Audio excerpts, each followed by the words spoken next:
Okay. Hold up.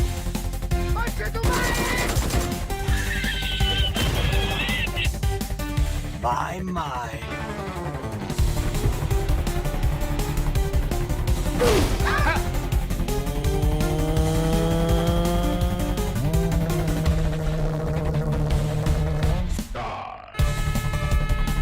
Mi bomba.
Eight years of Battlegrounds bliss.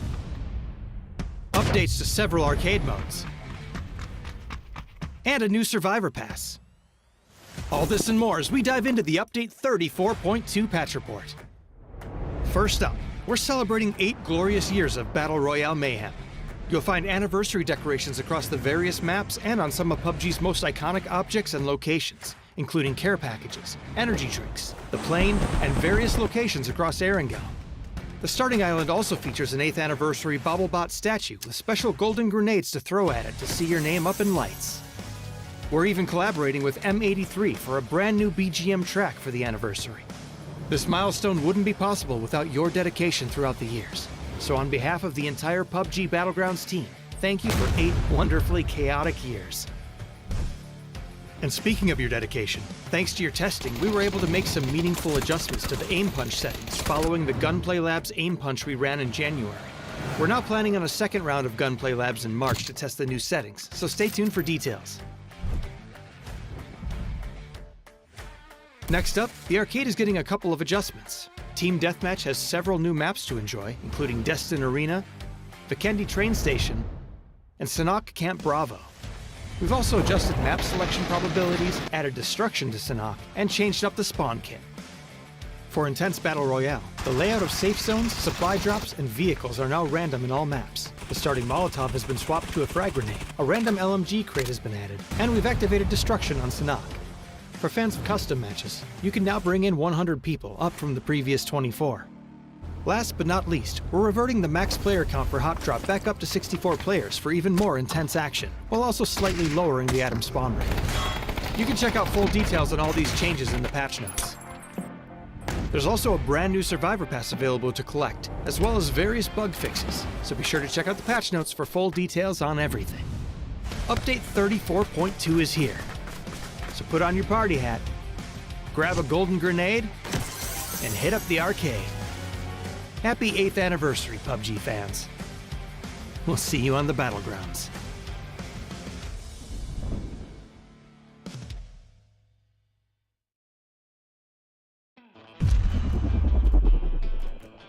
Hey guys and girls, here for PEC Spring. So in what is probably going to be one of the more ridiculous outings here for our content, we have Talents versus Pro. We've got Quizzy from Geek joining us here, and our objective is to try and beat Quizzy. And for this one, I have chosen DBS, no movement other than leaning, crouching, proning at a slight distance. So let's see if I can beat Quizzy. Probably not gonna happen.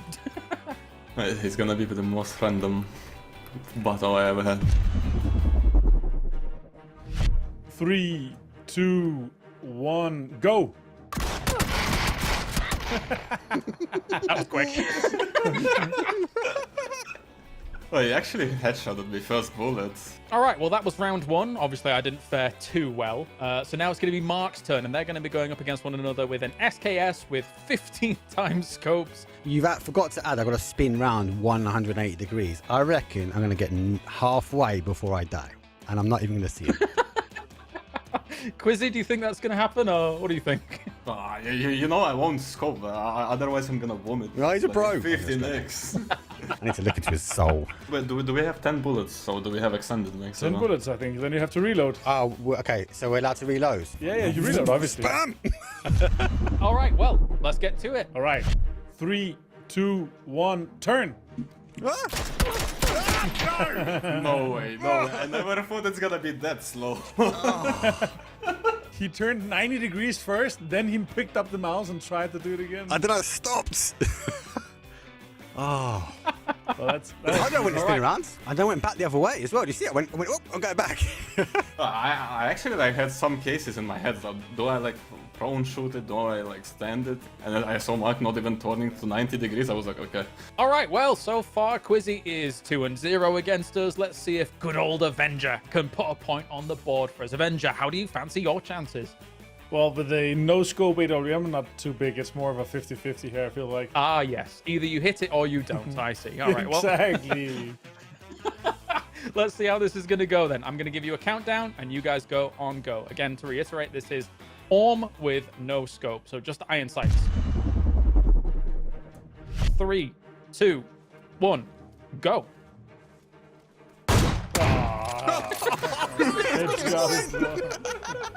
Why have we done this to ourselves? What? Whose idea was this? All right, well, it seems like in a 1v1, none of us could kill Quizzy here with our loadout, so I don't know. I mean, what should we do, Mark? I'm not... It has to be a 2v1, or maybe a 3v1. 2v1 sounds like not a bad idea. Stay tuned for more at PEC.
All right, welcome back for episode 2 of the Game Show here. We have already done 5 questions. We've got another 5 coming up for you to see who is going to be victorious between T-Bone, Marsalek, and Ibby. Don't forget as well, you guys at home can potentially participate over in the chat. So drop your answers as to what you think is going to be the correct one. All right, so far we are 3 contestants. We have T-Bone currently on 1 point. We have Marsalek on 4 points. And we have Ibby in the lead with 5 points. So let's get to question number 6. How many snowballs do you spawn in with on Vikendi?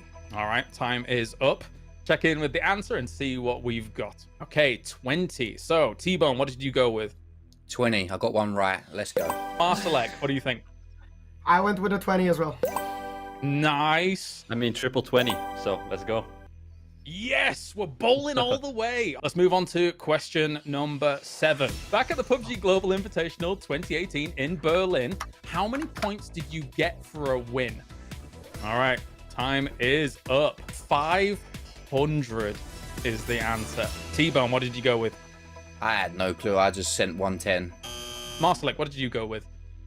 I went with the 500. No way. All right, Ibby?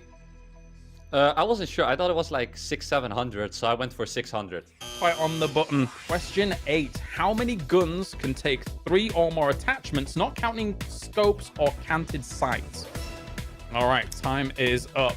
Let's take a look at the answer and see where we sit. Ooh, 25. Ooh. What? T-Bone, what did you go for?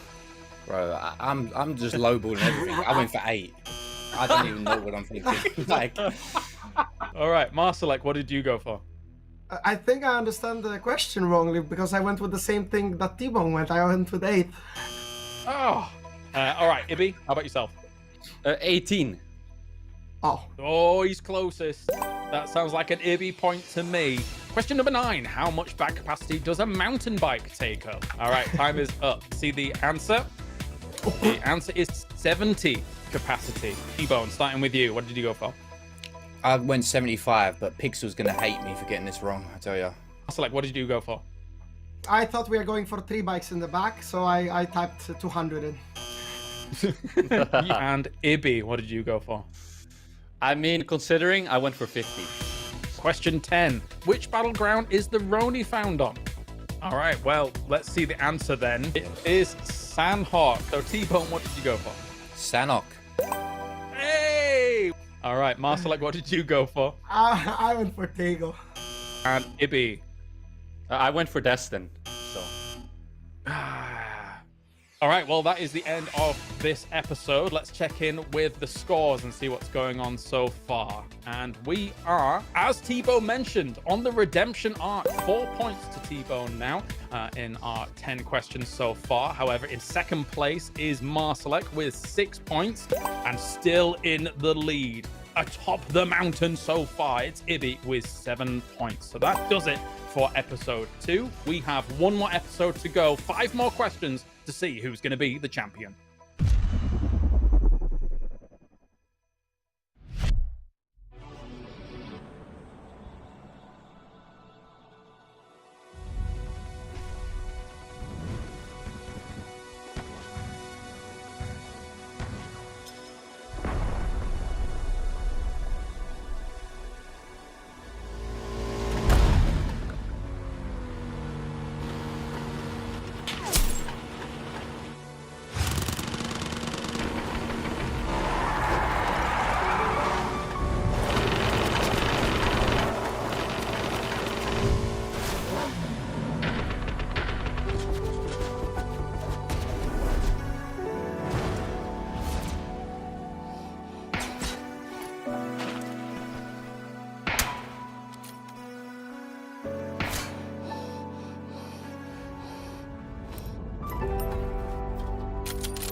It's the final day of the last chance qualifiers for the PUBG EMEA Championship for Spring 2025. Good evening, good morning, wherever you're watching from. Welcome. You're in for some fun PUBG coming your way. My name is Sam. I'll be your host. And I know it's a little bit disconcerting, right? Kylaris is sitting here in the middle. Not your host today, not your caster either. He's going to play the role of analyst.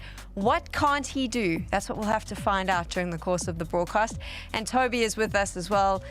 Toby, what can you do, though? Good question. Well, now you threw me off there. I don't know anymore. It's reaching a point where I've tried so many things and not casting anymore. Now I'm on the desk with you. Eventually, I'll have to do hosting as well. Yeah, we'll see. We'll see where it takes us. No, not that. Whoa. Neither of us approve. we just share happy to be this part role. of the show. Yeah, we share this role very happily. We don't need a third. We're all good. See how it is. You do everything else, Toby. You do that. Kylaris, was really fun yesterday watching the LCQs. Very close as well. All of these teams fighting for those 8 spots available in the grand finals. And I think it just showcases again, and we've said this, and I say it so much, but it does showcase the level of talent we have in EMEA when we see how close the leaderboard is. Yeah, and strong vindication from a team like BB Team, of course, being at #1. I personally was surprised that they didn't make it through in the group stage. As I mentioned, in their day 1, they got 4th place with a win. They got 7th place with a win in their second day, and yet they still weren't able to qualify through due to how competitive our region is. So 61 points at the very top for them. It's great to see those boys almost certainly going through into the grand final and holding strong. You can see there what the format is. Obviously, we have a double elimination. Toby, I love the fact that the double elim comes in because it does give us an opportunity to showcase a lot more of these teams and also to give them a lot more of an opportunity to play the game, to play at that high level and to obviously compete in one of the biggest events in the region, right? Yeah, no doubt. I think it's a great proving ground for some of the teams on the up-and-coming to showcase themselves. And maybe they're not capable of going out and winning championships, but here, I mean, in the last chance, they can show up against some of the weaker teams. And I mean, just overall pool of teams that they're playing against. And hopefully, by playing well here, that can gain momentum into the grand finals so that they can take the fight to the big boys there.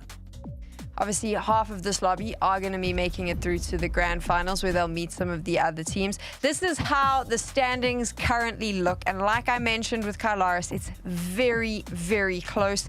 At this point in time, Toby, maybe a BB team is guaranteed that spot. But for the rest of them, they're fighting hard to get points on the board. It would require an abysmal performance today from BB to not make it through. That's for sure. I mean, I think you can say the same thing for Diga as well. Diga, of course, having had a very upside down or turnaround performance from the group stage to last chance yesterday. It's not written completely yet in stone for them to make it through, but you'd hope to see them be able to qualify as well. That's the scary thing, right? The fact that they did have a group stage where they had 8 points and then had 4 points on the backside of that, right? So there is a precedent to be set for the fact that they can technically have bad days. We've seen it in recent memory. So as much as, yes, 50 points was awesome yesterday, we'll talk about it later on, I suppose. We're going to talk about it later on. We need a little bit of consistency from these teams.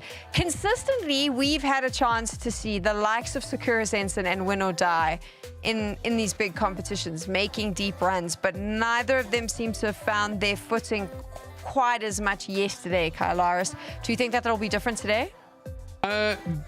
Really depends. I think Win or Die has been very consistent throughout previous tournaments that we've had in the EMEA region. For Sakura Zensen, obviously they've gone through a lot of roster changes in the past with He-Man at the helm. There is a change today, of course, as Marslak will be subbed out for, I believe, if I scroll up, Adel from a Norwegian player, I believe. So that's something that's kind of important to see if that's going to make a difference coming into today. I don't know if it is, though, because, I mean, it was the Shro show yesterday, right? Everybody else was kind of letting the side down, and it was Shro kind of leading the charge. It's a little bit scary, Toby, to make us halfway through the LCQs. I mean, is it a big break strategy, or could that be a bit concerning for the team?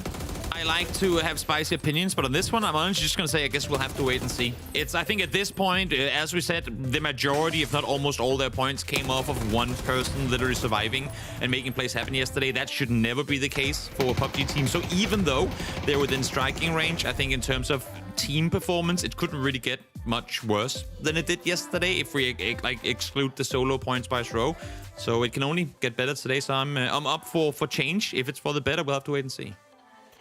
That's going to be one to watch, I think. I'd love to hear your opinions in the chat as well, if you think it's a good idea to make that sub, or if it's going to be the thing that takes Secure Sensen down. We'll have to find out and wait and see.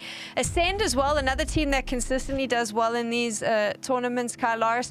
Also not as strong as I would have liked in the group stages, but a consistent performance yesterday. They're up there. They're contending for one of those 8 spots.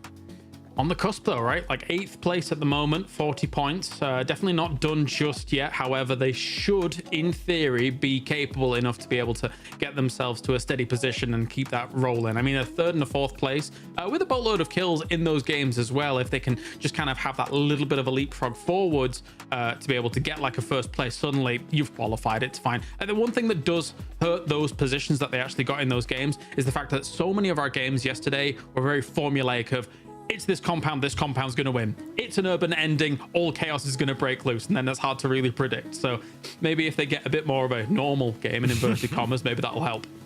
And not only that, but I feel like... Oh, sorry. No, I was going to say, Toby, when is there ever a normal game? But I mean, you can carry on with that thought process as well. I mean, we saw the Ascent members on social media yesterday going a little hard on the circle shifts that were happening, because it was hard shifts all day long yesterday. And outside of the Go Dog ending on Tago, I feel like they were on the opposite end of the vast majority of those circles. So they were running for circles all day. But having said that, they did manage to stay alive as 4 for quite a bit longer into games. Like Davidge was pretty evenly dealt across the board. It wasn't a 1 or 2 player race. So good to see them all stepping up together.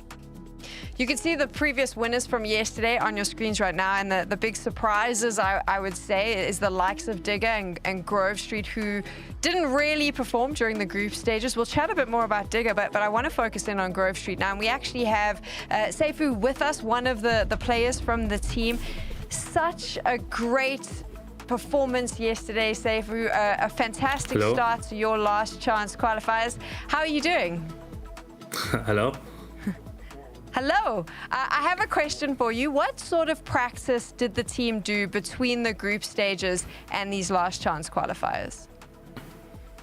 I mean, last week we didn't do well, so we just like our team, we just formed the team recently. Actually, we still improving and discovering our what the best for us, like what's the best playstyle for us. So we just work in like to play more aggressive and win our team fights in between like LCQ and cross qualifiers. That's what we work about. Fair. Hi. Okay, so my question to you, I guess, is obviously the Miramar win was extremely important to take that compound off Mika, I think it was. As you're holding that compound, what are the biggest threats that you guys are looking at or concerned about in defense? Actually, just wandering from EF, like when we need to hold all the teams who need to push us, like after alt. So we were just was wondering from EF if they gonna do like some sneaky, to our compound and like fucked our gameplay. Fair. Lastly, I want to hear from you, Seifu. So many people consider EMEA to be one of the deepest player regions. Like we have many good teams that aren't necessarily highest level yet. And we all know Twisted Minds. We all know FaZe, Na'Vi, and these teams. But you guys in Grove Street are part of this up-and-coming amount of teams. Do you feel that it's very close competition between, like open qualifier teams, some of the up-and-coming teams in EMEA when you compare to some of the other regions? I mean, like how I tell you, like we are team, like it's so, we just do this team, like so, like we just do this team. So if we don't do anything in the finals, we just stay together and we work for next tournament. Because actually I believe on my teammates. They are so good and not scared from anything, like, and they trust each other, And I think we will do something. Like, if not this final, of course, the incoming tournaments. Great to hear. Thank you. Awesome. Thank you so much, Seifu. Good luck for today. We'll see you in the lobby. Thank you. Yeah, thank you. Just to highlight, I mean, boys, this is so important to look at the difference between the Grove Street we saw in the group stages, Toby, and what we got to see yesterday during the last chance qualifiers. Like a whole different team revitalized. And that's it, right? Because first set of matches, of course, quite a few more. So great to see them being able to step up to the plate yesterday. And yeah, I mean, based on what Seifu was saying, they're coming in very warm today, all believing in each other, all having faith in their ability to make finals. And I hope to see it happen. Kalash, do you think that they have what it takes to keep that consistency going? Good question. One day for me isn't enough of proof to keep things going. Although that being said, he does have a spectacular beard, so I'm all on board, right? That's fine for me. So I'll take that and say yes. Let's go, Grove Street. Let's get to the final. Oh, because of that beard, they have a chance to make it happen. Toby asked that question a little bit about the up-and-coming teams that we're seeing in the region, and I think it's exciting to be able to focus on them, see those new names. Another one of those names was Digger Esports. It was a name that didn't come up in the group stages very much, and for a very good reason. However, yesterday they came in, they won that last Miramar game, and consistently were really pushing the level that they had, Toby, throughout the day. And you can see it here. Another team just bringing in the points, currently sitting in the top 8. Yeah, I mean, I love to see it. They had a good day overall yesterday. Of course, starting off with a 4th place and then in their 3rd, getting a 4th as well. And then winning that final match was huge for them too. Also, just the fact that we have a full Kazakhstan lineup playing in EMEA. I mean, a region, a country that's very underrepresented in EMEA PUBG. Great to see them be able to get together, make a good team, and now seemingly make it through to finals. They also had that unlucky situation, Kalash, during the group stages where one of their teammates didn't have electricity, so they couldn't play. Only played 11 of those games. Could be different for them today. Like, fingers crossed that the power stays on, and we hope that they'll be able to perform. It is always difficult, though, when it comes to consistency from up-and-coming teams, Kalash. And like you said, one day is not normally enough. I've asked Avenger this so many times, and you've watched more than enough PUBG, hosted so much that I'm sure you can give some insight as well. Why do you think that there's always a drop-off with these up-and-coming teams where they have this banger performance one day and then the next day just can't seem to find any momentum?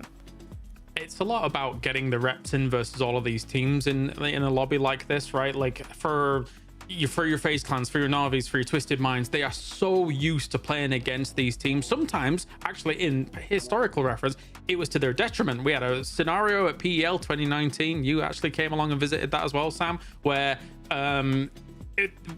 they'd played each other so much they'd only got used to those teams, and because of that it actually hurt them going to internationals. But still, when you are in these kinds of lobbies, being able to constantly play against these kinds of teams actually means a lot. And for teams coming up on the up and rising, it is difficult to just find your footing every single scenario, know where these big teams are going to be moving and how they're going to be fighting in every single scenario. So we'll see if the consistency can continue from them.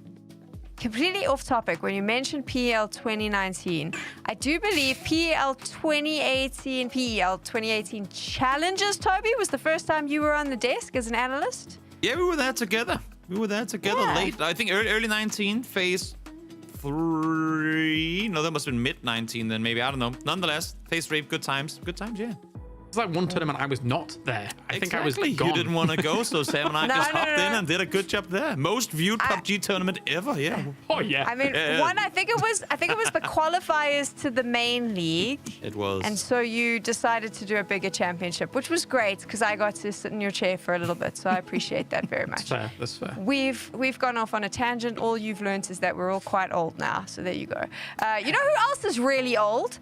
Mark and Avenger, and they're going to be casting. How are you doing, gents? I'm doing fantastic. I wanted to give that a little smile there because I love being called old, Sam. There's nothing more I love. And then you remind yourself that you're older than me, and then it's just great again. But yeah, Mark, you're old. How are you feeling, buddy? I'm super old, man. I've got enough grey hair. I'm feeling good after a nice relaxing evening before we kick things off. But yeah, 100% old. Fantastic. Yeah, really excited to get the thing started here today. Obviously, there's a huge amount of players coming in and trying to get this final spot here, but feels like it's a little bit congested at the top, and our bottom 8 they're looking like they're going to be on a big chase today with that 3-way tie for the 27 points. So yeah, I'm really excited to get things kicked off today, boys and girls. I'm excited as well to start on Miramar, to see what's up, to see how this goes, to see if Digger and Grove can continue what they did on Miramar yesterday, Toby. Yeah, it's, I mean, if they can start off in similar fashion to how they finished yesterday, then they're in guaranteed. So hopefully for them, that's going to be the case. Having said that, I do still feel like the circles yesterday played a very big factor in some of the outcomes. I think there are teams further down the leaderboard, the likes of Win or Die that we mentioned just before, that will, if the circles neutral out, at least just a little bit, will start racking up points today. Same thing could be said for Afterhold. Kylaris, BB Team, Foot Esports, Eternal Fire. I feel like these are teams that are just going to come in today and start cracking points in very quickly. They're very experienced. We were joking about age, but I mean, a lot of those players have been playing at this level since 2018, 2019, and that means a ton of experience. They know what the job is today and what needs to be done. Specifically for, I think, a Foot Esports, right? I think there was moments where in yesterday's games, they could have had even more points going their way. Obviously, they got a second place in that first game where, yeah, we know how that compound went down. And we had a second place in the last game where Digger Esports had an unbelievably strong high ground advantage in a relatively uncommon circle scenario. But the cool thing that Foot Esports is doing in this lobby especially is they're being quite oppressive to some of the other teams below them. What do I mean by that? Well, they're holding very wide 2-2 splits, sometimes even 1-1-2s, and just kind of being able to almost bully a few of the teams in this lobby because they are such veterans and they know exactly how much they can get away with. So I'm expecting no different from a Foot Esports today, for example. I mean, Toby, this is where the question of experience versus hunger comes in, right? Who do you think wins out? I mean, we're gonna have to see today, because I mean, completely agreeing with James on this, that some of the bigger teams in terms of experience and whatnot will start puffer fishing, and if you keep giving them space, we saw it yesterday in the Gatka ending on Erangel. They were sat on 1/4 of the circle just to them alone when there was like 10-11 teams still alive, all fighting in the forest down south. They shouldn't be allowed to get and maintain this much space. So hopefully the teams yesterday have been looking at what's going. There's a lot of splits going on that we could be the ones to punish. And well, you saw what happened to Grove Street when they opted to pull up on Mika. Yesterday, they got themselves a 14 kill or 12 kill win with it. So hopefully today we'll see more teams dare to go out and get points, especially the ones that actually are in pretty desperate need of them. So we had a little bit of fun yesterday, right? I asked each of the gents that you're seeing on the broadcast to choose a team that they believe will be making it through to the grand finals. I chose one as well. So Avenger went with Eternal Fire, Mark with BB Team, I said Foot Esports, Toby said Exhalation, and Kylaris went with Don't Panic. Boys, are you sticking to those predictions? Are you still backing that horse, Toby? Yes. Daboom had himself a incredible day in terms of damage yesterday, hoping that some of that damage can be converted into kills as well. And if he does just a little bit of that, then that's Exhalation on the up and coming. So hopefully we'll see them rise. Yeah, they've been good, right? I think I'll also stick with my guns on Don't Panic. I think that they looked way more controlled compared to the group stage. I don't know what was going on really for them in the group stage. I didn't get a chance to ask them, so that would have been something to do. That would have been useful. But 48 points is a great start for them today. I think they'll look controlled again today. So when you take a look at the top 8 we currently see, Kylaris, how many spots realistically do you think will change up in terms of the team names in there? I know that's a bit of a tough one, but it's fun to ask, right? 3, perhaps, right? Ooh. Yeah, maybe 3. Okay. You don't agree? You do agree? What do you want? I was just going to say 1. I like Really? you 3, What? though.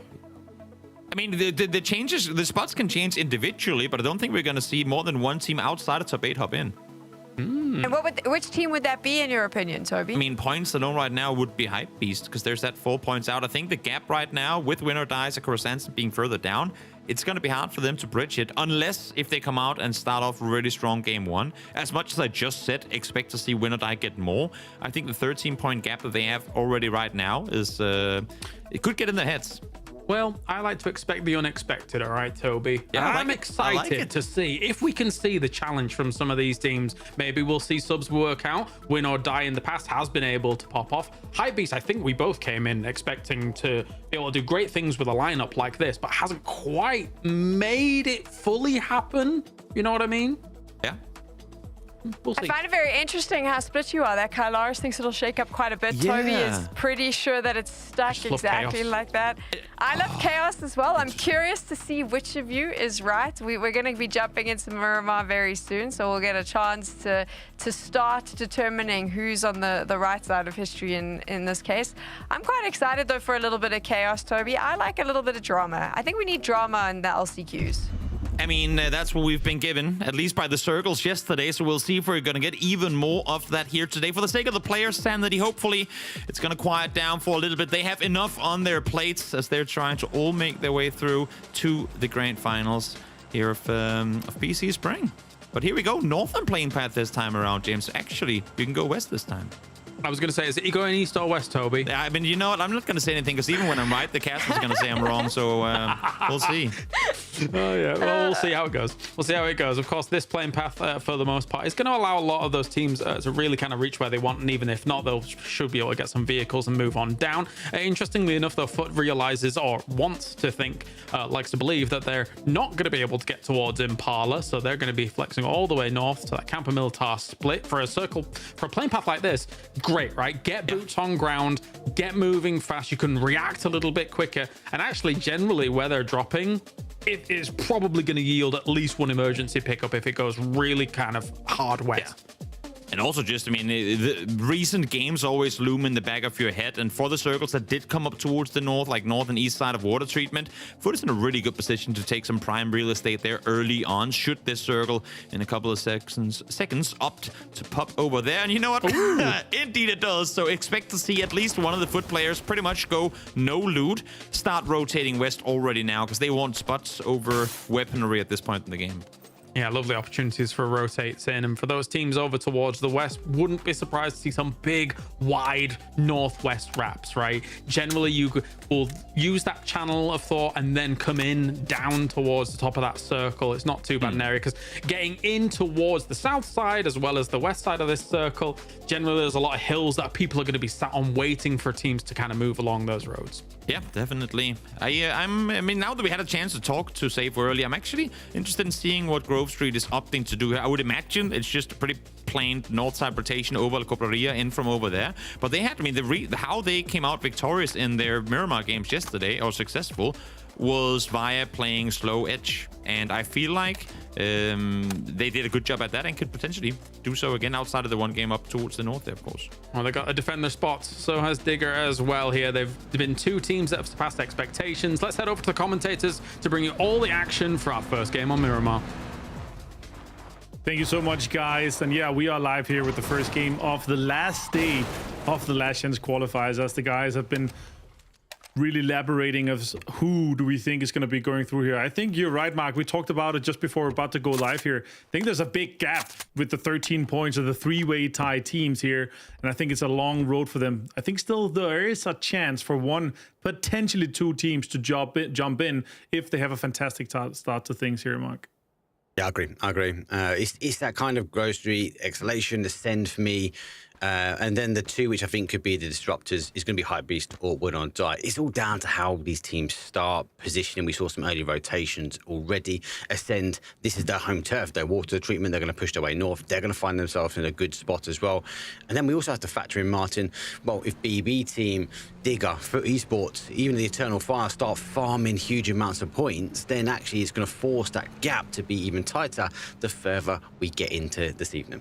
Yeah, and as you see on the left side of the leaderboard, Balkan Eagles, they were not able to put in all 4 players. They even tried to reach out to their sub, so unfortunately they will not be allowed to play here. That's why we're only 60 players. Shots coming in though from Iro onto Digger. That's our easy knock right there, Mark. That's an unfortunate start here for Digger after such a good run yesterday. Yep, Bushido home. They moved on. Our good shots though. Pick up and first kill 4 minutes in. And we have our first victim, though, as now this will be cleared out for Digger. Not the best start for them. Now, are they going through? Well, they're sitting on 50 points. We look at the last PECs, right? Last year, what was it? A 66, 67 for last chance qualifiers. So they just need to have a couple of good games and they should be through. But that's not the best start, especially losing a player so early on.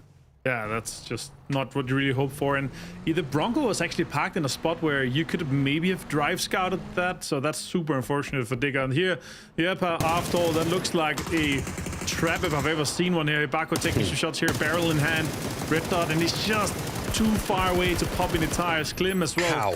Didn't connect too much here, Mark. And yeah, I should say how. Same question here. No, how are you not getting any knocks or more damage in that we saw from just this? I feel like they're just not close enough to the actual street. Yeah, they had to set. I don't think they expected someone to go through. Well, there you go. There's a knock. Now they've got to react and activate onto this here. Klim's going to reposition. You know, those knocks obviously come from the compound, looking to get the flush. He's down to pretty much ghost. They think he'll be on the board. Now they would have seen the cars going. Yep, and no, they're on the split. And they've got to get out of here. Very, very smart play, Martin. He knew the axe was coming down. Yeah, you have to just disengage and salvage at that point, right? Rather play 3 and except for taking a chance that you might be able to get a knock or 2 here. Grove Street, as for a fantastic interview with Seifu. Seifu gets Kassant. That's another really rough start here. Good backup here. King, though, fantastic plays from yesterday here. Managed to get Seifu down.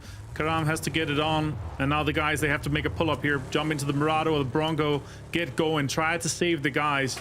You want to have a strong start here. You want to have high momentum going into the rest of the day. Otherwise, you're going to be mentally broken here. Let's see. Can King make things happen here, Mark? King of the castle.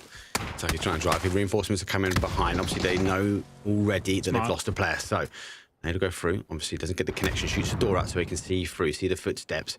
But it's about relieving pressure now. Stopping, especially the nade going through. Didn't shoot that much of a door out. But relieving the pressure, allowing the res to happen as the reinforcements now from Grove Street do arrive. They'll be able to try and take on some of this pressure, but be careful. The util is about to come in. Yeah, this is exactly the chance for them to take. But here, King, they push. Karam takes some shots. He gets knocked. Yokai gets it. Now Yokai down to 37, has to heal, leaves King alone to it. Voxes take him down. And now Yokai with 37 HP and a dream. Get the first dates off. Gets nice shots in. 32 HP left, though. And he's going to get swung on by Wazo. Really well played here and executed by Grove Street to maintain a 4-man strong here in a decent position in this circle here, Mark. That is decent position. Early death, though, for Digger. You got to question that on 50 points. They're surely going to be going through, right? But they can't be doing that for the remaining 5 games. They're going to have to sit and wait, watch, figure out what the hell went wrong. I think part of that scouting the early really set them on the back foot. They need to ensure. And they were one of the teams, actually, Martin, that changed their drop spots. Obviously, not the teams talk about where they're going and stuff, right? And they're one of the teams that coming in today, number 2, actually went, oh, actually, no, we're changing where we're going. And that came in quite late today. So it might seem that, for me, Digger is a little bit unsettled. Yeah, as you talked about, like the hypothetical cutoff or the cutoffs from your last year, 67, 68. If you're looking at Ascent right now, obviously double of that would be 80, but Hypebeast is 60 or 36, so there'd be 72. So I feel like, especially, Mark, if the top teams, they continue farming here, that's really what Digger wants to hope to happen for them here, because then the cutoff will be lower. If BB team and the boys, if all these top teams, they really start farming, then there's just going to be not enough points available for the other teams to really catch on. And that would make it only 18, 19, maybe 20 points for them today. That's surely doable. Now, sure, with just 5 games to go with them in terms of the points that they're able to get, since they got none here, Mark. Surely that's possible here, though. But Sakura Sensen also made a change. Atlas in, Norwegian superstar. One of the top players out of the Good Game League in Norway. And obviously a clan member. So that's a situation where we need to see what happens here in the next few games. Atlas is a good player, he has experience, but Marsalik has PTC LAN experience. He's a fantastic fragger. Does the synergy, does that outweigh that, Mark? And that's really what we're hoping to see today here in the first few games. It's going to be exciting. They kind of have a good start here. They have some really high priority compounds locked down, Mark, here. If we get a Southern shift, they're almost guaranteed to have like a top 3 compound in terms of where they have the split going, with some high ground, with the Longhouse brick, and as you see the Longhouse here as well, that split is really good. If this Southern shift happens, it's very likely that they're going to have a fantastic position for that. Yeah, again, very well known in the Norwegian league, right? So he's got the experience there, but it's a big ask, though. You're coming into last chance, only 6 games. They need to get through. It's like additional pressure. I hope he can perform. And so he's known in the circuit, just not on this level. But what more of a chance than to prove it if you've got a 6 games still in a last chance qualifier to take Secure Centrum through. They're a team that could do it. They're a little bit low on 27 points at the moment, so they need to get at least a win underneath their belt. But he also needs to rely on other players to get a few kills. But you're right, South Shift for them will be really, really good. Neighbours, though, Eternal Fire, a very dangerous team to have as neighbours as well. They might try and push in, especially for that prior. I'm surprised as well. A lot of teams have left water treatment. Obviously, there no Ascend will go there, but no one's opted to scout and have a look. It's very central at the moment. You'd expect it to be in the next zone shift. Yeah, we'll see what happens here, north-south. I'd like an Oasis ending, and that's been a rare one, but no, we're kind of going south here. Secure Sense, and as we talked about, Micah sitting in a top 3 compound with this Eternal Fire also moving around a little bit. They're trying to get into some of these spots. Don't Panic probably going for the gas station. Hype Beast also kind of dwindling a little bit. Exhalation takes this high ground compound. 2 pin is on the way. They want to make sure they lock this down early on. They don't want to get contested. BB team on this little bit western edge here. They are going to be peppering these teams with bullets, trying to see if they can connect and destroy some of these guys. Here's 61 points. That's a huge day for them. Just a few more points, and they're going to be completely fine inside that grand finals. Yeah, BB team will be the team that Digger are going to want to try and take the win here and farm as many points you can. Well, they see the opportunity now to go into water treatment. They obviously didn't get shot on the way in, so they're going to spread themselves a little bit more thin. A lot of areas to try and hold, but at the moment, a lot of teams are dancing around the edge. Talk about dancing around the edge. Arsenal, well, they have to reposition. They're coming back down the way they sort of chased Yepa from Cruz on the south. Again, might want to try and hold out. I can't see Yepa falling for the same trap twice, but I have to wait and see if they try to send it straight down the road again. Yeah, Krafton. See if they can get deep hands at this circle here. It's worth it trying to get in, but Breaks and Ascend, already in this high ground here, they're trying to kind of hurt them in towards the water treatment. This is not a good place to stop though, Mark. Zitzchris finds Subby, and this is rough for Krafton. This is rough. This is exactly where Ascend wanted them to park up as well. Brex will launch out the nade. That should have a bounce on it though. Will it bounce over the first hill? Doesn't get clear. Do have to reposition the cars, use it as fortification, but this is kind of a later zone for me, a phase 3, phase 4 out of Desperate. This is early for Krafton to go in as well. Yeah, Grocery and Ascend can see down on this. They should be punishing these teams. Maybe Bushido is stopping the line of sight. Scrap that. Bushido also getting involved and taking as many shots as they can to Krafton. Early take for the position. Will they survive? There's a big question mark. Yeah, this is the big one here for Yep, but they need to get in outside the circle. That's currently the only full team that haven't been in yet, and they're running into Afterhold again.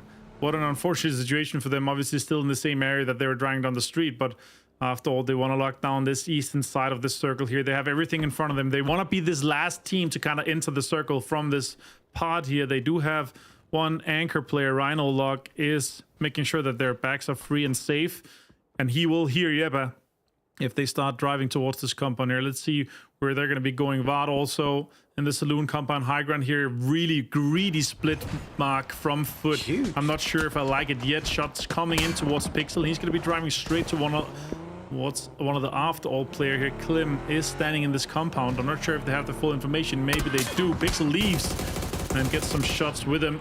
Here, take this 5.56 bullet in your shoulder. Maybe a 7.62 in the head. No, that would have been rough for Pixel to start the day with. And they had the information, Vard from the saloon saw him go in, so Pixel maybe greedy going in. It is a big split though. We did see this a lot from Foot Esports yesterday. I kind of felt like they disappeared for the early games some of the time, apart from that Rondo game, and then suddenly just appeared at the ends, and they're conquering a lot of area, a lot of terrain. It's going to force other teams further out. He went like further afield though from the rest of his teams. He's in San Martin, so they are currently on that 3-1 split at the moment. As we'll wait for this zone to shift. Shifts back down to the south. Him and will be happy. Oh. No, it is going to that water treatment as well. So we're going to die taking a prior spot as well. But you got to highlight Secure Sense. And I spoke to him, and after we found out, obviously, about the sub, and he said to me today, Mark, it's going to be about controlled games. Well, he needs to get a bit of control, get back to that compound, because that is a prio spot now for an ending. Him is controlling San Martin right now outside the circle. I can tell you that much. The other 3 guys, on the other hand, they are inside that longhouse. I would say top 2, top 3 spot right now. The gas station's pretty good with the control of the ridge. Also, the Eternal Fire 2-2 split with the small high ground compound and the longhouse with the barn. If they can extract the other guys or support them, that's great. Otherwise, right now, don't panic against Secure since they have by far the highest priority in terms of good high placement for this game. Let's see how they convert that. Ascend also taking more shots here from Winner Die. Brex down to 49. This is a mini headshot kind of one knock for that percent. He tries to connect 8x on the MK12. Good to see here from Winner Die. I like that they're locking down the southern side here off this water treatment. Greedy split though, they can support each other with the angles, but still, this is going to be hard to penetrate for Ascent. It is interesting that Ascend didn't leave an anchor player. I was worried that they were going to leave one behind there, and we're going to see Esports, though, would naturally sort of come in on that sort of north and east side. Not at the moment. So if you're having a little scout, though, on the western side of the zone, obviously, Kreve have been identified, and they've been heard the shots, though, coming from Bushido. So I think at the moment, he's just trying to figure out when the team's looking to go, if they are going. He might even be just trying to figure out what kind of split they've got at the moment. He's getting the information for one. Temptation, Seifu's one, not to normally hold back shots, but disciplined enough now just to gain information, but playing a very, very open section. Yeah, they are holding on to this northwestern side. They have a play in on this shelf path that Seifu's on, that they can play into this next dip, and then they can actually control this ridge line down towards the longhouse compound and that ridge where the gas station is on. So they actually have a pretty good play there, and that's what Seifu's for sure is playing on for this control here. And if you're the last team to come in and play on that little bit of a dip, once they get to that, they can control that northwestern side and potentially take away any control that Exhalation might be playing. Exactly this dip here I'm talking about. Really nice observing work here. You have a lot of safety there, and you can play all the way southeast towards that whole ridge line, all the way to the middle. And if you play it right, you actually have a pretty good opportunity at a lot of kills on both sides, high ground and low ground here. Yeah, but though, on the other hand, going towards our current leaders in terms of points, BB team, they don't want to get anything of that. They heard that, and they're backing off a little bit here. They are trying to look for more control, while BB team has no kills yet. We're about to go into phase 4, Mark, with still 14 alive and 55. That's a lot of compounds that you're able to accommodate so many teams here, but it's about time that the cookie crumbles here for the next pop. Yeah, looks like after all on the move already, Esports sending them on their way in the open train. We'll shift go back towards water treatment. Wow. That is a huge, huge shift here. Normally we see a play a little bit more towards the south. Winner Die position on the south to be maybe that last team in, but that shift back towards the east. Esports need to make a decision quick. Where do they go? Because a lot of teams are going to be sending it back their way. That's so unfortunate for Secure Sense, and they're like the second most middle compound, and they're out of this next circle. Out. You need to move, guys. Pixel, nice shots here, connecting a few on Pokemon here. Take one in the shoulder and the buttocks as well as you leave in that little window. There's still a lot of control here for Foot in the high ground. This has turned the whole game around. They're hoping for a little bit of a shift. This is the perfect shift for them. This is the game for them to really start farming here in the high ground. They are extremely greedy. They're controlling everything from the north side to the east side in a 90-degree angle, Mark.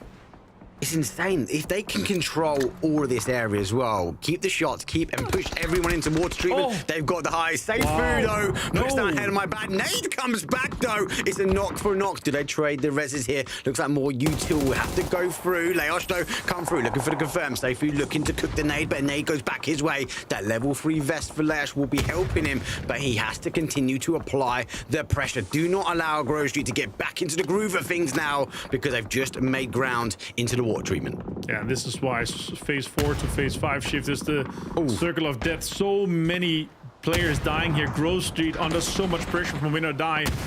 Multiple players knocked. Seifu still standing, trying to get a little bit of... He got knocked as well. Presenti with a nice knock with the Orc here now. Down to just one player. Oh, it's so unfortunate. He gets a really good angle on it. He's down to just 20 HP. Player still has the upper hand with the HP. Can he make something happen here? A little bit of a push. Let's see. Karam gets flushed though from Kref on the other side. Veso, can he make something happen here? Nice shots coming in. One more stun grenade. Oh, good re-peek. Takes down Leosh. And now the backup has to come fast here, Mark. He does. Has he? No, here's the footsteps. He's back onto that door. They know exactly where he is. Looking for the repeat. Gets a repeat. Gets another one down. Oh my God, can you take him out? They have to send Presenti in. He eventually presents the end, though, as the team will fall 13th place. But it looked like a one-man army. That's an early death for the team. 45 points on the board. They're going to be watching and waiting. More teams having to work in. Back to secure a Sentinel, though, Martin. It's controlled. They haven't gone for a full send. They've let all the madness unfold in front of them. Hopefully, they've got a game plan now to get in as they send troops further across towards the west. I wouldn't be surprised for them to try and get an angle in on these sort of fortifications we see from Bushido and Exhalation, but they've got to make a decision and they've got to get in. Oh, not a lot of HP left on Natalie. Can't do much. Pin takes him down, gets flushed after that as well from Pin. Nailup also goes down for that for Hypebeast. Bushido and Exhalation covering the same angles without being able to see each other. It's just such a detriment to the rest of the teams here. Salik finds Micah, and that is Sakura Sensen completely pulled apart. Shro still alive with him and outside in the blue. Bushido still in a pretty decent spot here, but they're going to have to fight their way into water treatment. And right now there's 4 other teams currently residing in there, and that's just not possible for them to do anything unless they breach it. So they have to consider, do they try to push Exhalation and take the southern side of this new circle, or are they going to push into a effectively urban area with so much coverage for the teams to be able to reside in there? Good nade coming in. Oh, that could be a big one. A little bit of damage done to BBT, Mark. A little bit of damage done. You two will go back. Shro's going to reposition here. Is this kind of a little bit more of a salvation? Do they know they're there? Knock will come in, but it comes in from after on the other side. Shro looking to go forward. They're going to try and pop the smoke. That's going to deny the shots, though, coming from the water treatment. Peekaboo over the top, though. A doozy eventually goes down to P90. Oh, it's going to end it, though. It's so close. Secure Sentinel. They're going to fall in 12th place. They have been punished by the zone. And the rest of the teams, like Foot Esport, like After All, they're all now waiting. BB team phase number 5 is maybe a res and go. I can't see a doozy making it back. Now more teams here. Bushido, as we talked about, they started to push water treatment. Some of the compound here. Kref is down 1. And Nailcup is going to go for the flush into Sobby. We're down to just Suris and Dequel. Kref down to just 2. Exhalation now backfilling Bushido's push now with an easy flush. Easy point here for Sancho. Easy point. Where do they go from here, though, Martin? They've got nades coming back. Nades going over. No helmet here for Sancho as well. The moment he peaks, he's going to be punished. That's a great nade. Aro, down to 1. He needs to get a med on as quickly as he can before this smoke. But yeah, he's struggling. It's bandages only. He needs help from the rest of his team. They need to draw the attention, but FaZe is already moving in. FaZe number 5 is eventually going to push. How many bandages can he get on? He's got to use those smoke to his advantage now to try and tie back up the rest of the squad. Let's see what they're able to do here. Yeah, as you're talking about here, it's going to be hard for Exhalation. Too many teams inside water treatment right now. Not worth it, considering the center of this next circle is outside water treatment on the eastern side. It could be worth it for them to kind of send it on this southern side and wrap around it, but they're going to be running straight into Kidder from Hypebeast and into the majority of Don't Panic, and even with some BB team outside on the southern side. So they're going to play the southern fence line here of water treatment, see if they can make something work with it. 4 kills for them so far, 45 total points. A lot of shots coming in overall. They should have brought more people in that car, I guess. Yeah, I think it was a, will you make it? If you do, I'll come over after. Come back over the rest of them, going for the run. Should have been maybe the other way around, run over first, and I'll bring the car in later. Back to the madness, how Krafton get the launch, and the Blue Zone nade will go back out as well. Klim does get BB down, so best final player for them. Blue Zone nade also in return. A huge util dump, zone shift again. For unchallenged on the east here, Martin. At what point do teams go, hold on, there's not many more teams remaining, surely the east is free? Yeah, I mean, after all, they are going to be pushing up into this, but it's just going to be absolute mayhem and water treatment. Global Army, though, finds some shots onto Kidder. That is Hypebeast out just before the points. Every other team now guaranteed 1 point for the top 8 here. 3 players left alive on Don't Panic, and they actually have a decent amount of control here. They can push onto Eternal Fire, and that's going to be a big fight for them. Exhalation looking to third party that, Mark. They are looking to third party. After all, though, get Sheila down. Sheila was right on the toes of After Alt. And that's why After Alt, Eternal Fire, they do actually pick him up. And actually, they do find him. Global Army goes down. That's from the other side, Sancho. So don't panic. Getting punished here as they are using the side of the Sandy Dune to figure some way in. Only 2 kills on the belt. A lot of the top teams have been falling here. Feels like our mid-pack are really come back. Day number 2 swinging. Coming in from CCI here. Now take the boom down, actually. And with the red dot, that's a long-range spray. 54 HP here. Wants to get Global Army up. Goes for it. Sancho with the flush here. Exhalation, really good control on this southern side here. CCI, not much to do. Has more utility. Tries to dump this into the fight. See if he can turn it around to his advantage. 2 stun grenades as well in the back. Maybe smoke up. Try to delay the fight a little bit more. See if he can maximize the points in this game here. Already 3 for them. CCI with the blue zone backpacker taking a lot of damage. Just gonna tick. This is a good play for them. Swings out, ticks down pin, but Salik returns the favor with the barrel headshot, Mark. I love it. That was a play and a half. Now the Play-Doh's coming from Bushido. Goes for 1, there's 2. There goes the nade. Looking to pick up the final 2. Great spray though from the orb. Doesn't quite get the full connection. Nade though gets it. And nade's on the other side though as well. We see Esports though. They are in. How is he still alive? Sancho grasping on. And actually the final player's been taken out from inside the water treatment. Win or die. Scraping as much as they can. 5 kills, 1 player left. A standing arrest. Our DBNO and Ascend are swinging their way through the drop spot they love. Sancho has some passive grenade damage reduction here. I don't know how he survived that. That was crazy. Win or die here with 2 knocks. And this is just super unfortunate for them. Gedrox trying to get Hello My Bad up. Presenti's already down on the other side. Ascend trying to get in, get this control here on the western side, inside this water treatment location. Foot laughing for this absolutely insane shift up towards them, and they maintain so much control and maintain 4 players alive with that risk coming off here. Eternal Fire also looking decent. Nice nade from Crossberg. Finally, your grenade resistance is off for today, Sancho. No more. How many? He's going down to 1s every single time. Sancho, the defender of the nades. Well, we're in our top 4 now. Send with 4. Footy Sports with 4. No surprise with Footy Sports, to be fair. Surprised they even took a knock. Eternal Fire, though, they have been in the flames and been playing the open trade very much in the south with 3. And Win or Die, well, they've been right in the mix of things at the moment as the final zone does, well, continue to hold on to a little bit of water treatment, but everyone's pushing their way around. This is a full foot control ending. Yeah, this is exactly the same place that they did get killed before in our group stage, though, so I'm not sure if they're been back and trained at 80 finds Crossberg, and this is exactly the control they want. This southern side here so they can maintain the high ground. Vard on a lower ground, lower swing here. 80 goes down to low HP. Vard as well low. 80 takes down Code Marco. That's huge. Now just down to crit pair. Oh, good shots coming in. And that's huge for Foot here. 8 kills now, Mark. And the entire control on the south and east side of this circle. Oh, that swing, that was insane. I'm surprised Ascend didn't go back the other way. They chased the sound. They went down towards the south here. T-Bone holding the high ground now. He's going to have a peekaboo over the top. See, Jedrox, I believe, but he's not giving away too much. Only level 1 helmet. It's pretty much being held together by duct tape at the moment. So he's refusing to give away his information of where he is to get the additional point on the board. He was just trying to work out exactly where Ascend were. They have info. Shots were coming in as well from the other guys. Killer Kai going down a little bit. Foot has good info on them, but they're still wondering where is Win. And he, T-Bone strikes at the perfect opportunity, Mark. Now 2 knocked on Ascend, and Foot still standing good here. Try to get the flushes, try to get some points on the board here for T-Bone. He wants to confirm. No res is out. Vart confirms Brex. And we're just down to Kilyakai and it's Chris. That is huge. This is exactly the game that Foot needed. 80 been found by Lynx. And it's Chris.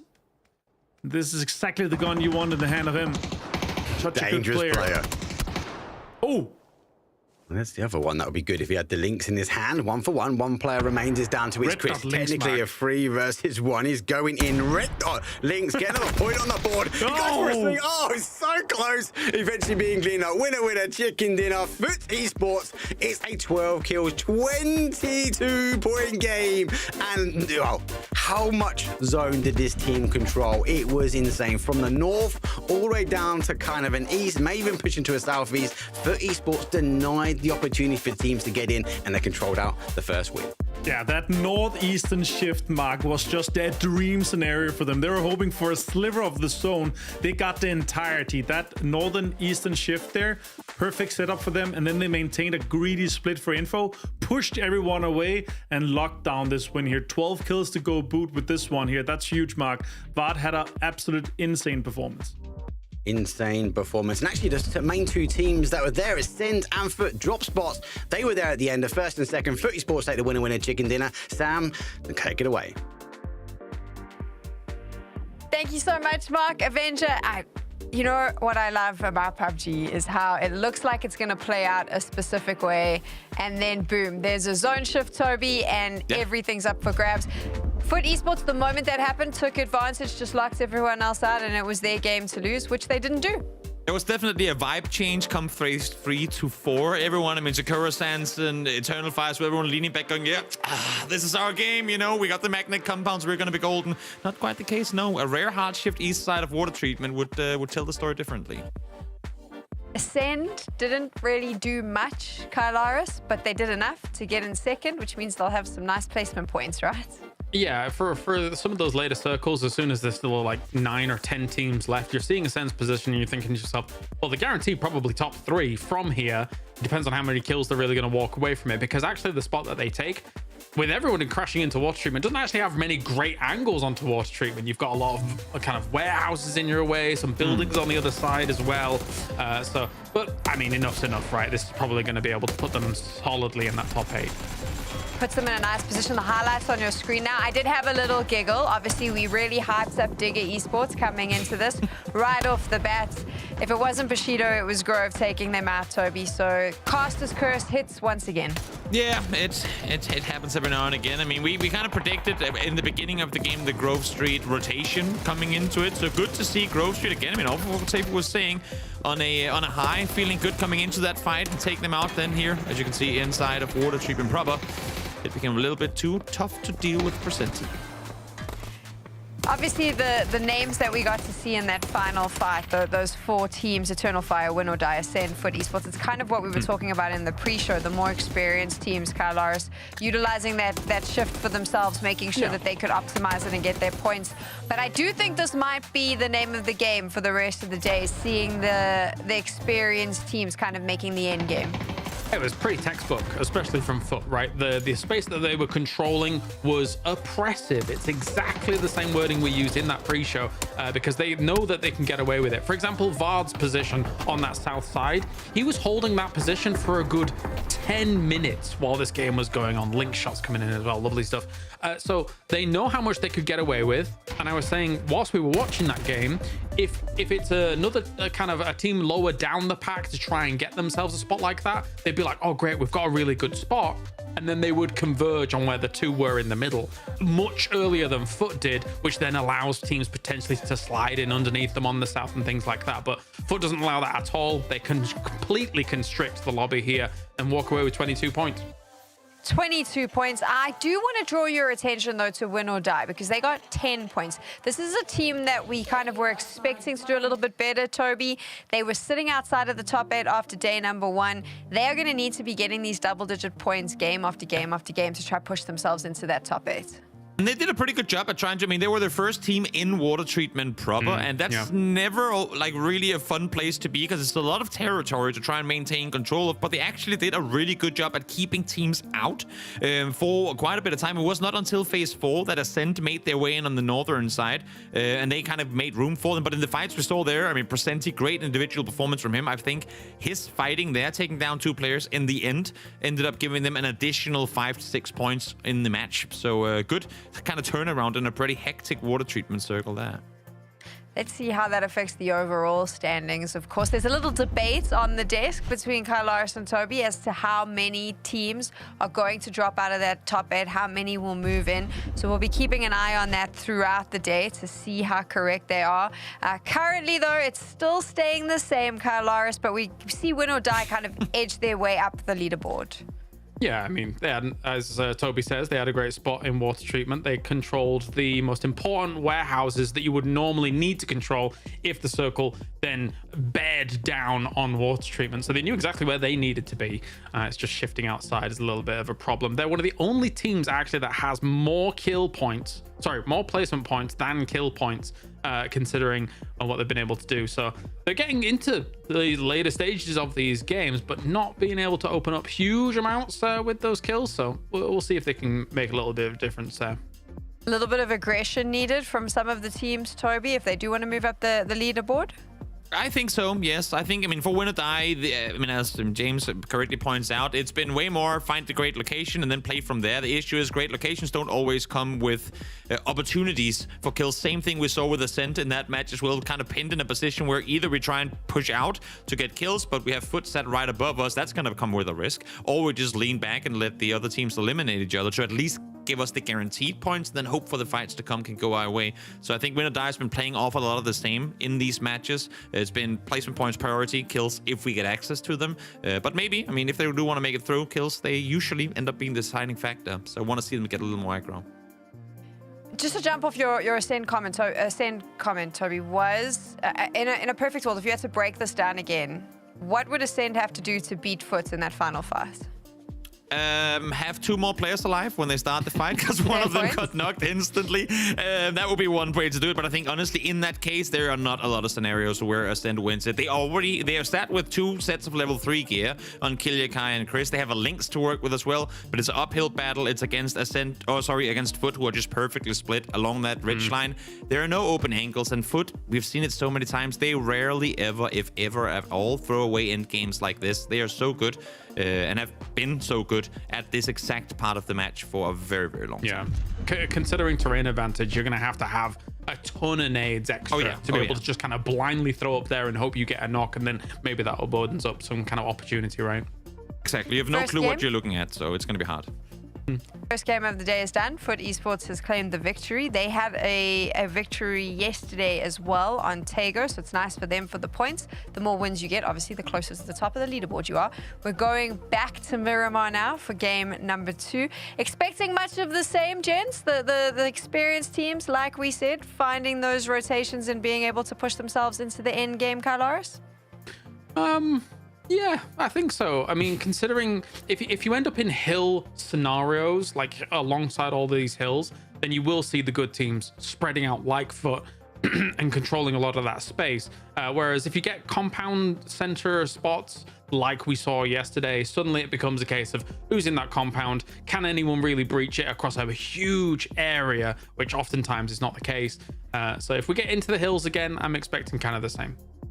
Toby, you as well? I love the fact that we in this game, one thing is that the hard shift itself towards the Eastern Phase 4 was a tricky one to play, but the fact that we got a circle where we were all sat back going, yet another magnet compound circle, and it proved us wrong. I think that's amazing, because there's a lot of superstition in PUBG that went, oh great, now it's the magnet circle again, we're not gonna win this game. Like your mental is already kind of tilting in the match when you're playing, because you kind of know where the circles are going. This game proved us wrong, so maybe for the games to come, they'll be more, I guess, adaptive to circles going against them, because maybe, who knows, they're the ones to get the hard shift the next time. Right, Toby, you were a bit grumbly about it early on in the game. You weren't happy with what was happening, so at least you got a little bit of excitement and a quick change.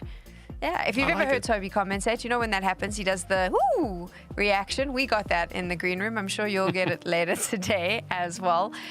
When you've taken a look at these last chance qualifiers in the lobby and the level that we're seeing here, and then you think back to the group stages, obviously the points showcased a very close matchup between all of these teams. But Kailaris, do you think that there is a group of teams in the EMEA region that are just a level above everyone else? Yeah, absolutely. You look at the 8 teams that went from the group stage. Obviously, there's a lot of the big names that actually do go through. We did get some surprises, though, of course, with like the myth of still being able to survive in that top 8 and moving through.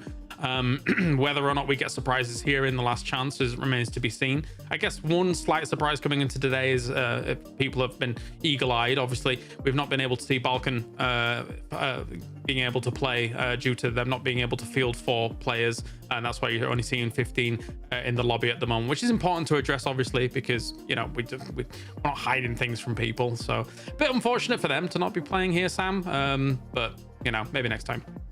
It's a bit unfortunate because it's an opportunity, even if you weren't going to qualify for the grand finals, it's just an extra day of competition that's so important if you want to improve, Toby. So I'm sure that they'll be devastated to not be here. I mean, no doubt it's frustrating for them. In all fairness, though, we talked about cannon fodder yesterday and how points. I mean, there are some teams that will just go out and start hunting, especially in the end of tournaments when they are running out of points to get. This is 4 points that no one will see every single game throughout the day. That could be incredibly important. That's 4 players that could potentially take out the opponents, like set up third-party opportunities for you to engage in later down the line. Remove one team from the equation. Doesn't seem like much on paper, but in actuality, it has a massive impact on how the games are played. I know that you're in the chat being like, stop talking, start game. We know. Just give us a little while. We're waiting for some players to join the lobby. Overall, at the start of 2025, boys, I mean, we haven't had a lot, but very quickly, do you think EMEA has what it takes to go on that global stage and dominate this year, Kylaris? I think it every year. Every year. And it is only a matter of time before Twisted Minds is able to do it right. However, I do think that there are still some great contenders. The funny thing is that a team like FaZe loses GPT and things like that, but still at Esports World Cup, at Globals, they're always in the conversation in the grand finals of being able to do really well. So everyone always forgets about good old FaZe. Never mind the fact that we got Na'Vi, the new kids. Never mind the fact that you've got all of these, like Virtus Pro almost doing the impossible at last PGC. So yes, we have an amazing region. We do have an amazing region, and we have amazing analysts who are very good at giving you a little bit of a PUBG podcast while we wait to get into game, which I'm told is going to be happening exactly as that timer shows you. We are moving to the second Miramar of today. Remember, 8 spots in the grand finals for the PUBG EMEA Championships for spring. That is what is up for grabs as we begin the second Miramar, Toby. It's going to be a good time. Once again, headed on over, as this plane path will take us a little bit further to the south. Quite a bit further, as a matter of fact, down towards the south, at least early on. And just to kind of top off what you're saying, James, regarding EMEA, I will say that seeing Expendables win PGC last year is kind of a foreshadowing of, yes, we have some of these great EMEA teams, but I think we're running on... What do you call it? Like we say it's going to happen eventually. I think it's only going to get tougher down the line because so many more teams, so many more regions are actively getting a lot stronger too. I thought you were going to say seeing Expendables wins means that anybody can. No, that's not the direction I was headed with that one. They played a great final, of course, but it did show that actually technically at the very, very top, a lot is very open, right? Yes. If you can get it to the grand final, then suddenly, hey, the world's your oyster. You've got a chance. Yeah. So that's how that's going to all boil down. Here you see, obviously, Foot and everybody, all of these teams having to trundle north are going to be dropping out as quickly as possible, getting the vehicles wherever they can and getting on moving. But already shots are going off. We can head... I think we can head over to the commentators just in case we get anything a bit more spicy going on, but I think it will settle for now. Thank you so much, Sam and guys on the desk here. That's a fantastic circle here for Grove Street, Mark. Do you think they can close this one out? Nah, I'm just joking here. No, huge start for them. Huge priority in the circle here. Only 3 teams with Kref, BB, and Grove Street starting to this one. And this is kind of, it's hard to say, right? But it's rough for Grove Street because they're on the end of the plane path. They're 1.5 minutes later than the majority of the teams to get into this and try to figure out where we're going. Adus is already in one of the good compounds here in this circle. And also, this area here, you don't really know where it's ending until you see second and third shift mark because there's just so much land ratio that is going to push away from.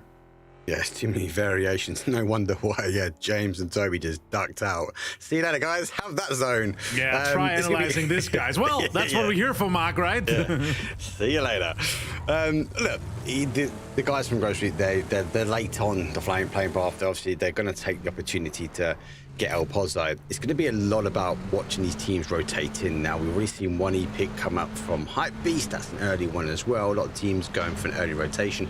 Yepa, I felt in the first game, they were just driving everywhere. So hopefully they do find a home this game number 2. And yeah, you highlighted already, Doozy already moving over to compound. So he is moving slightly back. So maybe a bit of a change from BB's plan here for game 2. But it's good to see the teams are already looking to kind of commit to this crazy zone that we've got. Yeah, that'll be insane if they're able to just, get in here. The only kind of difficulty I have with how this is played is that once you take an E-pick up, you're gonna have a hard time getting cars, and this zone is one of the zones that needs cars the most often, because you have such a high opportunity to get into a high ground. But sure, if it chinks away from you, you need to get in there, and it's just a really long way. Like, we're talking hundreds of meters or even a kilometer to get over there, and we just have 13 E-pickups to take Esports also getting in there. Happy is already on the way.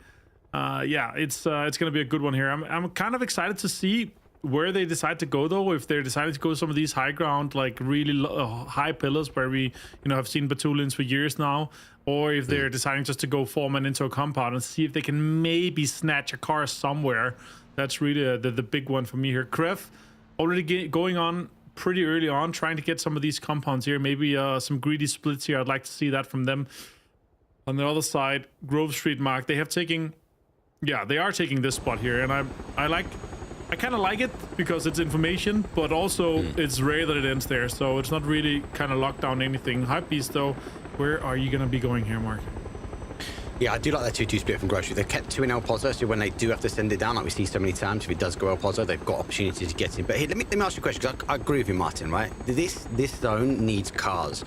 If you was on the E-pickup, surely you would go late, right, and try and pick up the hard spawns in and around this kind of northwest corner to stand a chance. Or would you rather go for the high grounds? Would you rather play the Batooning style and just kind of sit tight and try and farm kills? Well, I mean, you look at the plane path, right, and it's really far south.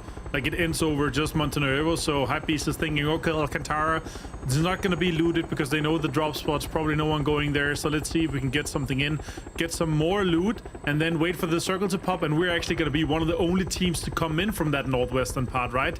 On the other end, right, if you're driving, Mark, after Alt coming in from that southern side, Ascend coming in from the southern side, there's a potential clash. But you're aware of so many timings. If you're the middle teams, as you see right now, you're going to be going early. If you're the edge teams, if you don't find an E-pickup, you wait until and you drive with the circle pops, because you know your kind of your mid-priority teams such as Ascend, After Alt, Win or Die, Secure Sense at this point here, they're going to be like the middle of the pack getting in there. Everyone else is going to be waiting. So if you get an E-pickup early on as Hypebeast, I really like what I'm seeing from them, because they're like, okay, super coherent about saying nobody's going to be Alcantara properly. Let's try to get some cars and secure that northwestern side. We don't have that many endings up there, but still, they get cars. They get a way better spot inside the circle than driving from Los Leones. Yeah, they've got the ability to kind of move with the zone. I do worry about some of these teams, obviously coming in from the south side, but we know After All would like to play the outside edge, maybe find a compound, same as Ascend as well.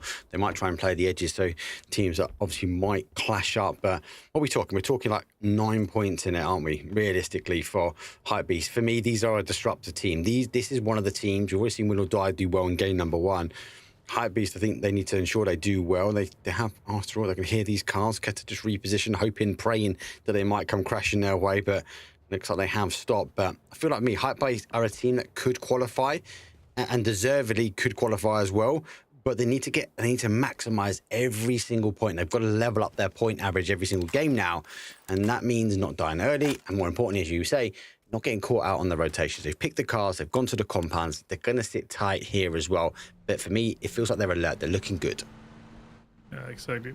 After all, here, driving in, trying to get some more information here with them. But yeah, they are close. I feel like I want to see Hypebeast either reposition, because this is kind of the spot where you don't want to be where Hypebeast are. You want to be in this compound where After all are. They're kind of locked in behind them. They're going to have to drive like northern around and try to get back to the other guys. On the other side here, Bushido, they are driving in as one of the lower priority teams in terms of how early do you get into the circle in behind Ascent. And Ascent is going to be slow with that. So, Rex, of course, no surprise here, Mark. Actually, say we have a UAV inbound and we have some information coming in for these guys, especially in this circle here. This is such a good opportunity for them to get information. Once they see that second circle pop, they know where they're going to commit, and Brexco will already have scouted that location. And it's not even just a scouting, is it, Martin? He can scout the pathing to the location as well. So at the moment, he's getting all the information. He's seeing all the compounds. He's trying to find where these cars are. Not getting shot at as well. Yeah, because actually, it's when we, I think we interviewed a doozy, was it last year? And he said about he loves being in the glider because when he gets shot at, that is that team giving him information, but not just him. All of the other teams around him. Oh, there's someone here. This compound's taken. There's shots coming towards this compound to the glider. So people, I think, are getting wiser to that, but there is still a lot of shots that do sort of whistle in the way of the gliders. Yeah, and I like that it's not that many teams that are using it that often, right? I think especially with Ascent, they're like a specialty team with this, and they're having huge benefits often with it. But they're so often in a situation where they're extremely late to the circle that the benefits kind of dwindle down a little bit because they get shot at everywhere. They lose obviously the glider, and they're not going to get into a spot where it's like, okay, this is pretty good priority for the next circle. We have something to do. They're often chasing circles, trying to get a little bit of an edge, and then, okay, next circle, we know where we're going, and then they crash. And that's really the detriment to that style where you're like really hard edge, extremely slow looting unless you get the circle exactly on top of you. Yep. And not circle on top of them. Good shots from a doozy. Let's take out one of the tyres there. Turn of fire have been repositioned as well. So you go back towards the compound, a bit south of them at the moment. Just on the map feed, if also you can check the map stream as well. You do have a command, !map in chat if you're on Twitch. I'll bring up the link there. We'll see Win or Die looking to pop AE pickup. This is a good time, and they're waiting for the zone to hit, and they will be airborne just after. So it's giving them options. T-Bones, well, he's run out of options because of the sandstorm. Going to be skewing his path of sight. His line of sight towards exhalation now as the zone. Well, it's about to go. We've got to lose some of this unplayable. Surely we do. Is a huge shift towards the north. You wanted the creative field yesterday. You might get it today. That's hilarious. He was like, oh, I wanted the creative field ending in the middle, and now he's like, he's jinxed that it's coming back. We're going back to creative fields, and this is an even rougher one. This is very likely to end around the creative field. So even where hypebeasts are, we actually have quite a lot of endings where Novik is. We are like southwest of or straight west of creative field, northwest of El Bozo. And we have had a decent amount of endings there with this like exact pop here. Where this compound here, we've had a lot of endings recently. Oh no! Especially in ranked, where we've seen those. After all, though, they know that as well. They want to take the fight onto hypebeast. 3 guys pulling up here. Only Pokemon left out, Mark. Can't risk losing here. They must have seen him crossing the road. After all, though, they are only 3. They don't want to risk it, do they? They back out. Gets holding the anchor. I think he's waiting for the peak from them, but it's not. Seifu, as they leave El Pozo, they've taken the high ground, that 2-2 split. They've collapsed as well. They're causing some damage, and they've actually moved into Crater Field here. Yepa, they're trying to find a new home. They're crashing straight in, but they're only for the 2. Yepa needs to get rid of Grocery at the moment, but the nade will be cooked, though. Needs to get through, as who does get one. Now they can apply the pressure, as here comes the nade. Here comes the Molly Dub. There goes the ace, though, as another one goes down. Yepa struggling to keep players up. That is a quick delete, though, and Grocery will hold out as they to control the crater fields. Yepa is no more. Yeah, this is huge for them, especially only being a 2-man. Being able to defend this, picking up this many points is huge for Grocery. Now Ascent takes shots towards Bushido. Ah, that's unfortunate. Can he get out of it? No, I'm not sure. Oh, nail cut goes down to kill Yakai. Nice shot here with the 6-6 on the mini.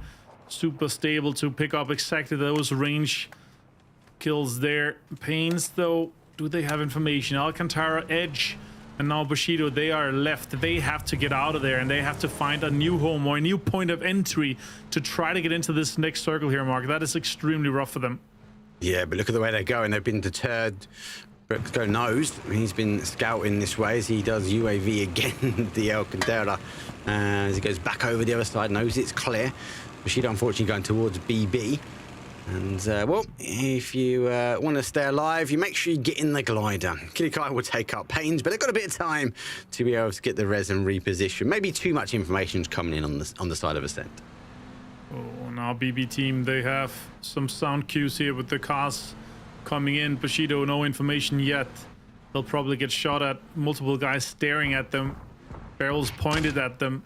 Adusi and the guy shooting with them. Some silences though. Rhinolock finds Kid on the other side of the map. He'll first see he's out hunting here. See if he can get maybe a kill or two. Locked on to Bushido. Shots coming in, connecting as well. 30-11. Not enough to get the knock though. And now they are forced to co-inhabit here on this southwestern edge. BB team hoping to be this only team to kind of be entering from this side here, looking for this next circle pop. An exclamation mark. They are popping into an emergency pickup to get a new home. Perfect timing though for this circle pop. Huge, really, really good timing from them here in this shot. So I would be sending them out of here, guys.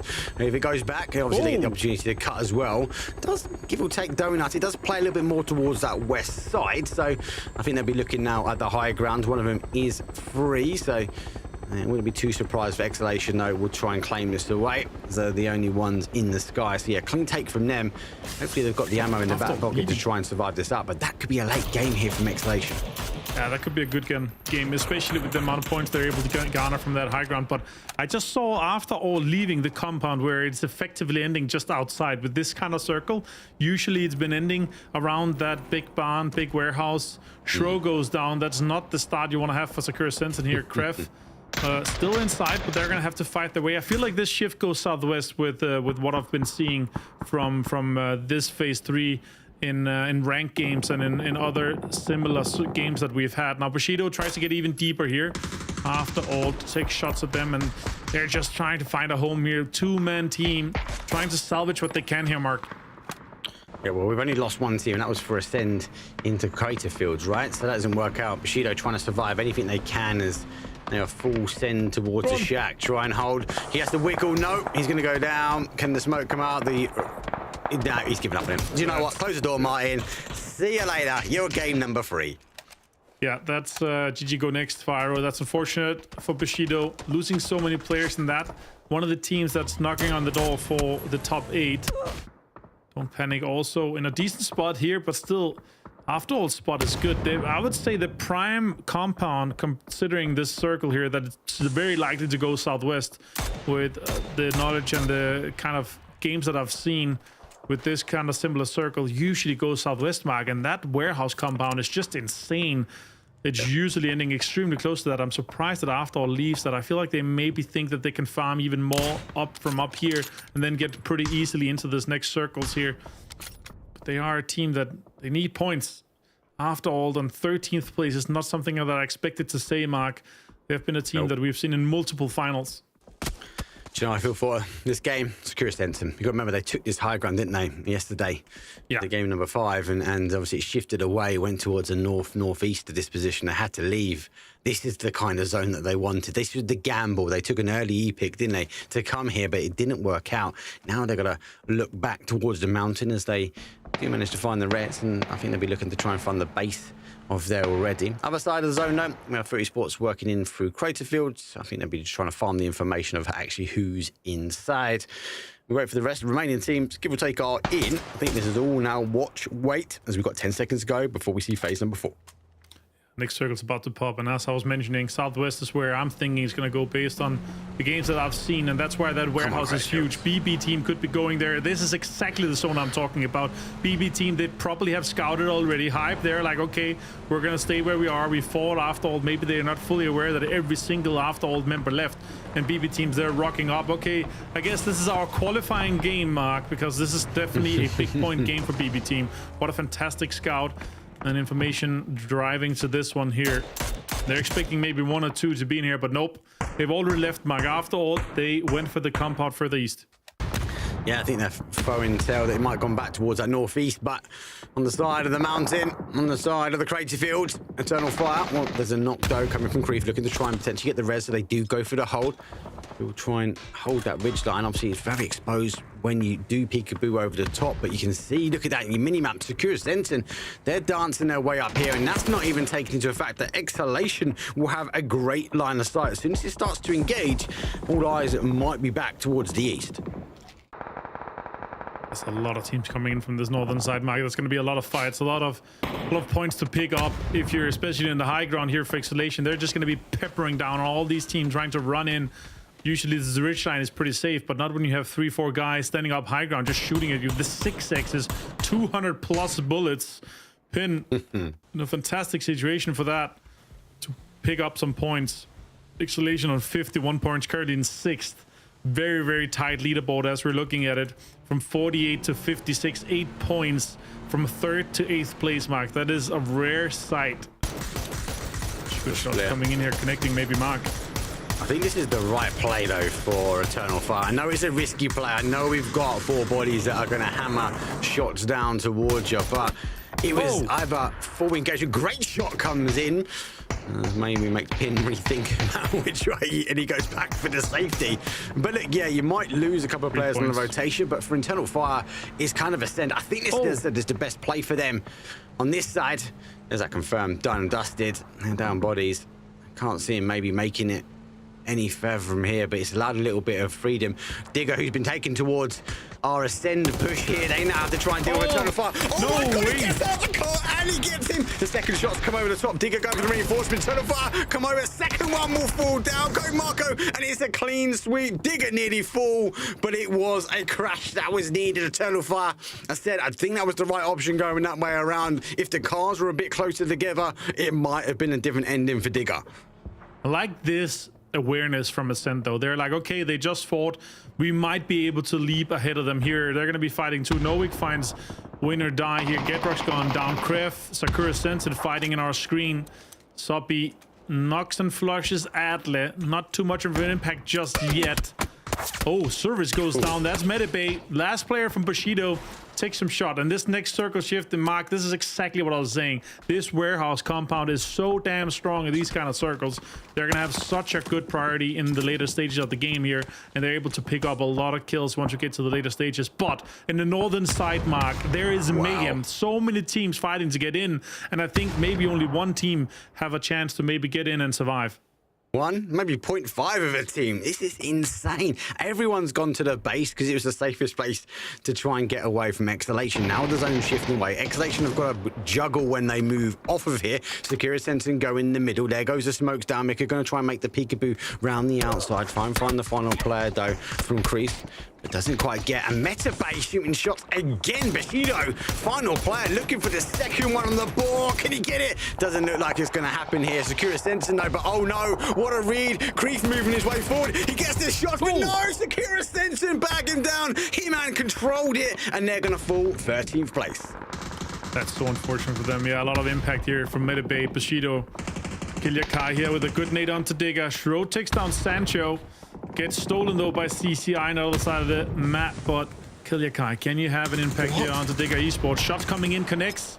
Blue zone in hand. Gonna put more pressure onto them. Global Army gets down Shro. No. That's insane, Mark. Run! There's more coming in. But they Exhalation tried to get off the high gun. They've gone. Don't panic on the other side here. And the mortar fire is coming in. Sheila, the spy on the other side, getting in the 0. Great shots, though. Comes in. T-Bone is going to fall. They got the opportunity now to try and get the med, and the res is back on. But it's all chaos here on the northwest corner. And now Sakura Sensen, can they make something happen here with a 2-man roster? Shro is down. He got his kill, though. Still in there. And now they have the sound cue from the smoke grenade launcher. And now shots are coming in from Micah. Good connecting. Oh, this is unfortunate for him, though. T-Bone goes down to the circle. He got both of them extremely low. Watt down to like a couple of HP as well. And Sakura Sensen is out. T-Bone is going to get flushed to the circle. That's unfortunate. Point going nowhere, though. Digga with just 2 players alive. Cosign with 3. That's a big one, and especially with the impact from the Eternal Fire guys that pulled up Ascent. Can they make something happen here? Pains with a good headshot onto Cassandra. Yeah, great headshot. And again, Ascend reading what's happening around him really, really well. For Esports obviously falling down. Don't Panic taking the long distance shot for them. They've got to try and work their way in, but it's not going to be the case. Ascend, though, trying to take... That is a great molly. Does he catch him? He does. He doesn't catch just one. He actually gets both of them. Way. 2 for the price of 1. And Global Army post the Kobe right in the middle. It might be a great read, but they're underestimated. Don't Panic's util dump on top. Ascend down to their final player. The gliders on the ground. Digger Esports will fall. Brex maybe getting the opportunity now to get Kilikai back. Oh, scrap that. Kobe posted straight in. And again, 2 for the price of 1. Don't panic. They're going to annihilate Ascend. Yeah, CCI. Well-placed utility. And them being 8 alive here, that's great. Now they have to fight for Afterall to try to survive, try to get points. Mark, though, this next circle here favors no one but BB team. Everyone else has to scrap to get in. So now it's just about turning your focus. How do we maximize points in this game? Take on another team, see if they can get a little bit more out of it. Only win or die is kind of inside this next circle here with their location. Grove Street, though, can they make something happen here? They have the low ground. They have a little bit of a footing inside this next circle. Voxus could put some pressure, could maybe get some points here, Mark, from these northern teams that are struggling to figure out how they get in. But this, you got to think who we've got left in, right? Hypebeast have got a little bit of a corner compound. They don't want to overextend. They've got to get points. The other side of things, Grove Street, obviously, they're in just on the outside. They're in the top 8. They can't overextend. The others, though, they just want to try and farm. How do they maximize the points? Well, Don't Panic are in, though. 61 points on the board at the moment. 8 kills already in this game, and they've still got utility to give. After all, maybe the next target acquired, those they do lurk their way forward. Great shots from Sheila. He puts Klim down. Global Army extends all the way over, pulls the gun in and over towards him, trying to find the peak. The money comes over the top. Oh my God! Another great shot, though. The barrel in hand. After all, are falling apart. Can somebody stop Don't Panic? Nope, nobody can. Everyone else is panicking except for them. Global Army, more shots coming in towards Pokemolodoy. Get some information here. Can he get him? Can he lock him down? Schiller finds Klim. Nice shot from Global Army. Shuts him down with the bold action headshot onto Pokemon. I love that. 12 kills for them, Mark. 12. That's insane. What? And the thing is that the more kills they get, the worse it's going to be for the win or dies. The Hype Beast, the Exhalations, Digger, who's all around that area. They need a team like BB Team to potentially try and farm the remainder of these kills. Now I have to try and lurk things down. You already mentioned, though, BB Team still in the prime spot. They have lost one. Obviously, they are down to a 3. Grove Street just on the outside, but they've got a nice plateau to play here. They're going to have to expend some of their smoke utility if they want to play peekaboo. But I've got a question. Don't Panic surely going to try and take this Ridge Line away from them, because where they are at the moment, they've got a little bit to go. But they've been so good with the util dumps already. I think, again, it just feels like they're knocking each team off one at a time as they work their way around the outside edge. This is the only team, though, Mark, that's worth fighting for them, right? Because if you crash a win or die, you die. If you crash BB Team, you die. So this is where they maximize their points. Also, for Grove Street, that's the same story for them. They need to take down Don't Panic. There's 3 up for them. That's 3 points. And a placement, that's 4. Maximizing that would be huge for Grove Street. And they definitely have the opportunity to do so. This is a circle, though, for Win and Die and BB Team. Hype Beast, what are they going to do? This is exactly the time for them to crash while everyone else is fighting. Now, Grove Street turns around, Mark, takes shot at them. What? No way. They've turned around at the right time. Hype Beast, I think they thought they could sneak their way towards the south as the zone shift slightly away. They get into firing range. BB Team, who haven't been contested, have got util done. They're going to go down on a dog, though. The new boy puts on for 2. The split's going to potentially hold out. But no, Grove Street know exactly where they are. There goes the car. More util will go down. It's a full sweep. And unfortunately for Hype Beast, there is no hype remaining. Grove Street picked up so many of those kills. That was Molodox. He should have gotten all of them, but 10 kills for Grove Street now, Mark. That's huge. Now in a top 4 situation, guaranteed 4 points here now. Don't Panic. Can they make something happen? Vaso takes down CCI next. Schiller, last player here. Win or Die, just sending it. Can they make something happen? Schiller finds 1. Layer's low. Utility gets dumped. Schiller, 6 more damage from the nade, Mark. Can he do something? No, he's going to get the opportunity now to get a med back on. Leosh, though, unable. He knows there's going to be danger coming from the side, but he has to turn his attention back towards Grove Street, though. He's looking for the initial shots, though. There goes somebody over the top. Leosh does get Vazu, though, as Grove Street will continue to move forward. But no, it's going to be Don't Panic. 4th place for them. Huge amounts of kills for the team. Grove Street looking to go win or die, eager to try and get some more kills on the board. They've gone from 1 to 3. He's got no helmet remaining here. 12 kills for the boys. They needed this game as well to try and secure their spot and their store going. Yeah, this looks like a login. Karam takes down Pacernity.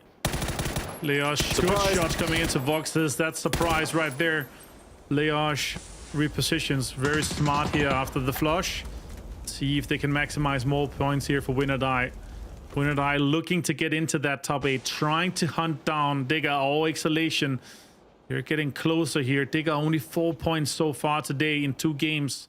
That's not enough when all the other teams are putting up so much more points, Mark. It's not enough. It is not enough, and it's the one team that needs the points. They can't get the kills.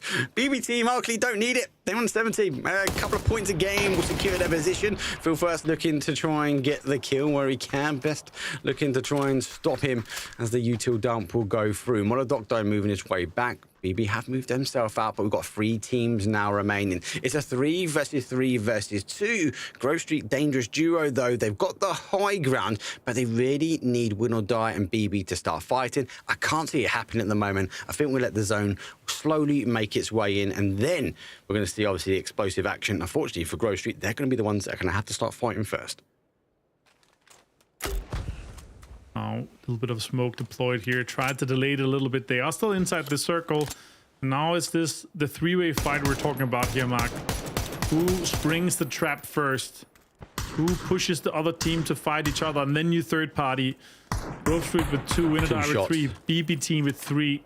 Utility getting picked up here on Phil First. 3 nades, 6 smokes. This is the utility that wins the game for BB team if it's deployed correctly. I'm not going to flush here and there. Smoke line on another opportunity. Win or Die, though, they are looking good. Good nade from Phil First. Can he connect another one? Just 2 more to go. That's a fantastic nade. 1 more, same location, and that's a wipe.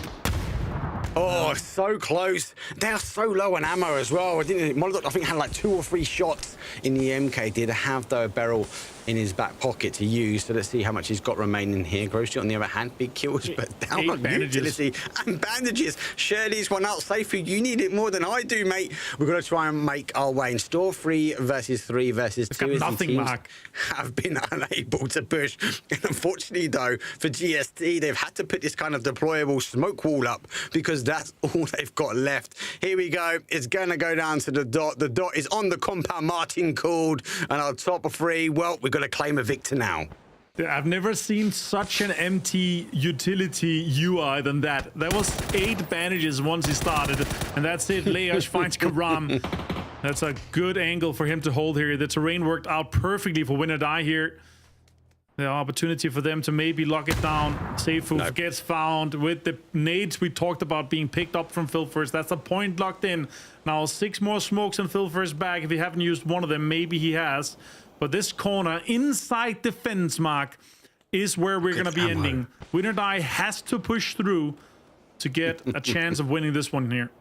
This is horrific. No one's got ammo. No one's got ammo. Arguably, there's not many people left. 2 nades and more. You've only really got a spray and a half. I think this is going to come down to timing. You mentioned they've got to come in towards the compound. Beth is holding out now as he spins out. He's got a great angle, especially if they try and duck in. Now, if we don't identify him, they could potentially block him out. They've put smokes there, but that is insane. High IQ. Someone get a notepad. I need to try and put that one down.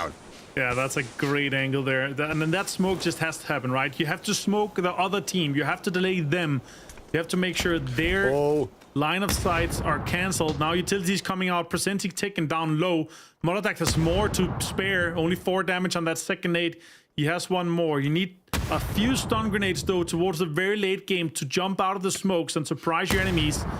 More 14 damage here onto Presenti. Molotov, he can deny a little bit of a line there. That's a good one, potentially. Didn't go far enough, though, here, Mark. No. That might actually stop one of their options in as well. Here comes more of an airburst nade. They are getting pushed ever closer and closer together. The smoke is starting to dissipate. Here come the flashes. Monodoc post a nade. Head of my bag goes down. Now they've got to try and push. But good hold there from BB, trying to ensure that they don't come sneaking their way through, Martin. Yeah, now he crawls for information here. Hello, my bad, flushed, and now they can just go out. They know that they've hurt them. Layers takes down one. Layers gets taken down, though, and BB Teams takes it home. This was their game to win. This compound, as we talked about, Mark, this is such a strong compound, but don't panic. They swipe that. Look at that. 13 kills for them. A lot of damage done. Overall, what a game for them. This compound, though, after all, they must be kicking themselves for leaving this compound here. It's such a strong one. I think they got drawn into, though, what happened yesterday. That big northeast shift that we saw. I think they were positioning themselves to be ahead of that shift, but it wasn't the case. Martin, you called it right. And BB Team, they scouted it well. They pushed themselves into a great location, but even though the win came from BB Team and our win or dies, we're trying to claim as many points as they can, it did go down to don't panic. I felt like halfway through that, Martin, they were eager to get as many points as they could. Yeah, they were aware that, okay, we're not going to be able to get into the winning compound, but we can maximize points by just going absolutely crazy, and that did exactly that. But the win goes for BB Team. Guys on the desk, break down this last Miramar of the last chance qualifier. We'll break down the last Miramar of the last chance qualifier, but first, BB Team actually won the second game yesterday. Same result, different map completely because it was on Miramar today. Yesterday it was on Erangel. It's going to be great for them, but Toby, it really was just a compound control conquest from BB Team. That's what worked for them. Yet another one of the, if you roll the dice and they go your way, you're in for a great one. I will say, though, BB Team actually came to this position rather late. The warehouse was free for most teams to take for quite a while, but everyone knew that if we commit to this position, yes, we might get late game, but we ain't going to get a whole lot of kills with it. You can see BB Team coming into this final fight only had 2 kills, and I think many teams were worried of the risks of going down there than to potentially get crashed. But BB Team, they did, and they got themselves the win. It's pretty much confirmed by now that we're going to see BB Team in the grand finals, right, Carlaris? I don't see them getting knocked out of the top 8 at this point. Yeah, it was interesting, the live fight as well. I mean, for the most part, let's take a look at the highlights. I just feel like there needed to be earlier pushes, right, Toby? There needed to be like holding on to the utility, because as soon as all those smokes are gone, all those nades are gone, BB Team knew there was no threats left from Win or Die. BB Team is not really a team that you can bait into making mistakes. I think that's what Win or Die were hoping for. If we try and smoke them off, maybe we catch someone trying to rotate over to the other side or try and make a flank play on us. So if we set up as if we're about to push, but we actually hold back, then we can catch them off guard. But BB Team knew they had the better position, and good on them to not get too eager to get the game over before the time was right. Yeah. At the same time, I mean, just such a big game for the Don't Panics and the again Grove Street, man. Like, and the great thing about seeing Grove Street actually make this happen from that south side is the fact that this is surpassing what I thought that they could do. Yesterday, they get that win. It's from a compound. Okay, cool. Let's see what they can do when they're having to kind of jostle around on the edge of a circle and keep playing in. They played it good. They played it good. Got a boatload of kills. Even stole a lot with util as well. And so they were really looking for opportunity whenever it would strike. I mean, let alone the fact that they started off the game being the most northern team, and then by phase 3, they were the most southern team. Like, we saw the circle go north up onto the post and said, yeah, it's all Grove Street, but then they had to play out in the open, playing from behind, and got a ton of kills with it. Same thing, I mean, as you said, Don't Panic coming in on that northern side, threading the needle again, as we've seen them do before, but able to maintain so much space in doing so against multiple teams at the same time was incredibly impressive. It was impressive. What's also impressive is I was all ready to talk to you both about double-digit kills for teams and who I wanted to focus on, those 2 teams at the top of the match results. But you boys are so good at it, I didn't even have to do anything. Good job there. Don't Panic and Grove Street, though, were the 2 standouts for me. If you take a look at all of the teams in this, like you said, getting those points. And I do like the quotes and the ticker there on the screen as well, Kylaris. They played it good. Did I say this? I think Jason's making something up in the background. Nah, it's good. They played it good. Okay, well, It's a play very, it very good. finish. Sometimes we play good, sometimes we play bad. oh, they played it good. They played yes. it very good, very good, That's- very good. I guess I'll claim it. That's fine. But I do think that now, considering the points that they've been able to garner throughout all of this, I think that Don't Panic was always going to eventually get to this comfort position in Last Chance Qualifier because they are just, relative household names from the MEA region. Grove Street from yesterday, definitely a bit of confidence on the board because of that. And now, hey, the world's their oyster. After, especially when we got to hear from the interview from Safo, I'm very pleased to see them up here.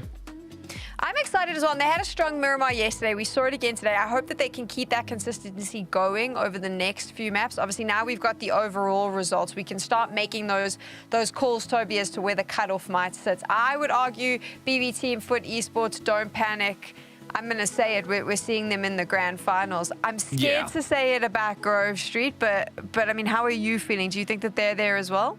I will say, had the bottom teams not been struggling as hard as they do right now, I would count them, or not count them out, but I would have my doubts. But Hype Beast and Down, I have just not seen anything yet over yesterday's matches and our two Miramars today that make me think, you know what, no, they're going to turn it around. They're going to really start getting those engines on now and strike back. So I feel like it's a 9-team race to try and, boot out the 9th place team by the end of the day. The rest of the teams, I'm having a hard time seeing them make it into it. So how many spots do we realistically think are still up for grabs, Carlos?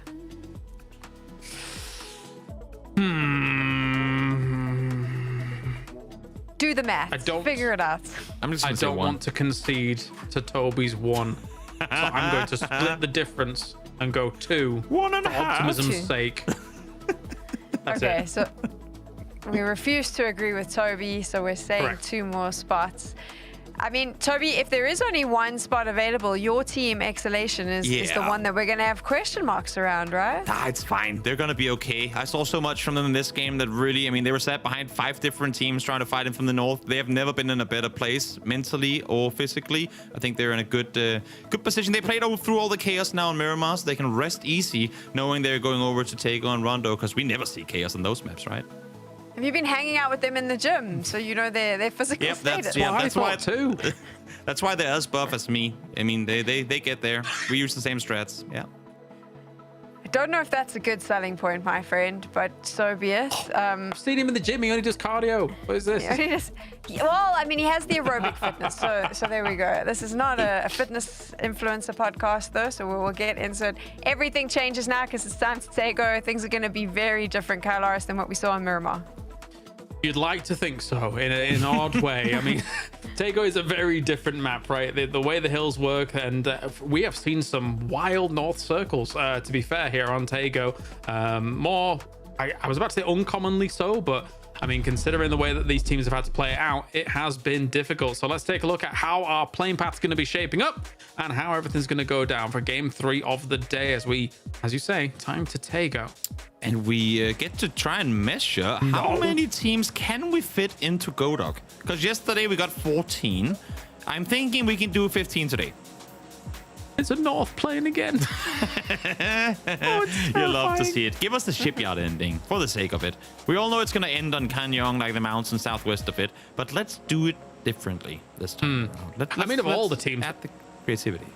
Yeah, of all the teams that have been laughing out loud for these kinds of Tego planes, it's teams like Ascend, right? They should be able to shore up their defenses pretty well, considering they've had so many North plane paths. They're almost always up towards Army base, towards Shipyard on that big split. But, admittedly, because yesterday's was so insane in Godok, they weren't fully able to capitalize on the fact that some of this should be their land in particular. So it's, when you say that, Ascend the North Circles and Tego, my mind is instantly taken back to the group stage game they had that had them fighting very early on close to Shipyard.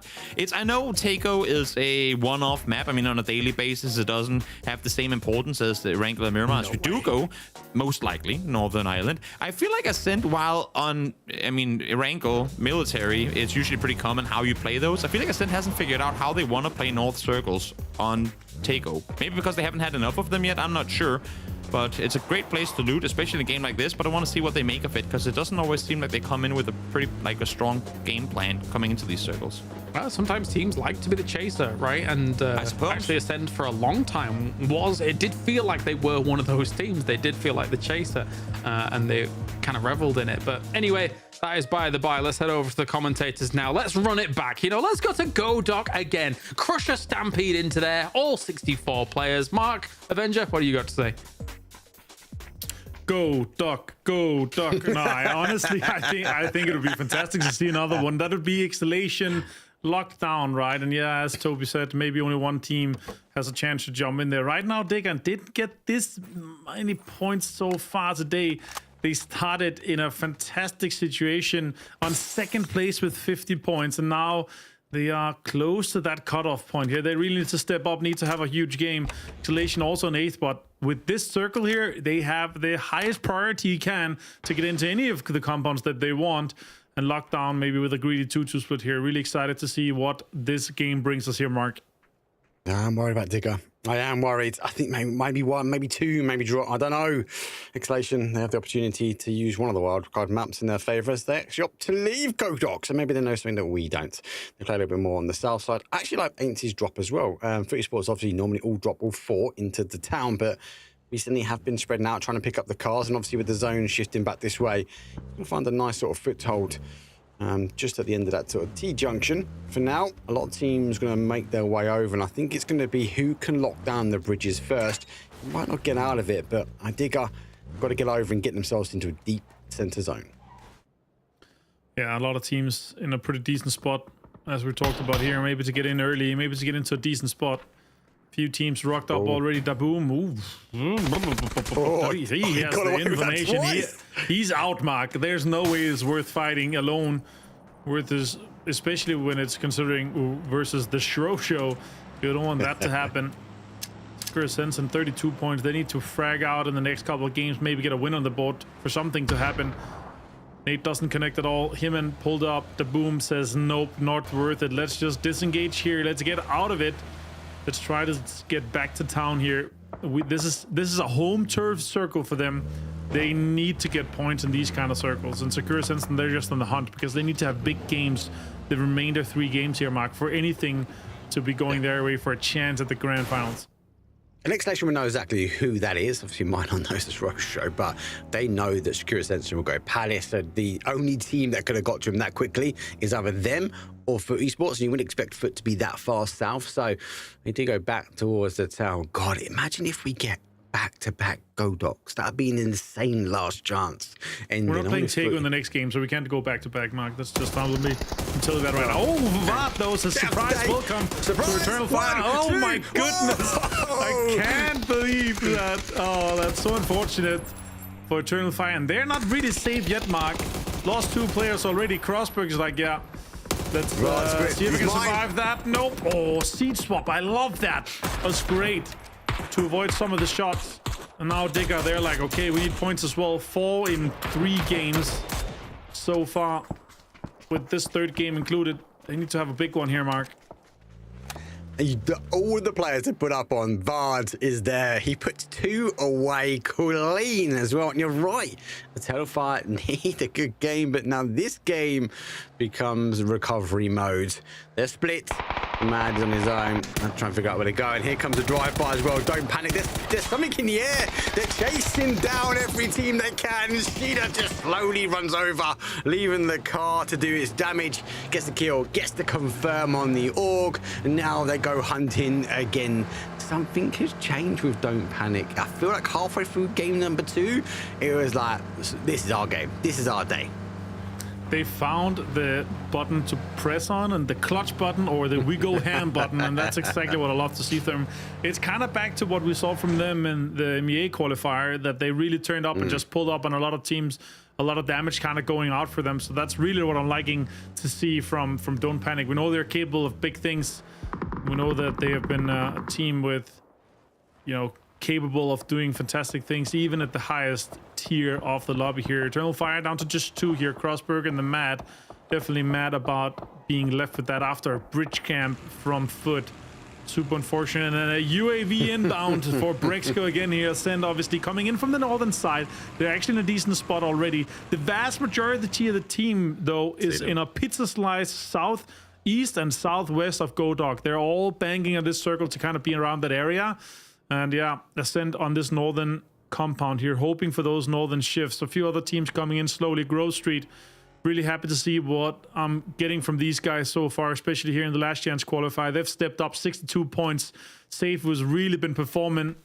Good to have him on the interview earlier here. And yeah, of course, he is saying, you know, I trust in these guys. I believe in these guys. And honestly, some of the situations they had, Mark, the clutches, the peaks, the jiggles that we saw from them, they are mechanically extremely talented.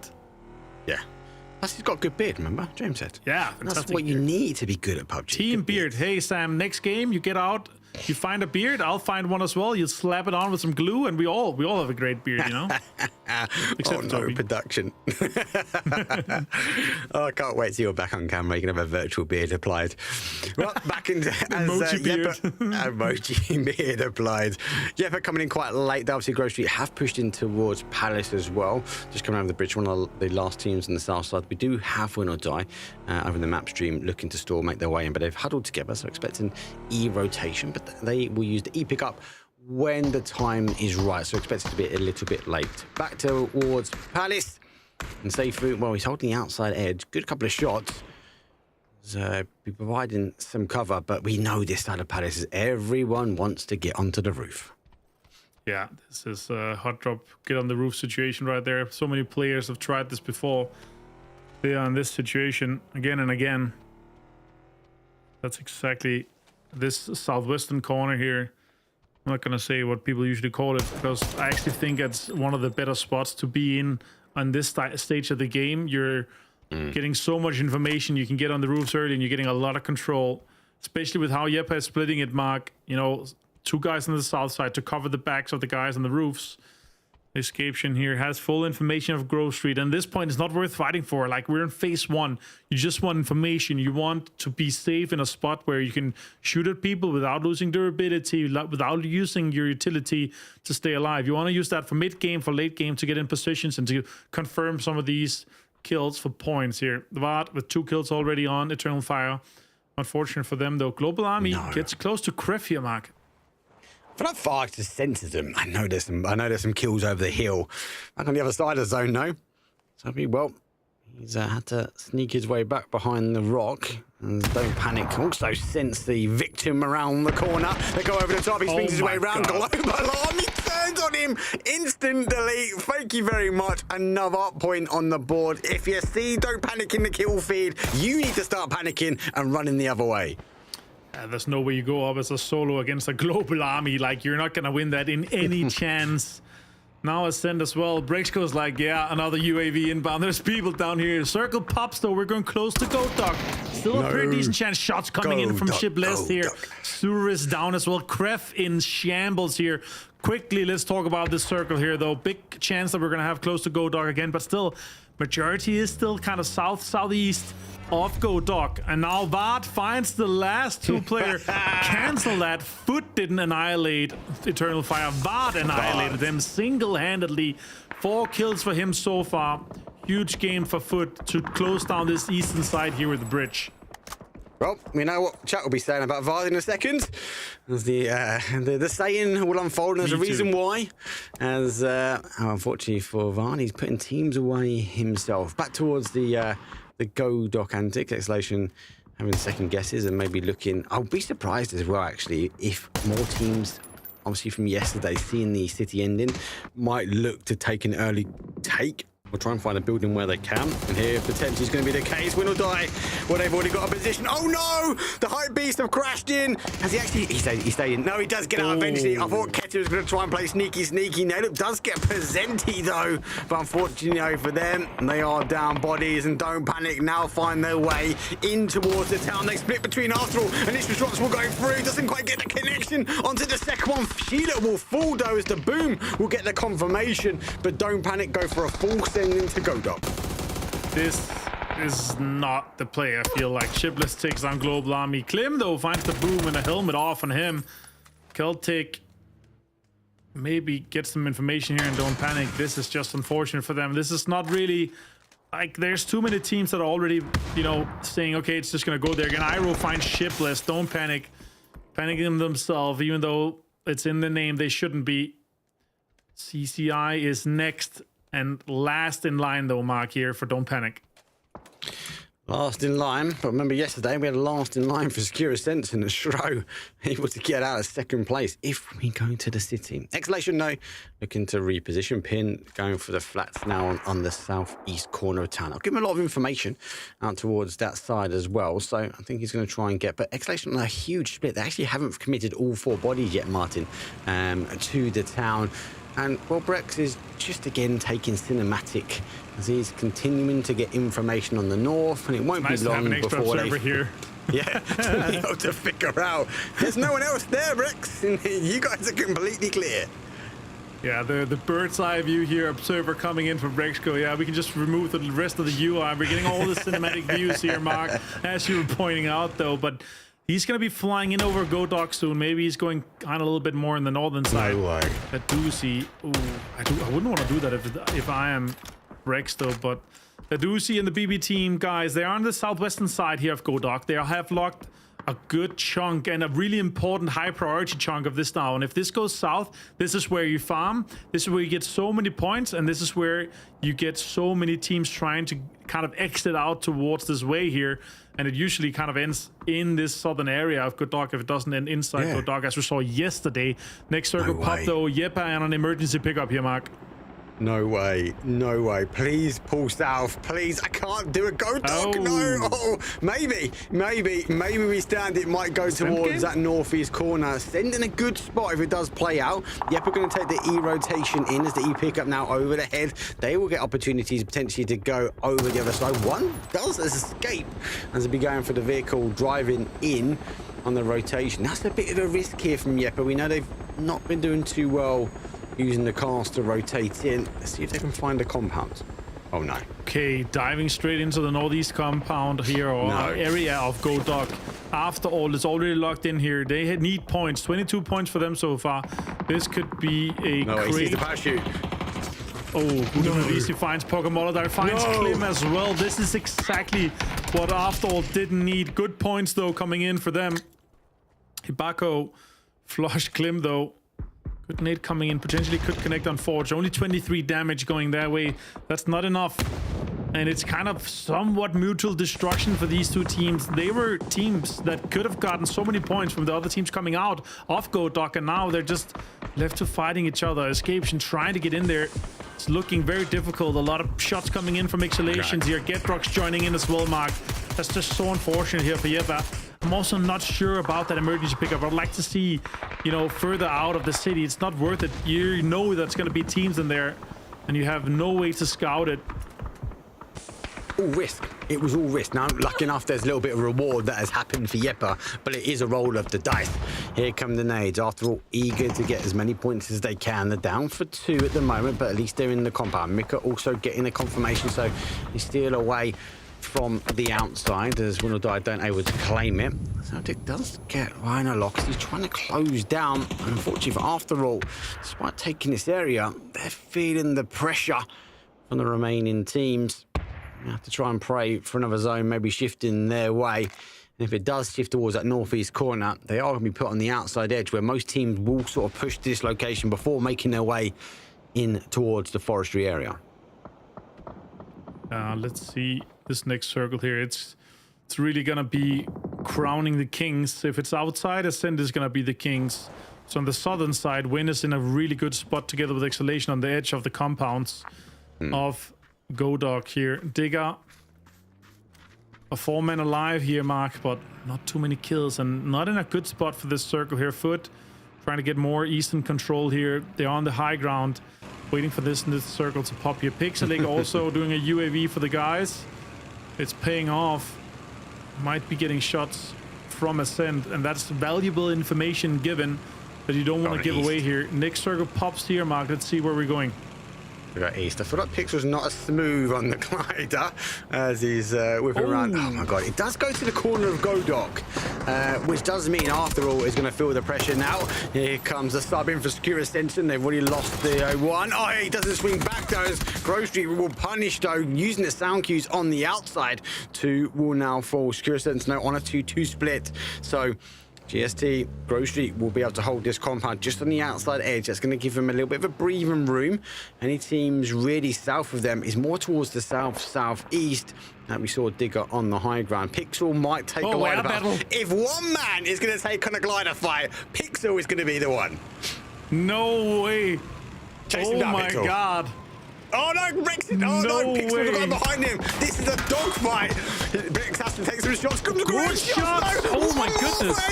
Oh my god! But the information for It's Chris, he knows he's going to be punished. Here comes the nade. It's going to be down to Pixel. He might have to get himself on the ground. It does happen though, but the nade comes short as Ainsley's able to back away, get some huge shots from Brex again from the glider, and Chris falls back. Oh, and Pixel goes low as well in the glider. They need to... Oh my goodness, he's coming in the parachute as well. 8C low, Pixel low. Shots coming in here from It's Chris. Can he connect? He could! Takes down Pixelic. Nice shot from him. Tries to confirm as well. 8C's on the retreat. T-Bone's trying to gain another angle here. Brex gets the confirm onto Pixelic, and more utilities being committed to this fight here. They want to control this eastern side of this circle here. Try to get the points onto foot. Try to get away from this cutoff here, Mark. That's so important for them. Although not connected, this information is valuable for Pains on that northern side. He can control this line of sight here to make sure they don't get swept in from the eastern side. It is a very good hold. Paint is in such a critical area, as you say, Martin, because it doesn't allow Foot to play higher towards that northeast. It forced him to play on the southeast. And Digger, which are taking shots from his end, they've actually snuck him below the fight that's happened. So that's going to cause Foot Esports some huge issues. Big decisions now for Foot. They kind of have to go through Ascent, as they will now start. Well, if you need one man to go through a team, well, that's Vard. He arrives now in the vehicle. 1 kill already as Pains Brexo in vehicles. They're rotating their way back slightly down. Kilikai, well, he's got a lot of utility in his back pocket. Just needs to try and get the sound cues right, as the rest of Ascend are kind of leaving him to be a bit of a snake in the grass. Whoa! Oh, nice shots. 80 gets knocked here, Kilikai. This is the impact that you want to have. It's going to delay them so much. Now they can leap ahead of them. Vard finds one again. And Vard just continues to put bodies in the graveyard. Now Flush comes in, though, from It's Chris. And Kilikai is probably lost to the zone as well. I don't see him being safe. Same with 8C. Foot down to just 2. Vard still standing, though. King gets knocked on the other side here. Daquil on Kref finds something here. Ascent looking to close this fight out. They want to get inside this next circle while still having control. Paints has information. Northern side is available to them. They just need to get in. Not sure they have full information on Digger Esports. Sancho finds a Micah. And utility gets thrown towards Foot. 461 damage, 4 kills. That's good, Nate. Oh, I think he thinks he's at the tree. Second one might go a bit further. I'm trying to work out. Great knock, though. Vard does get the re-knock now. He knows who he's fighting. Over the top. Expect Foot, though, be reading the kill feed. Might know there's only one remaining. Vard goes for the flash now. He's going to go in towards the smoke. Try and find the final player. Swaps towards the red dot now as he's going to flash him in. Unfortunately, out, though. Goes around the smoke. Drop shot, though. Oh, no. Laos comes from the compound. And Jedrock will finish quickly. It looks like Secure Ascension getting a slight blessing as T-Bone now is the final player from Foot Esports, and he's stuck laying down underneath, though, the line of sight from Team Ascent. What a absolute crazy amount of help that Win or Die just gave there, but they wanted the points. It's theirs. Now they're even closer to this cutoff point here. 52 and 54 for Digger. They started on 50 today, Mark, and now looking to get more. That's King. Finds Brexco. They need to swing even further north to disengage from this fight here from Digger. Don't think it's worth it, but they're going to commit. It's Chris and Pains, last 2 players. They think it's a good chance for them. Nice. Nade got broken down midair, either by a shot or by a utility. I think the nade exploded at midair, actually. It's Chris, finds shots, finds a headshot onto King here, Mark. What? Why are they disengaging, Martin? They've got to take the fight forward. They should be reaching that kill feed. Oh my God, Chris goes for a second. No. He's nearly got the third. Payne comes over the top, though, and finishes it off, though. Great play. Digger had to push forward, but they're falling down closer to that line. If you're win or die now, you are laughing. You're trying to take this one out. T-Bone gets one. Great spray transfer on towards Payne's. He's going to have to try and cook his final nade. The car gets rolling, though, to launch out as quick as he can. That's only going to be a confirm. There's the car just about sneaks away. And T-Bone, well, sends a few more 5-5-6 Payne's way, but that's it for Team Ascend. That's another point. He does. Yes, he does. Another kill under his belt. Great point there from Fur. Payne's on a solo. Foot Esports, though, with T-Bone also on a solo.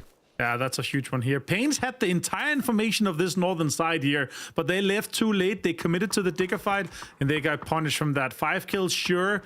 Not inside the placements just yet. Payne's need to have a huge salvage game for this engagement to be worth it. Yeah, 61 points, sure, it's a decent game, but they only have 3 more after this one here to get into this kind of 70-75 kind of comfortable area that you want to be in. Next circle, though, are we going to end Go Duck? We are, Mark. Oh, my God. We are going to have a similar ending on the northern side of the street this time around, though, Mark. Yeah, we're not going to get that really dense urban, are we? We've got a lot of factories, we've got the containers and fence lines that we're going to sort of have to play. But it does feel like the rice fields, right? These teams are going to have to situate themselves, and it's going to come down to timing and what time they can sort of push their way through. Ooh. Well, that's a good push through. Those the shots will go through. Nade not going to get the confirmation, but the shots will now try and take on for Don't Panic. Back to my point on that north side, I think it's as much as the urban ending was really fun yesterday, people could hide out for longer. We saw more teams survive for longer. This is very different. I know it's Go Dot, guys, right? But it is a very different style. It's going to come down to when you rotate. If you go too early, you might find you get yourself shot in the back by other teams. Yeah, and also crossing the street late game is extremely difficult. You have the majority of the teams on the northern side. They're going to be locking that down here. T-Bone with a fight, though. Looks to be taking shots towards Payne's. Connects 134. That's the SLR clapping at that distance there. And now opens up an opportunity to run towards Payne's as he's healing, but has been spotted by BBT. Medusi finds Iroh. Bushido with a decent game so far. All 4 standing except for Iroh. Knocked 6 kills for them. A big game could put them into the top 8 here. Payne's pushes in, tries to get into the rice field here, as you're talking about. There's a small opportunity for him to play offense, but there are other players close to him. He could be locked out. Don't Panic out in 11th place here. Win or Die, holding the control of the eastern side here, Mark. They are the team that are going to be looking to make sure that all the southern teams are locked out so they can get all the points. They can sweep up all the points on the potential crossing here on this huge road.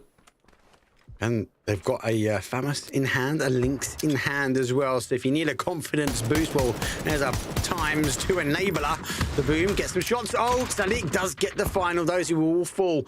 Will Exclamation now draw their attention back this way? Well, Panzer in the hand of Pin. The nades continue to fall over. Leos sending anything he can. Looks like Ascend will now fall. BB do finds him. And there goes a confirmation. Salik does get hell on my bad. And Pin eager to pull that trigger. P90 on one hand. Panzer on the other.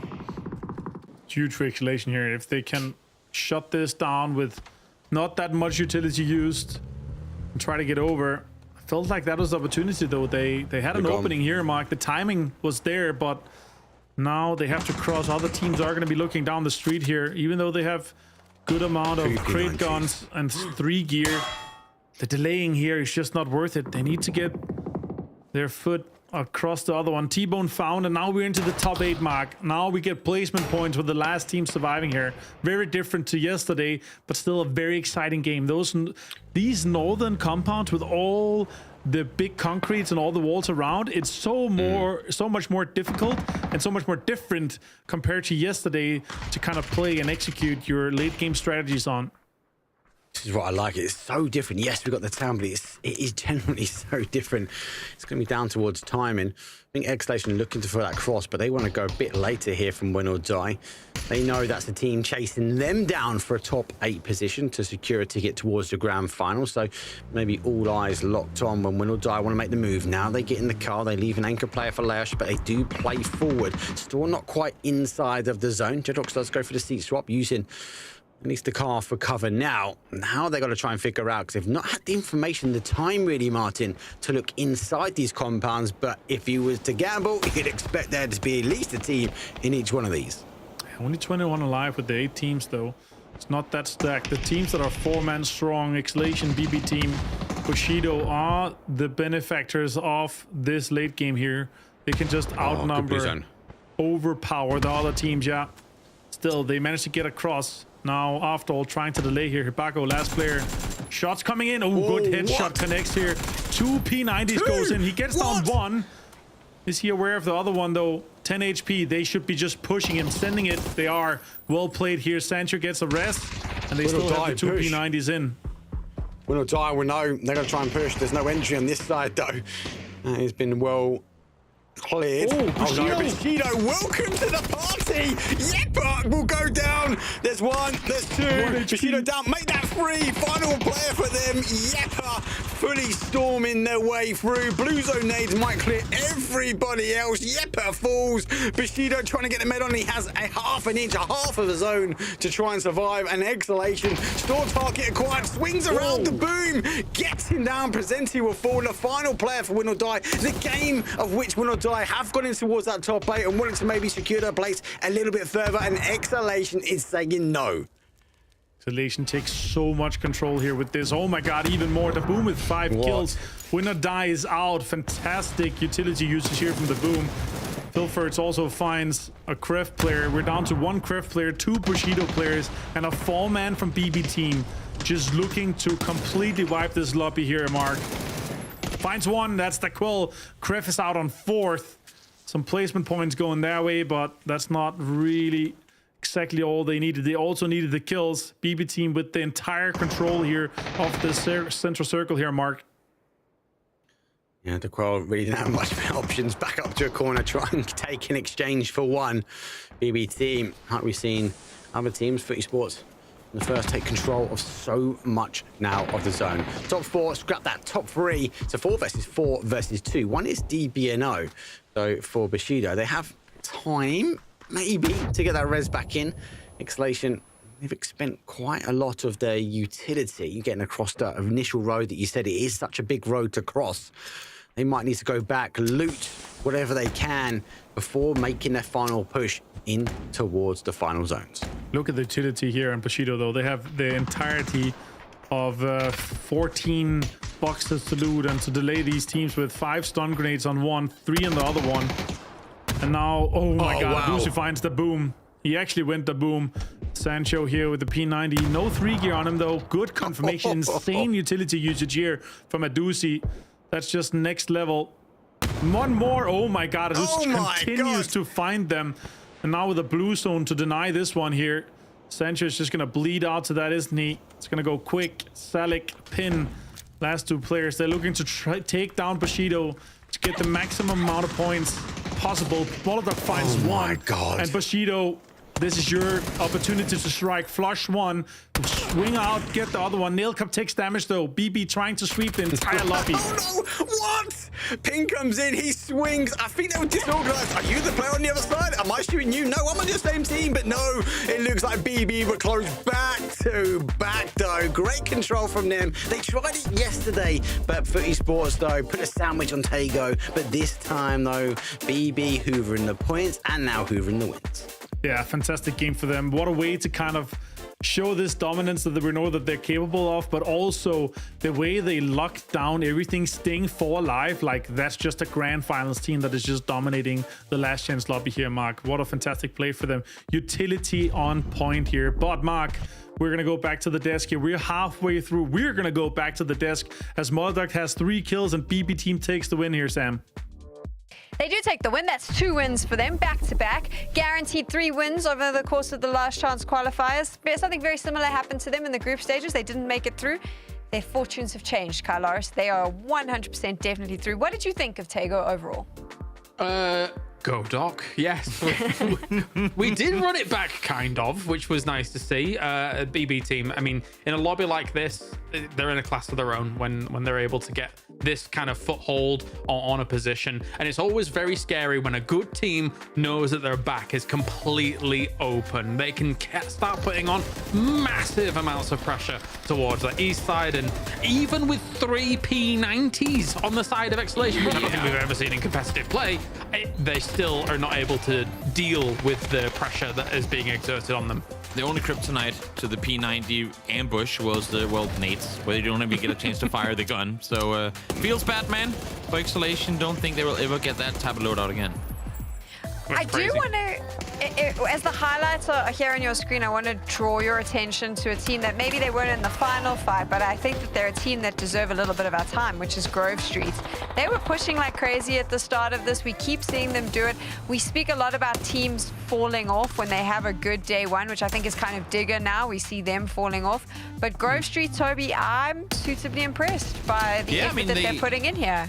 They effectively played a similar playstyle to how they played the previous Miramar game, where they pushed towards the circle early on, but then they set up towards the edge, and then let teams come to them effectively. I mean, getting to pick the location of the battle, so to speak, and they did so successfully, able to clean their edge, and then just, I mean, when the circles kept going into the city, it was hard for them to really get a whole lot going. You're filling in behind three teams being Don't Panic, BB, and Bushido. I mean, it's going to be hard because all of a sudden you're the one pushing through, and we've seen time and time again how hard these building pushes can be. What do you think has happened with Digger, Toby? We've obviously now going to see them fall out of the top 8. Why have they not been able to find their footing here on day number 2? It's been a weird case of yesterday. They were able to avoid a lot of confrontation. I mean, their win on Miramar was them backfilling very successfully, kind of similarly to what we've seen from Grove Street the last 2 games. Today, they're trying to claim more center early on, and they just end up in situations where, I mean, chaos kind of comes to them at a time where they aren't ready to take the fights, and they seem like they can't really handle the area of the map they're up to try and play in. Your match results now on your screen. Carlos, familiar names are starting to find their way in the final sort of 8 teams every time we're watching these games, which means it's just going to allow some of those top teams to pull away even more so on the overall standings, right? Yeah, I mean, I think we were expecting Win or Die to try and have a run or a foray towards that top 8, and indeed they are with that 10 points. Bushido, again, is another team, 13 points there for them, where they're trying to make a bit of a strike at it. So it's getting more open, to be perfectly frank with you, towards these top spots. Well, to at least qualify through into the grand final. I say top spots, but there's no way you're challenging BB team and foot up towards there. What would you have to do to challenge BB team and foot? I feel like everyone in the lobby would have to not arrive to play these last 3 games. Gents, I was going to ask you for cutoffs. I was going to ask you to do maths, but I think I'm going to hold on to all of those and toss them at Avenger. That might be what we'll do with him. I've had a ton of fun with you on the desk, but I do believe that you've made a complaint to production and you want to go back to commentary, Carlos. So apparently you get what you want because you can do all the roles. Is that the truth? That is the truth. I get whatever I want at all times. Whatever he wants at all times. Except you don't win when you play pros. I have noticed that. We've been watching the shootout. It hasn't gone well. I do believe you once again tried to change the rules. 2v1 is the play now that we're going with. Why don't we find out if that worked out for you, shall we? Let's.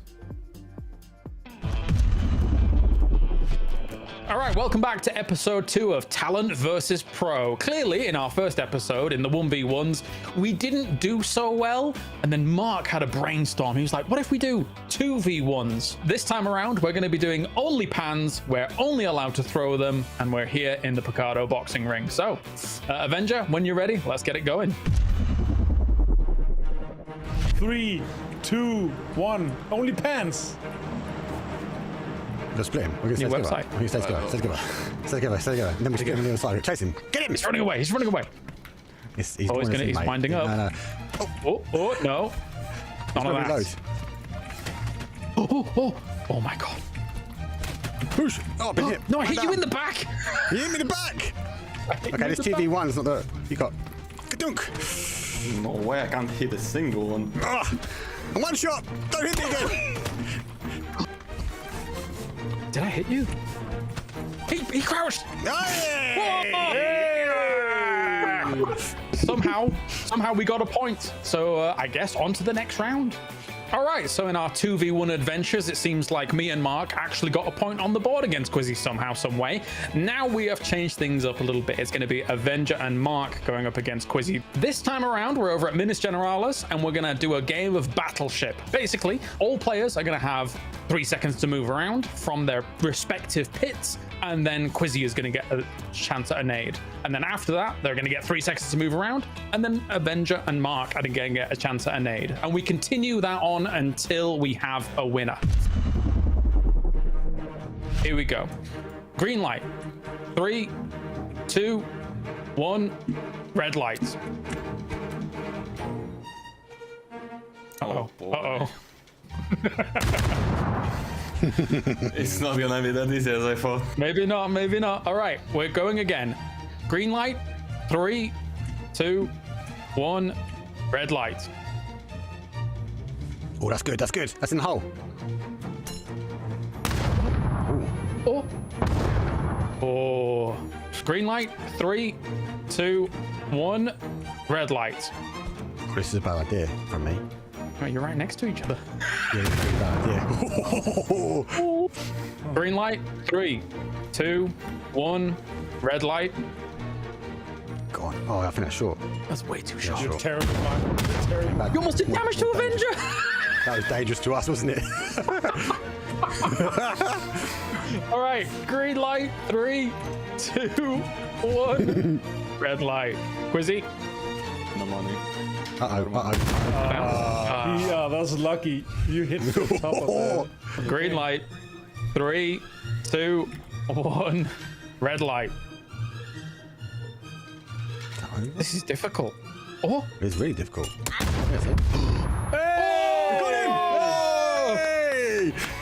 I didn't think it was going to happen in 100 nades, but it happened.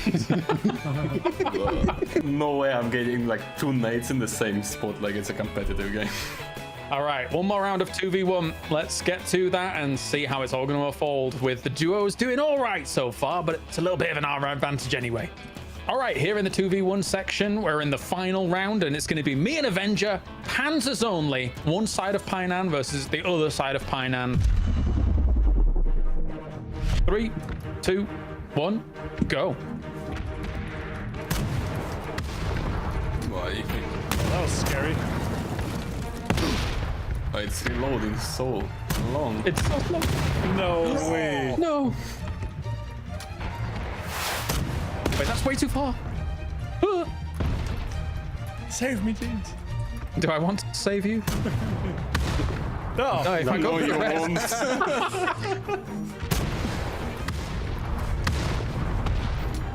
This is bad, this is bad, this is bad.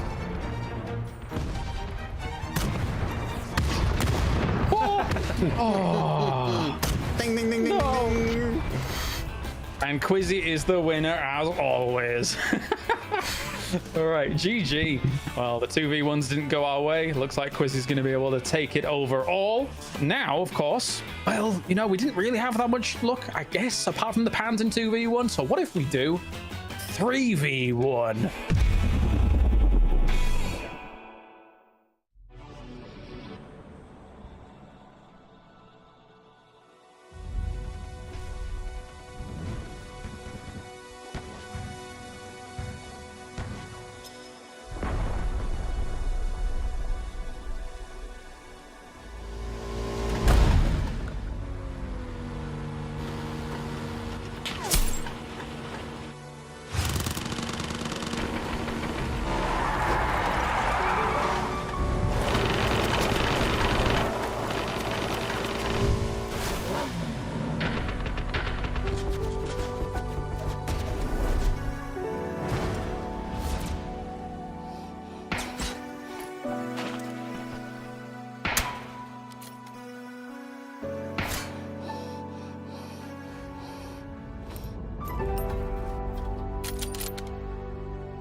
spotted.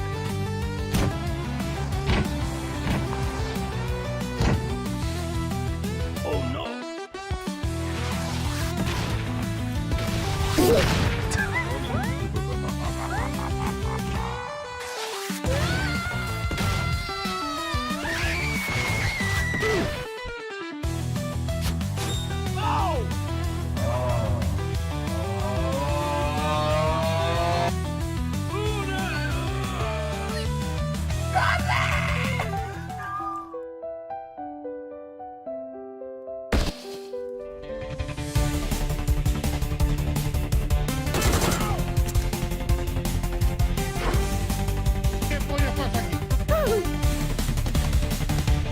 Okay. Hold up.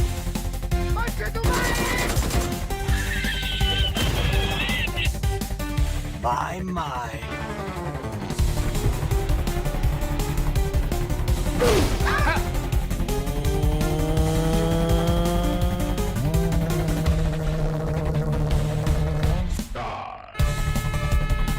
Mi bomba.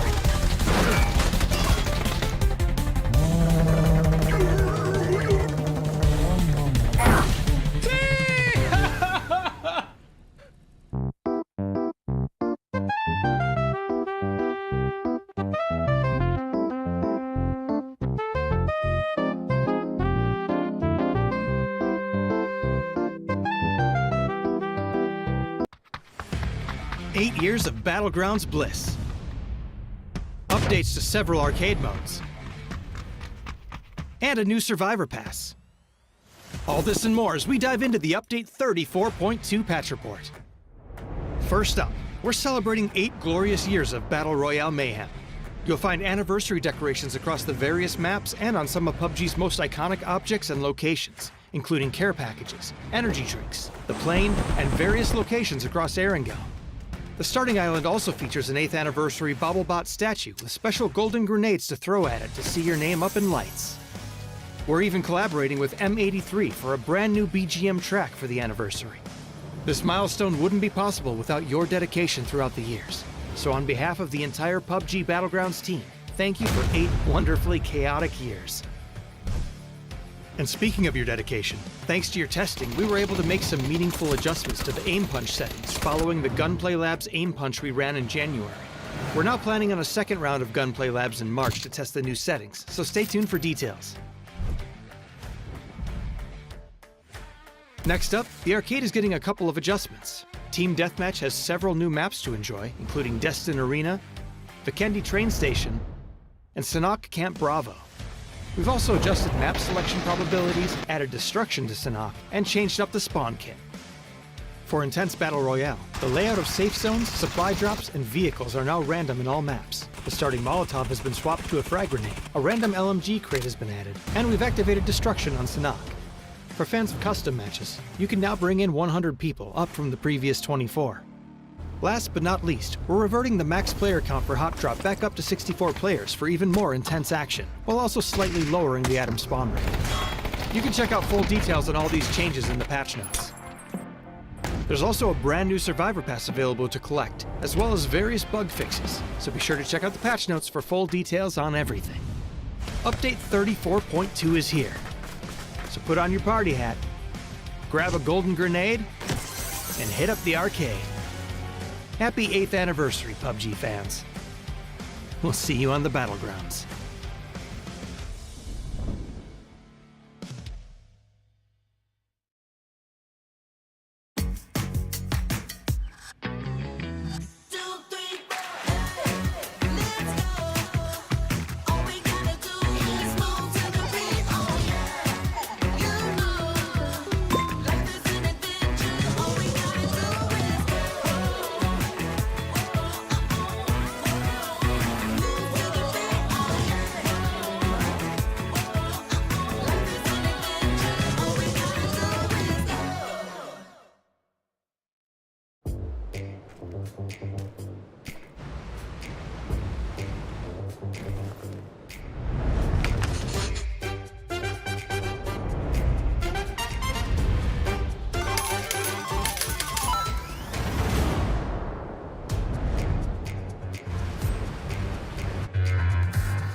Welcome back to PEC 2025 for spring. And this is super unprofessional, but we are coming to you from our homes. I live in South Africa. There is a massive bug currently crawling along one of my lights. So if you suddenly see me throw hands, I've been attacked. That is what has happened. I also wanted to address something real quick. Obviously, Avenger and Mark are back with me. Lots of comments in the chat. We spoke about it earlier, but we'll bring it up again. Balkan Eagles, obviously, Mark could only field 3 players. The rules state that, unfortunately, that is not going to fly. You can't compete then, and that's why we're not seeing them. Disappointing for them, and I'm sure disappointing for their fans at home. Yeah, it's going to be disappointing. Obviously, it's quite difficult. Obviously, things happen. Obviously, you don't know what these circumstances, why that 4th player can't join.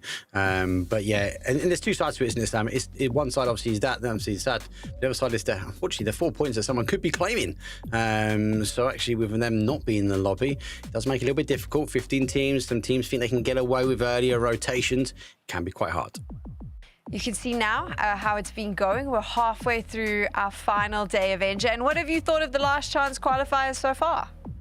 I mean, it's been amazing games, honestly. There's been, you know, some dominant teams coming in and popping out. There's been some teams that had terrible group stages that came in and had a pretty good performance. Now it's about these last 3 games. This is the Kingmaker games. This is the chance for them to stay inside the top 8. This is their chance to get into the grand finals. And there's a few teams that deserve it so here, though, but we are already ready for the next game. So, Sam, you can take a break, sit back. You can take that bug away from your light. Mark and I will entertain for the next 1 minute until we know where this circle pops, Mark. Yeah, I gotta wait for the zone as Ham's gonna hear some clashing from her. She tries to take out the giant killer bug. It's in her room at the moment. North towards a south, pushing towards a southeast. It's actually a pretty good flight path. Goes over, obviously, the factory and test track where we've seen so many of the zones play back. Is that the Godark of Rondo? We don't know. Potentially, there might even be a contest quite early on there, Martin. Yeah, it's very early on here, so we're going to pass it over to the castles. Hilarious, Toby, have fun with the last 3 games. Thank you very much, boys. Sam, look out, it's coming right for it. Anyway, we've got ourselves the droppers. We're going to have Schiller already ready to go here for Don't Panic going up against After All. Yep, a lot of energy coming into the latter half of the broadcast. Thank you, Sam, for bringing the smile on everyone's face except your own, because big South African bucks, they got to be pretty terrifying, I'd imagine, coming from a country with literally no dangerous animals whatsoever. Don't panic. They do manage to... I guess they have... I mean, I was going to say have them completely surrounded. Indeed, they do. Pokemon, first one to fall. Ryan, especially of all the spots to actually go for a hot drop here, is a little bit wild considering there's so much room on Rondo. But anyway, we're going to have nades going through that window to try and get it going here. Pokemon, though, a little bit safe for a second. Maybe Hibako can eventually make a crossover. JS9 in hand, despite being just a submachine gun, still a very lethal weapon going up against a potential AK if CCNX looks to creep forwards against this. Rhinolock is just holding stalwart on those stairs. Yeah. While this fight is stalemating for a second, I want to draw your attention to the map, James. Oh, never mind. Don't look at the map yet. It's too exciting. What's happening right here is shotgun battles. 3 of them, 2 of them in hand of shipless. That's what happens when you play 2v1s. Hibako didn't have a chance. Unless you've just got pans only. Yeah, I suppose. AK's in hand to try and go up against this still with Klim. Don't Panic are being a bit more proactive about this as a whole here. Ranlock's now jumped out to try and get a little cheeky angle through that banister, but it's not going to work out. Sawn off in hand, goes for the shotgun move, but it's not going to work. What? After all, out as fast as that. That guy cannot go through a metal detector in an airport for the next 2 years with the amount of slugs he just inhaled from that shotgun, but not enough damage come through. We'll get to stay alive as, circle went hard east. It's fun. I like it. Variety. Thank you. As we do get to go over towards the east side, a lot of teams going to be wrapping in hard over the north, I'd imagine, because coming in straight from the west here, James, I mean, there's really not a whole lot to play. Wild circle, and also the potential for some cheeky camps if a circle continues to go east. Obviously, there's things like that bridge north that people might try and utilize. It's not too often, though, that you can really hold out on it, because there's even effectively are 2 land bridges south of it that give you a decent purchase. Jadine, a team in Jadina City. Can we see that? Because that's not something we get to see too often. No, if we just got to circle that one, but I'm still waiting for the escalator 1v1 to finish off the game. Such a cool, unique city, yet we've never been there. At least not At least not on the western side of things. If you swapped the locations of Tuling and Jadina City, we'd see it all the time. Oh yeah, I mean, cool. you know what? We'd see more fun in it. Hongshan can go as hard east as it wants to. I just want Jadina City in the middle of everything. That'd be good fun. Maybe for patches to come. We saw the roadmap. They are going to change things, so that doesn't exclude the chance of Jadina City being thrown into the center of the map. We'll have to wait and see. As Eternal Fire hops on the helicopter, opting to go towards the east. I'm wondering if they're going to go full east. Like we know they want to play somewhat centered later down the line, but do they commit to it already now, or do they try and fly north to get vehicles first? Yeah, so I would like to see the vehicle maneuver, right? Like get themselves some on the board. It can get a little bit scary if you don't have anything, especially on this map in particular, because they're even on this east side, as much as there's not as many open fields as say the middle of the map, I would say, there's still quite a bit, you know, coming off the back of hills and things like that. To try and go for it can be a little bit dodgy, so vehicles are always useful. Definitely. Himan trying to figure out what is the lay of the land. They have a pretty centered position, but a lot of teams trying to come in and claim that exact same area right now. And Sakura Sanson, well, they need to start getting things going if they want to make it through. They're currently sat in a need of almost a doubling of their points. Not quite, but almost, in order to make it in. So we're talking 3 incredibly good games back to back to back. Yeah, the sub angle's not really worked out just yet, but as you say, 3 games still in hand. Let's see if it can work. As Eternal Fire is going far to the east to try and get those vehicles on board. Obviously, Rondo, the only map really that we get to play competitively with QBU, and it's a terrifying weapon. So a lot of these pros like to pick it up whenever they can. It's basically a laser beam. We like laser beams. Do indeed, Sheila. Swapping over to the Dragunov. We'll see if he can tap 1 bullet. Well, it did tap 1 tire, but that's not going to dissuade Diga from making a run forward. Diga on the struggle bus today. So far, they've started off the day in 2nd place at 50 points, but 4 points has been all they've been able to accumulate over the first 3 games. So hopefully for them, they still very much have a shot at making it through, but they gotta turn the tide of what has been a pretty forgetful performance today. No purchase on much control when they've tried to go center, been pushed out of situations and positions very quickly, very easily. Yeah, so yeah, they need to get together again. That's exactly it, because even when they didn't go center, I mean, they actually played edge for a bit before everyone was going go dog in the previous game on Takeover, but it's just as if they play with no confidence. I mean, of course, they had a great day 1, and then when you come off to a somewhat terrible start on day 2, you go, oh no, now it's starting to fall apart, and all of a sudden that card house can really start to fall apart quickly. So gotta get that momentum back, gotta get the mindset straight, and take some fights when they need to, because yesterday they were playing pretty pretty scareless. So we'll see if they can mentally do a reset on that one. Do you mean fearless? That is exactly the word I was looking for. Thank you, native English speaker. I do my bit. I think for the most. I had to. I'm so sorry. That's okay. It happens so rarely that you called one. It's okay. I take it. So rarely, you're right. For Dope Panic, they actually have 2 or 3 even already sent forwards very quickly. There is a concern for me when you're coming in from the angle, the far northwest angle, that it's a bit pinched as a landmass. So sometimes what you'll see is people just kind of skirting alongside the water of the river to try and kind of slip on in past any teams that are there. But they're getting away pretty scot-free on their entry point, or Don't Panic. So that's fine. Scareless, devoid of getting scared. English dictionary. Who would have thought? That's horrific. Nobody uses that. Up towards the north, Don't Panic. They, I think they might have heard the vehicles, unless, of course, of it being... No, I think they must have heard Bushido up here earlier. But now, let's hop down to Eternal Fire. They made Exhalation towards the east, and a costly loss here for Exhalation, who are still trying to rotate towards the north. Of course, Eternal Fire came in with their E-pickups, and just no chance to really prepare for that one. They were sat here ready and waiting. 4 guys in a compound. Very teeny tiny compound. That's all they got from their E-pickup. Yeah. Well, eventually, I think that maybe there's a world where teams like Digger, coming in from the far north with a big wrap, might even run into them if time goes on. But you can already see Eternal Fire is watching the gliders up ahead. Exhalation, a little bit spread out here and there, trying to control a bit of space as well as get as much intel as possible. Gotta love the glider play. Let's try and see exactly which of these compounds are taken so that they can plan their next moves. If you've got Picos, you can always make your next move work. Exactly. The scary silent killers doing the Picos can assist in a pull-up situation in pretty much all times of the game. As we get ready for this next circle pop to come through. Still 50 seconds to go, but most, if not near all teams, are inside already. It's just Kreft coming over the top side that are currently backfilling Diga. Still plenty of space towards the south, and then you have the kind of in-between area that we got to see a little bit of during PGC last year, east of where Don't Panic currently sits. That there really ain't a whole lot to play around that area too, so it makes good sense that that's vacated for the time being as well. See where they want to go. Taking spots up towards the hills.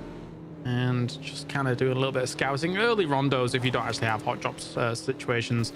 Just kind of slow and steady. There's so much area to play with already. A setup from Sakura Sensen. Interesting stuff. They're in a 2-2 split at the moment, but they're gearing up for the potential of having to move far towards the east. Where's it going to go? Probably unlikely to take it and try and stage themselves from here.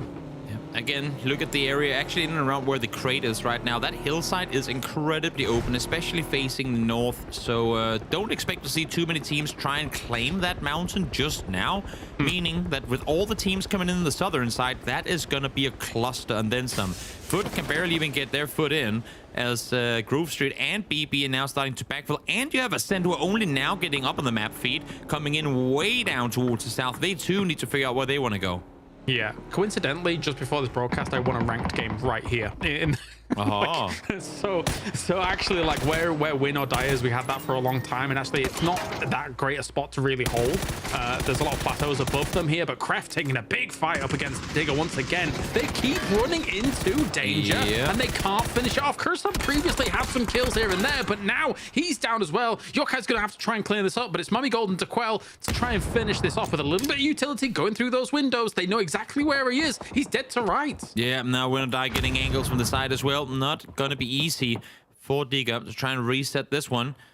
Mami, in the meantime, doing exactly that. Trying to see if he can get Sobby back on his feet. Suvera should be restable as well if they can get over on the other side. Could very well be doable. In the meantime, more fights taking place as Yepa and Hype battling one another as well. And it's going to be Hype eliminated. A team who I think a lot of us had... I don't want to say, I mean, they're going to finish in the top expectations from, but much higher expectations than what they've been able to deliver thus far today.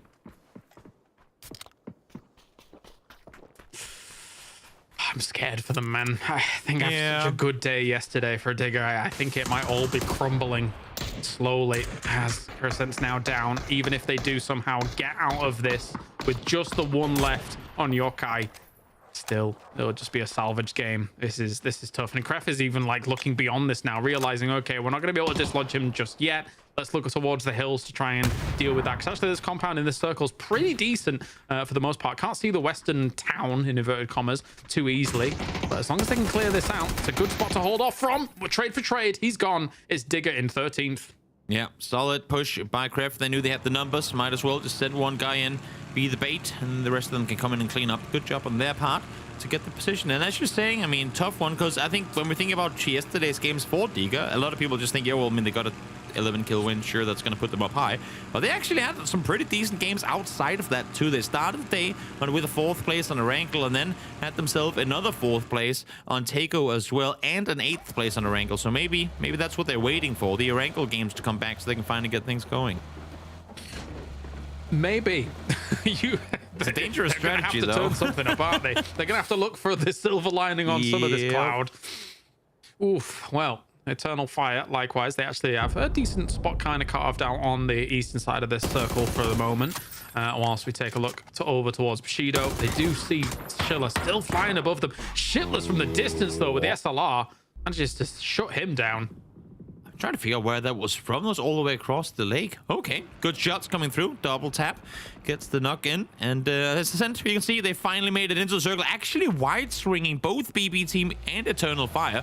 So they're going in hard north now. They were so far south of everyone just before. And now, well, the circle's going to force them to go back down towards the south. We have water up towards the north. We have some in Miramar as well that could potentially have impact on the circle to come. Outside of that, Foot sat dead center on a mountaintop. Could be good, but also be a dangerous spot to be in. Oh, 100%. If Foot plays this right, it's going to be hard for teams to push them, and then they can also almost live symbiotically alongside teams like Win or Die. There's no reason for them to start pushing up this hill from the north as well. So if they keep just a little bit of an ear on what's going on north of them, they can keep their eyes everywhere else and be able to shut people down on their breach. Well, they're keeping an eye on their guns targeted towards it, as well as HC is able to pick Brax out of the sky. Woo, bonk. There goes Brax. Beautiful shooting, and flew too close to the sun, unfortunately, Brax. Yeah. Or in this case, too close to 4 different teams. That too. Yeah. Yeah. It's never fun being a guy set up there in a glider. As much as you don't instantly blow up when it goes down, it ain't easy getting down quickly. So, Win or Die. Again, continuing to put pressure on. I like it. They have a good compound. Should this circle shift north, they're in a position to get top 3 guaranteed. So they want to keep people at bay. You can see every single time Foot looks down toward, looks northeast towards them, they instantly start shooting back at them. Don't want to allow for any team to get a good read on what's happening, to get maybe encouraged to try and push their compound. Yeah, there's no reason for them to really give them the angles at the moment, so they ain't moving. There's no way they'll be moving. As soon as you start moving up that hill for it as Win or Die to try and put pressure on Foot, you're going to get shot at by Don't Panic and maybe even Ascend. But quite pert here, just doing a little bit of a dance. Trying to take down Meta Bay. It's always the MEA teams going up against the MEA teams. When does this happen? Well, I mean, it's all the MEA teams on the edge of the circle right now. The issue is, I mean, as we said, because Foot has that high ground circle center, they're clearing out effectively a half kilometer around them in a radius. And I mean, with the water up towards the north, there are just really limited options in terms of where you can play from. Not only that, but of course, this is an area of the map where, yes, Rondo has been in the game for long enough for the teams to know most places. But in terms of competitive playing experience up here, we can probably count it on 1 to 2 hands how many times these teams have fought here. Well, Services knows where they've stopped. Big rock, but beyond these 2 rocks that you can see in the distance as well, not that much cover around all of this. So for Bushido here, they're gonna have to be careful of maybe their eastern side being very vulnerable if another team rocks up alongside it. And at the same time, Eternal Fire eventually is going to end up fighting Kraf here. Kraf is still looking this way, taking some shots forwards. Actually, I think that was towards a doozy, so they're kind of sat in between these 2 teams here in this little dip. Exactly. They're trying to buy time, try to force some teams off their side so they can set up the rotations to come. But look towards the northeast, where all these teams are currently sat, now having to make their way towards the south. Yep, sat dead last on the leaderboard, maybe getting themselves a bit of help from the circle gods. I mean, not maybe, they're definitely getting help in this particular situation, but let's see what they can make of it. They need it. You briefly pointed out to me that unfortunately Balkan Eagles is not playing, and Yepper is still not ahead of them after the. Well, now they are by 2 points. They got 4 kills early this game. Oh, they've done it! Hooray! Just a little bit more to go. Famas and hand now goes down though. Pains with the gains has already taken him away. As more MK12 shots coming in from Pains to try and keep that going. Ascend is blasting on through to try and find themselves a spot. Going up here though onto the plateaus next to Foot might end up in death. Yeah. I like how Win or Die is starting to push out on this one as well. Now, though, aware of a Don't Panic's position north of them, have to try and fall back towards the buildings because they wanted to get up here and take part in this battle going on that would allow for them to swing east, potentially take the fight even further.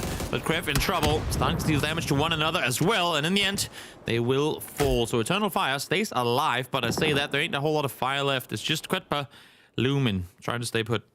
It's a big opportunity for some of these teams on the bubble. I mean, I guess if Eternal Fire stays alive for a little bit longer, but I don't know how long that's going to last here for Quetpa. But for Win or Die, if they can put some big points up, they can really start stretching the lead against 9th, 10th, 11th, 12th place on this leaderboard, because it was close up until a few games here and there. And now, see, as BB team, well, Desto will just finish that off with a cheeky little ping. Yep. Celtic weren't meant for this world, weren't meant for Rondo. He's gonna sit this one out alongside the rest of his teammates. As Quetpa trying to keep the fire alive, but I'm not sure there's a whole lot of flame left in this one. Nope, not gonna happen either. Foot able to peek on over Vant, be it finding him, and smart on on foot to try and push down the hillside here and get control of the south side. They've already cleared the top, and if teams come up above him, now the teams inside the circle can help holding them out. So good adjustment from foot to leave the high ground.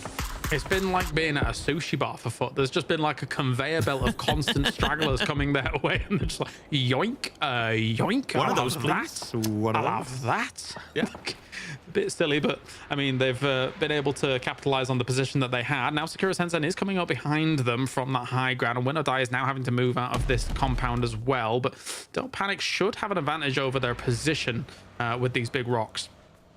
Let's see, they know where they have them. I mean, there are only so many rocks and trees you can hide behind here, so you can kind of play battleships, see if you can get it, learn from the casters, and see if you can get those nades lopped over. Hello, My Bad has done exactly that, able to hit one, but now with the explosions coming in, their presence has been noticed by Foot, who forced them back into cover once more.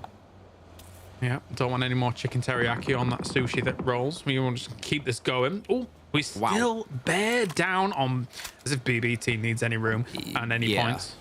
Yep, it does, but I mean, 3 games. I don't know if it's going to be possible.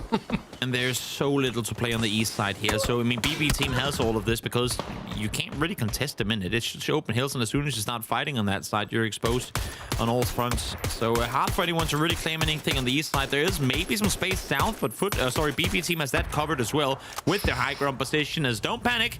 Now, lobbing Nate to return, able to get the double with Get Rich flushed, and Leosh being knocked as well. Global Army launching a barrage towards his opponents. Like it a lot, but can he do any more? Hello, My Bad in the distance, taking a few pot shots with the MK, and does actually tag out quite a lot. Was Global Army just going for the mad dash? He is the last one to go, and he will be gone. T-Bone finishing him off with the SLR. Yeah, Winner Die, only 2 left alive, but 5 kills thus far, down to just 30 bullets, no spares. On the side of Presenti, he would want himself some more. And for Sakura Sensen, well, they need something good going in order to come up victorious here, or at least in order to make it through to the finals. And, well, they've made their way into sub 6. No kills on the board just yet, but also haven't taken too much damage as, yes, in fact, the Pico comes driving forward. 3 guys in it, but I don't know. Foot isn't going to have none of it by the looks of things. Mika, though, does start with T-Bone. He's got for a second. Yes, he does. Pixel's down as well. And even just finishes that off. A cheeky little flush there. Yep, 7 bullets. Was considering going for the reload for a second, but now getting shot at from behind. He's got to be quick about it. 80 now, fall into the nade from Shro as well. This could be the time for Sakura Sensen fans to rejoice as they do manage to take out the entirety of Foot Esports swiftly. They do lose Mika. There's a smoke on him, but not sure if they're going to be able to go back and get him up.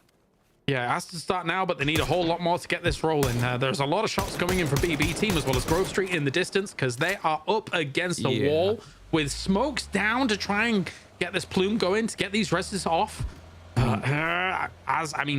As soon as they do get that up, I think they're probably just gonna have to try and crash into the upper position. Hold this for a second. 15 bullets left to work with. That's a knock on the backside. I think he thought there were 2 players up in the car, but not quite the case. Down to 6 bullets. Hello, My Bad. Want to get the flush as well. Down to 4. He's trying to dodge and weave. Want to secure these points as he does manage to get Mika, but now literally has no ammo left. Yeah, these extra points after having to come out of that northern compound, I think very, very important. Once that shift goes south and you are exposed to all of these angles, it's difficult to make that transition. But Hello, My Bad has got himself some salvage points. 7 kills for them. I mean, that lead is extended from 9th place. Very solid, for sure. Draw your attention to the map. Look at the control that BB team has. So not only do they have such a big portion of the circle, but look at, from Medusa's POV, they have the high ground position here. They can see practically anything. And this is why teams are having such a hard time fighting one another. And to make matters even worse, now they have the high ground and circle center. The way I see it, there should be no way BB team doesn't win this unless if the next 2 circles hard shift into Yepa's compound. Then maybe. But even then, BB can play the walls outside. They can smoke the buildings, play the walls outside, and should be all right. It's going to be on to Grove Street to try and make something happen, but I don't see what they can do here. Yeah, I dread to think how much utility BB team has as well, because it's not felt like they've really been pressured either whilst this has been going on. 3 nades in hand of a doozy, a smoke to get things going. But again, look at these angles that they have against smoking out Grove Street to keep themselves alive. This is tough. There is the ammo situation to potentially have an impact later down the line. You can see a doozy. Now running into the low 40s, actually below 40 bullets total in his QB. We'll see if I'm not sure if he has a 5.5 or 7.6 AR to work with once it does come into closer range fighting. But Grove Street smart on them. Great read on this one, actually, to be able to swing north around. It was a hard angle to scout. As you can see, no windows, no doors on this side of the building from where they were before. So kind of a brave scent, which ends up being rewarded. Take the container building is not too bad. It was really the only place they could go. And I mean, Sakura Sensei might have been eyeing up the idea of getting there, but obviously they have been pinned down for a good portion of this from the long-range shots from BB team, who still control the hill, still control the high ground, the vision, the potential for anybody to do anything in this game. They are chilling as best as they can, Tro. Getting knocked. Ayla's all that's left alive. We still have Presenti, who somehow made it out of the blue. He's gone unnoticed for a bit. Oh, you see the backpack there. And here you see Presenti trying to see if he can get himself at least another placement point. We'll see if he gets a chance to shoot at people or if he's going to get spotted soon by Phil first. I just feel like often it's Presenti doing bits for win or die. He's very good at surviving. So once again, trying to get that going.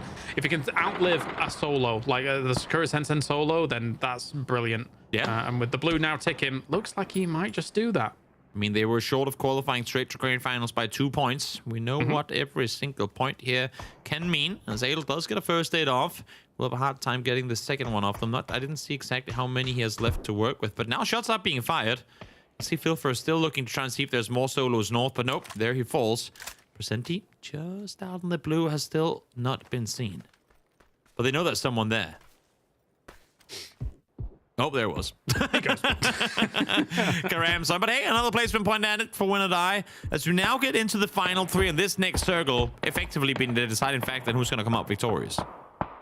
And has been still.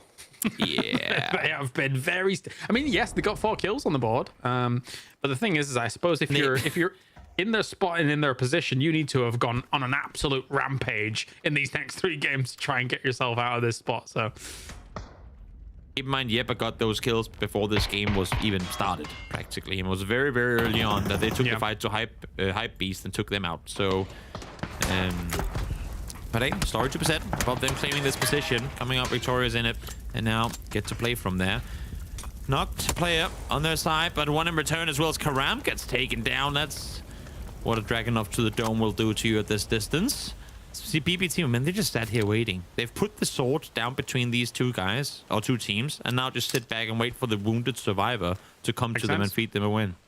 Yeah, all these teams gonna have to like smoke up each other and try and dislodge each other with that hill still in, because eventually they know that BB team is just going to constrict and bear down on whoever wins this out. Escaption does take Voxel. And now Vazo just kind of lying down on this side, trying to make a bit of a sneaky play here against this. Phil first even gets a kill steal. BB team's already 100 points before this even went down anyway. And there goes Grove Street. Now it's on Yepa versus BB team. And honestly, even though the compound is still in, I don't fancy their chances. Giga Hard Swing West for Circle 8. Has to be. And even then, it's going to end out on the roadside. So, yeah. Yepa's chances limited. They have 4 alive. I think they've taken limited utility damage thus far.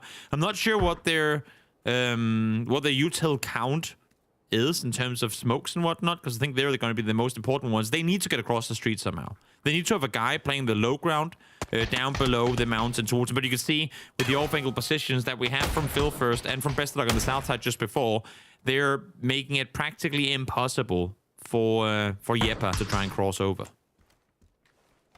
Phil first, the off angle is brutal to deal with because he will be very happy to just sit alone and keep going for those peaks whenever he needs to apply the pressure. They haven't got knocked either. So even if it does get knocked, they have the ridge line they can crawl behind. Yes, that would mean that they push, but they will have enough time to get the res on. So they're chilling.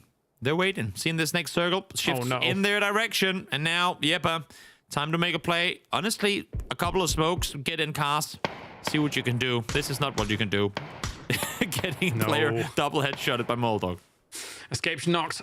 This means that now, Yepa, there's got to be a move. There's got to be an attempt. There's got to be something.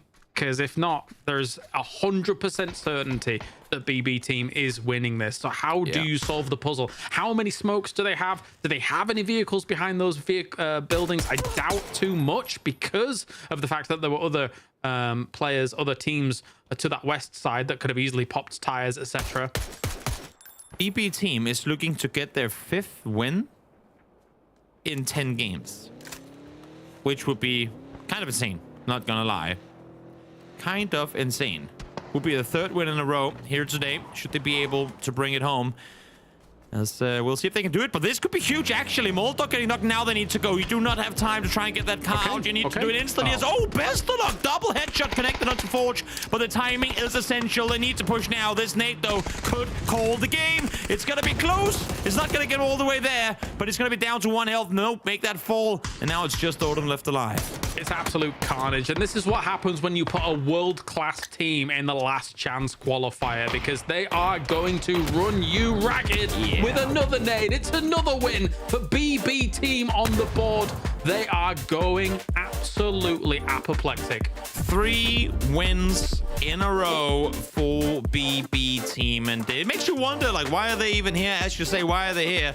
It's, I mean, lack of consistency. Yes, they get the wins in the group stage, but then they crumble. Here, though, seems like they're finally turning on the thrusters. Crazy stuff. And of course for Yeppe, yeah, you survive into those late stages, right? You have this kind of compound, but it's a little bit too late for how everything's going down. But once again, it's BB team rocking it out here, and number 1 so far. Back to the desk. Back to the desk and back wins for BB. Easy for them, Avenger. I mean, they were so close to making the grand finals as it was, and I think Aduzi tweeted about how disappointed he was. So this time around, they've just made sure that there'll be no questions.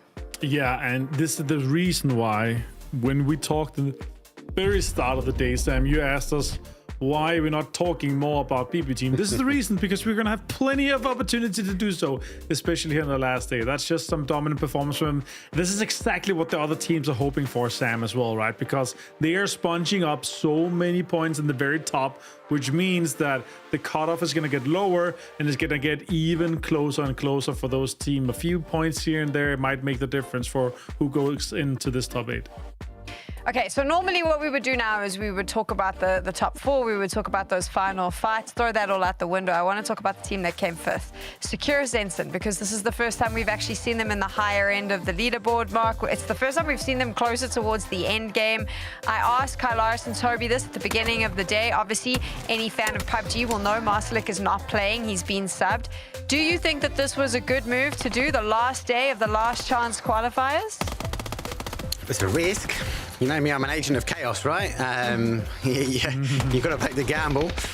Was it 100% of the time? 50% on red, 50% on black? You've got to... There must be something disrupting the team, right? For them to make a change on last qualifiers. Or they were looking at the day going, if we continue the way we are, we're not going to qualify, so let's try something different. And Sam, it could just be they're just trying something different. So they had a sub on the bench, pulled a sub in, let's see. That's an insane spray. He actually didn't get the kill, it came from Esports. Is it worth a try? It is. Is it too late? Potentially. Is it too late for them to make a play now, Avenger? I mean, it's the 3rd last game of the last chance qualifiers, and only now are we seeing them push themselves into the placement points, if you like? It's still tied, right? The cutoff, I believe, was 60 points, right? So 19 points is a win with double digits, and you're in there. And then last game, as it always is, Sam, is gonna be the difference maker, right? You're gonna have probably come down to some of the last fights. The top is already sorted. A lot of teams in the 70s already looking really confident in there. Big team dropped off again. We had Digga Esports start on 2nd place today with 50 points, and they're now below the cutoff point as some of the teams to jump in there. Win or die, huge games today. Really been happy to see what they're able to do.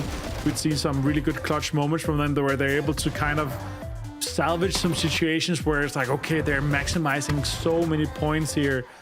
That's just crazy. Like, honestly, BB team, whole different level. This is the BB team we know and love. Growth rate have been amazing. Really love what I'm seeing from these guys here so far today. but there's been some drop-offs that's been questionable. The Marslick drop-off, the one I feel bad for besides Marslick is Adler though, because he's coming in and if they don't get top 8, all the blame is potentially on him, right? Sure, some of the other guys decided that they're gonna sub it out because of synergy, because of communications, blah blah, whatever. But Adler is the guy that has to come in and perform here, and obviously also Balkan Eagles not playing, that also sucks. But still, that's the drama situation that we're not used to seeing, and it's kind of rough to see some guys being heartbroken, even though they get 8 points here as a Sakura Sensen, a 20-point-ish game next game, and they actually have their foot in the door, Sam. Well, there you go. I mean, I'm just sprinkling some fuel on the drama fire because we've all read the post in Masterlick's Discord. I don't have the other side of the story, so I can't bring it up here, but drama. We'll see how that plays out. You love that. Secure. Oh, I do. I'm enjoying the threads. And we'll wait to see how it plays out and who wins in that battle. But right now, like you can see the match results, it's very familiar names as well that are starting to get those points. Like Avenger said, Mark, BB team is sponging up points at the top, but Win or Die, Grove Street, Foot Esports, don't panic. They just consistently are finding themselves in a place to take points away from teams who, like Sakura Zensen, desperately need them. And that's what it comes down to. The more BB take, the more this mid-pack's going to sort of consolidate up. It's going to become dangerous. Obviously, we've got 2 more maps to go when we go back to the kind of home turf. So I do worry. I mean, especially the Digger's been on this sort of right-hand side of the table for quite some time. And overall, yeah, good time. And look at that. Digger's actually fallen out. They came in on that left side of the table, and they now fall down. But back to Martin's point, that what's it? Cut-off point 60. It's a 19 points potentially for Sakura Sensen. That's doable, but it does rely on them having to go farm as many kills as they can. Hypebeast be looking to do the same. But God, if BB team go out there and get another win, it's going to be very, very difficult. What are we calling the cutoff? Is it 60? Do we think that's what you need? Avenger? Nah, you do the math. 65, 68. We had 67, 68. That's what we had the cutoff of, right? But Not it really 69? comes down. No, you'd love that though, right? The Win or Die Exhalation currently on the top of the cutoff. That would be great for them. Still though, Digger, Bushido. Digger had a rough game. Hypebeast's last game, 0 points. Sakura Sensen's been struggling today.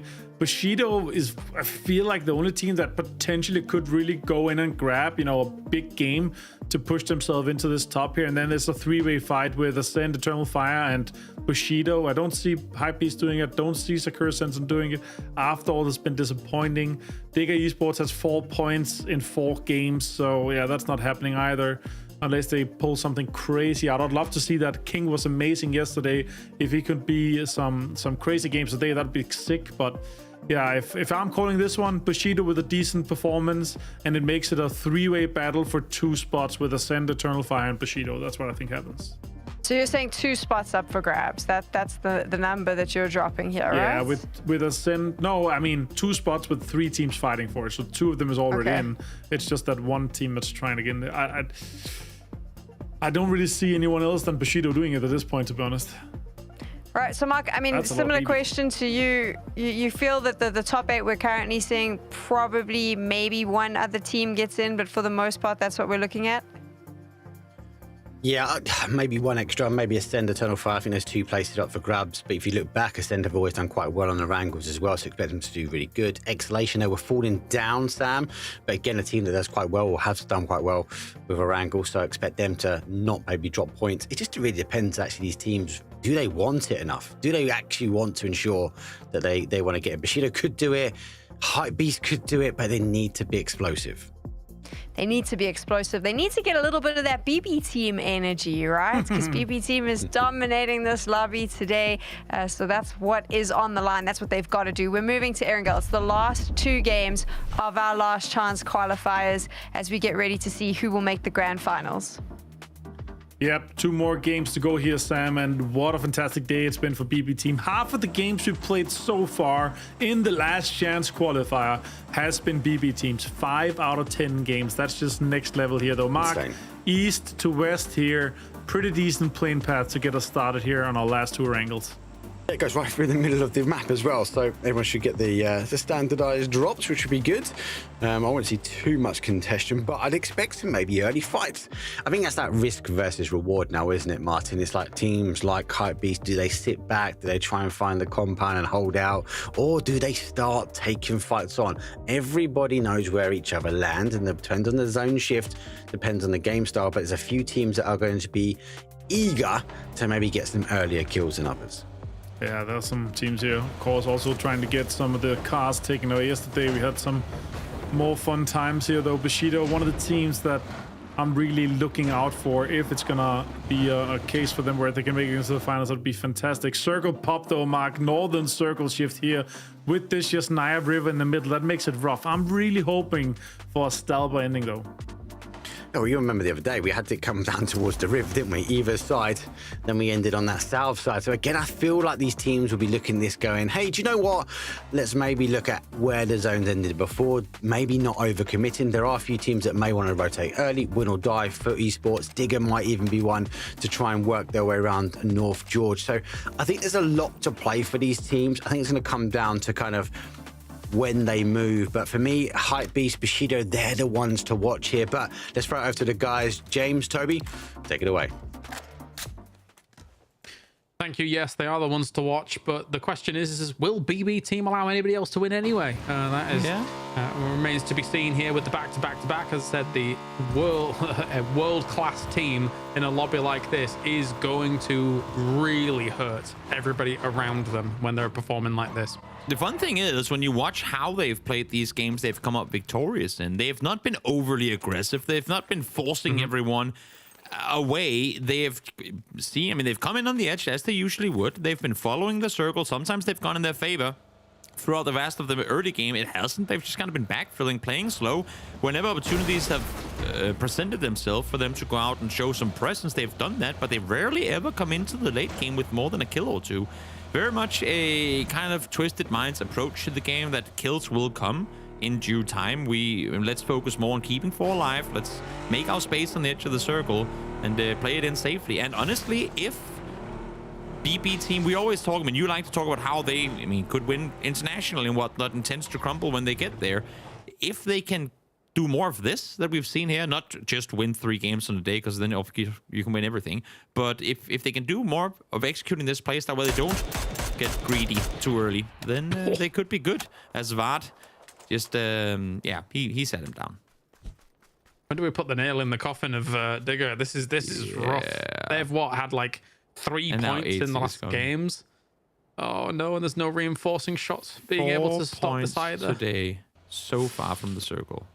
It's the most pointless death too. Yeah, nothing's going their way. The thing is, Foot is all lined up here. Look at how they're positioned. 80 is now here as well. Vard was out on the hills. He wasn't inside hospital proper. T-Bone is up on the hillside too. They were waiting. They were anticipating this looting path from Digger, and now they punish them. Well, they at least knew the team dropped over there, so they had a little eye spy over it, and capitalized on it quite quickly. Bushido, another team that, as Mark mentioned, we're keeping our eyes on here. They are in striking distance, especially with the team just above them having a bit of a mare of a time. As now just rotating north of Yasnaya, seeing where they can find a spot. Taking these compounds and positioning your cars in the little dip in the middle is not too bad, but Ascend gonna now be joining the fray, moving all the way to the north. BB team was taking a few shots at them, don't really connect with too much at all, so this is going to be free for Ascend to get on going. Yeah, get on going, but get on going where? Are they gonna opt to hop out and go all the way to Stalper? Are they gonna do like what we saw them do last week when they opted to go towards shooting range and yesterday it was up against shooting range and try and contest Foot for vehicles up there? Because obviously the circle is that much further east, and their plane path or helicopter path is that much further towards the east as well. So I would imagine that it's a full shoreline play for them towards the northeast, especially with how far south the plane was. They would expect that to be free for the taking. Yeah, this time around, probably the east way, right? less so the west. So that should set them in good stead. After all, here's that overhead. Someone's looking towards it. Actually, no, that's not what they're looking at at all. They're looking at something completely different. Never mind. Now he sees overhead. And this, technically speaking, this warehouse up against Stalber traditionally has been a really good compound for circles like this in the past. You need maybe a shift over this way eventually, but it has been a fortress, a stronghold for a good portion of time. As everyone's looking towards Ascend. Yeah, everyone knew where they were gonna go as they slowly disappear up on the midday sky. Hello, my bad. You know what? Had you had that one right there, it would have gone in the history books as one of the greatest hip fires, one of the longest range hip fires we'd ever seen. But no connecting shots as Ascend will make all the way to the ground and get themselves some cars. I'm glad we got to see the hip fire. That's cool. You know, that's fun. Not often you see that. So we can edit it, add a little blood splatter and here and there, and everyone will believe us. Yeah, right. Okay, wait. He got him. All right, just add that. There to you it. go. That's a sound clip. Yep. Good stuff. A little so editing. Stupid. A little editing for the YouTube highlight reels. 10 years from now, no one will know. And that's when it's gonna hit its prime, that particular clip right there. Circle, though, has practically got everyone in it already. Hype, Diga, and Foot, the only ones not in there. I mean, again, with how Foot are rotating right now, they're chasing. I mean, trying to constantly set up traps for Diga, I feel like. Hype beasts? Or you mean Foot, sorry. No, Foot is trying to constantly set up traps for Diga. Like, they're tracking their movements, seeing as how they're currently rotating south around. Yeah, sorry, I was miles away thinking about hype beasts. Yeah, I mean, obviously up here on Everest and seeing where things were going after that initial knock, not too bad at scouting information, and they were still watching that way, right, from Gatka, seeing if they can maybe leapfrog forwards as well. I mean, them dropping so close to, well, in inverted commas, close to them on a game like this on Erangel. Erangel is pretty important, so you may as well just open up paths and kind of force teams near you to really have a bit of a harder time not getting to the finals. And they do realize that, honestly, Digger at the moment is a wounded dog. They are so vulnerable. They're not in the right mindset, clearly, and they're not having the right results because of it. You can see, I mean, as soon as T-Bone, he was the one to drive furthest forward right now, up towards Pachinki. As soon as he gets out of the car, instead of scouting forward, he's looking backwards. He's instantly looking towards the south, going, is there anyone coming this way? Like, they are actively trying to pursue this Diga rotation. HC is driving further and further south. He might end up getting caught by himself, but at least then they'll know. And I think by the time he does see them, should he do in just a short moment, they'll be too far gone. Taking them a while. And for BB team, also towards Yepper again. I don't think Yepper wants any more business with BB team after the previous game. That was just an easy holdout. 80 is hot on the tail of Jason. Is any reinforcements coming along? Looks like the rest of Foot is moving away. So he's just here to play spoiler. He doesn't know. He doesn't know. No way. No way. Yeah. Oh, the timing could be perfect here. 80 doesn't shoot. He knows exactly what team is in front of him, though. It's a three-man wounded team, as you're saying, a team they know that they can hunt down and most likely come up victorious against. So now that he has the info, curious to see what Foot is going to do with the info having been fed across from 8C. Seems like they are going to go about their usual business. I say that, though, they are swinging pretty massively south around. Not that they wouldn't most likely do this anyway, but look at this. They're coming down a potato. They actually want this. They're chasing. It might work. It might work. Pixelic is obviously miles away, but even in this situation, if they get the spring on them and it's 3v3, suddenly it becomes a 3v2. If you knock one, they're stopping on Potato Hill, maybe. Yep. Yeah, they're waiting for it. This is... They are waiting for it. You know what? They've committed 7 minutes of this game to try and hunt them down, and well, they got one already. Might as well see if they can get more. But either Digger read it, or they just felt spider senses tinkling, going, something tells me this ain't safe. You can see down there in the bottom, that's where they are. Circle swinging north, and you know what? I mean, everything considered, they might be chasing one another, but this also could potentially be the perfect rotation path for them. Wrap hard east around, but look at the teams you have to beat. Eternal Fire already going there. BB team going there now as well. All right, so emergency pickups galore. And remember that warehouse compound we were talking about before? Well. Yeah. So it's funny because, I mean, obviously, after all, it's probably going to eventually all rendezvous back there and try and stage from that spot. But actually, Stalber can also have a lot of teams kind of coexist alongside those hills. And even just below that warehouse compound, eventually becomes kind of an open spot that you can play once places like Yasnaya and things like that are potentially pushed out. So, yeah. But Yasnaya is going to become a big focal point as well. Already Iroh is here alongside Grove Street, trying to shut them down. Sprays through from Celtic, takes down Woxes, and Vazo's gone as well. A disaster for Grove Street. Teams are Godok traumatized. Oh, wow, what a spin around from Iroh there. Great quick read of where Seifu was. Not the most obvious angle to peek that one from, but yeah, I mean, teams so hard committing to Yasnaya early on here. It's that's what Taiko does to you. 2 days of Godok makes you commit to cities a bit earlier than what you usually see. Flashes himself, standard, and as they would. See if Shido can keep locking this down. This is big kills, though. Big kills. They are the one trying to threaten for that top 8 spot at the moment. Very important, but if you get stuck in Yasnaya as this game goes on and it doesn't come your way, I do find it a little bit perilous, as Yepper is also making the perilous climb up Stalbert, see if they can find themselves their own spot. Well, Hype Beast getting into their E pickup now, trying to see what they can find. I would imagine they go hard northeast on this. And now, I mean, we get back to that backfill situation as they just will not let it rest. I don't know if they feel hurt. I don't know if they feel like Diga did something to them that they have to penalize them for. But King, I feel like he knows not only that he's surrounded, but also has a pretty good idea of exactly what team it is that's here. Oh. Wow. Well, surprise. It's all not going very well, is it? That's putting it lightly. That is definitely putting it lightly. Of all the teams in this lobby you don't want hunting you, it's Foot and BB. Yeah. And Foot with nothing to lose as well. It doesn't really get any more dangerous than that. Yup. Terrifying stuff here for Digger as they are trapped. Absolutely trapped. And we will see King now somehow, some way try and win against impossible odds here as he is stuck. It's in the Stop hitting them. He's already dead. Well, there he goes.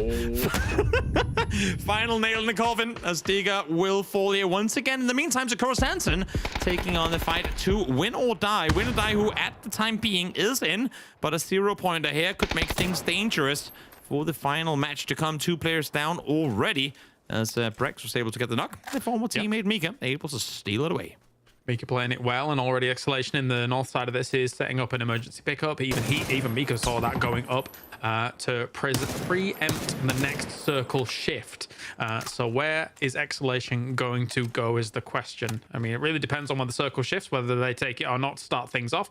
But I suppose even if it shifted north straight up onto Stalbert, it's actually not that bad a play to just take it. I don't think they will, though. I think they're just going to turn around and try and start working this north side. No, this is a good circle for them to play on foot. Assuming that they can wrap in behind Ascent without too much fear. We'll see how they're up to engage on it. But in the meantime, a little bit of a needle being threaded as don't panic. I was going to say I'm going to start driving around, but they're actually turning on this. They are. Try and take out Krafton as they are in no lean, seeing what they can do, hitting the north side as well as the south side. CCNX already taking down Mami Gold, trying to kind of take all of the angles as much as possible here to really make Kreft suffer if they want to peek out of these windows. And Daquel up on that north side is having his own battles that he's having to deal with against Global Army. Let's see. Silverus, I mean, needs to get healed up, needs to get ready, needs to try and set up some sort of off angle to help out his teammate, but not quite happening, not just yet, anyway. Yeah. Now the push comes through the other way. Would they want to disengage here and just leave him? And Sheila is still down on the rocks on the other side. I think for Kref, I think they know that they're done in this qualifier, so they might just stick it out, take the fight. We'll see. But Don't Panic is already completely kind of holding them at bay. And then once this comes along, eventually one team's going to have to win this out. I think bailing from it now causes some issues. I mean, I feel like with both Foot doing what we saw just before and Don't Panic pulling up on this, I mean, no lean outside of circle as well. This is the bullies in high school stealing the young kids' food, you know?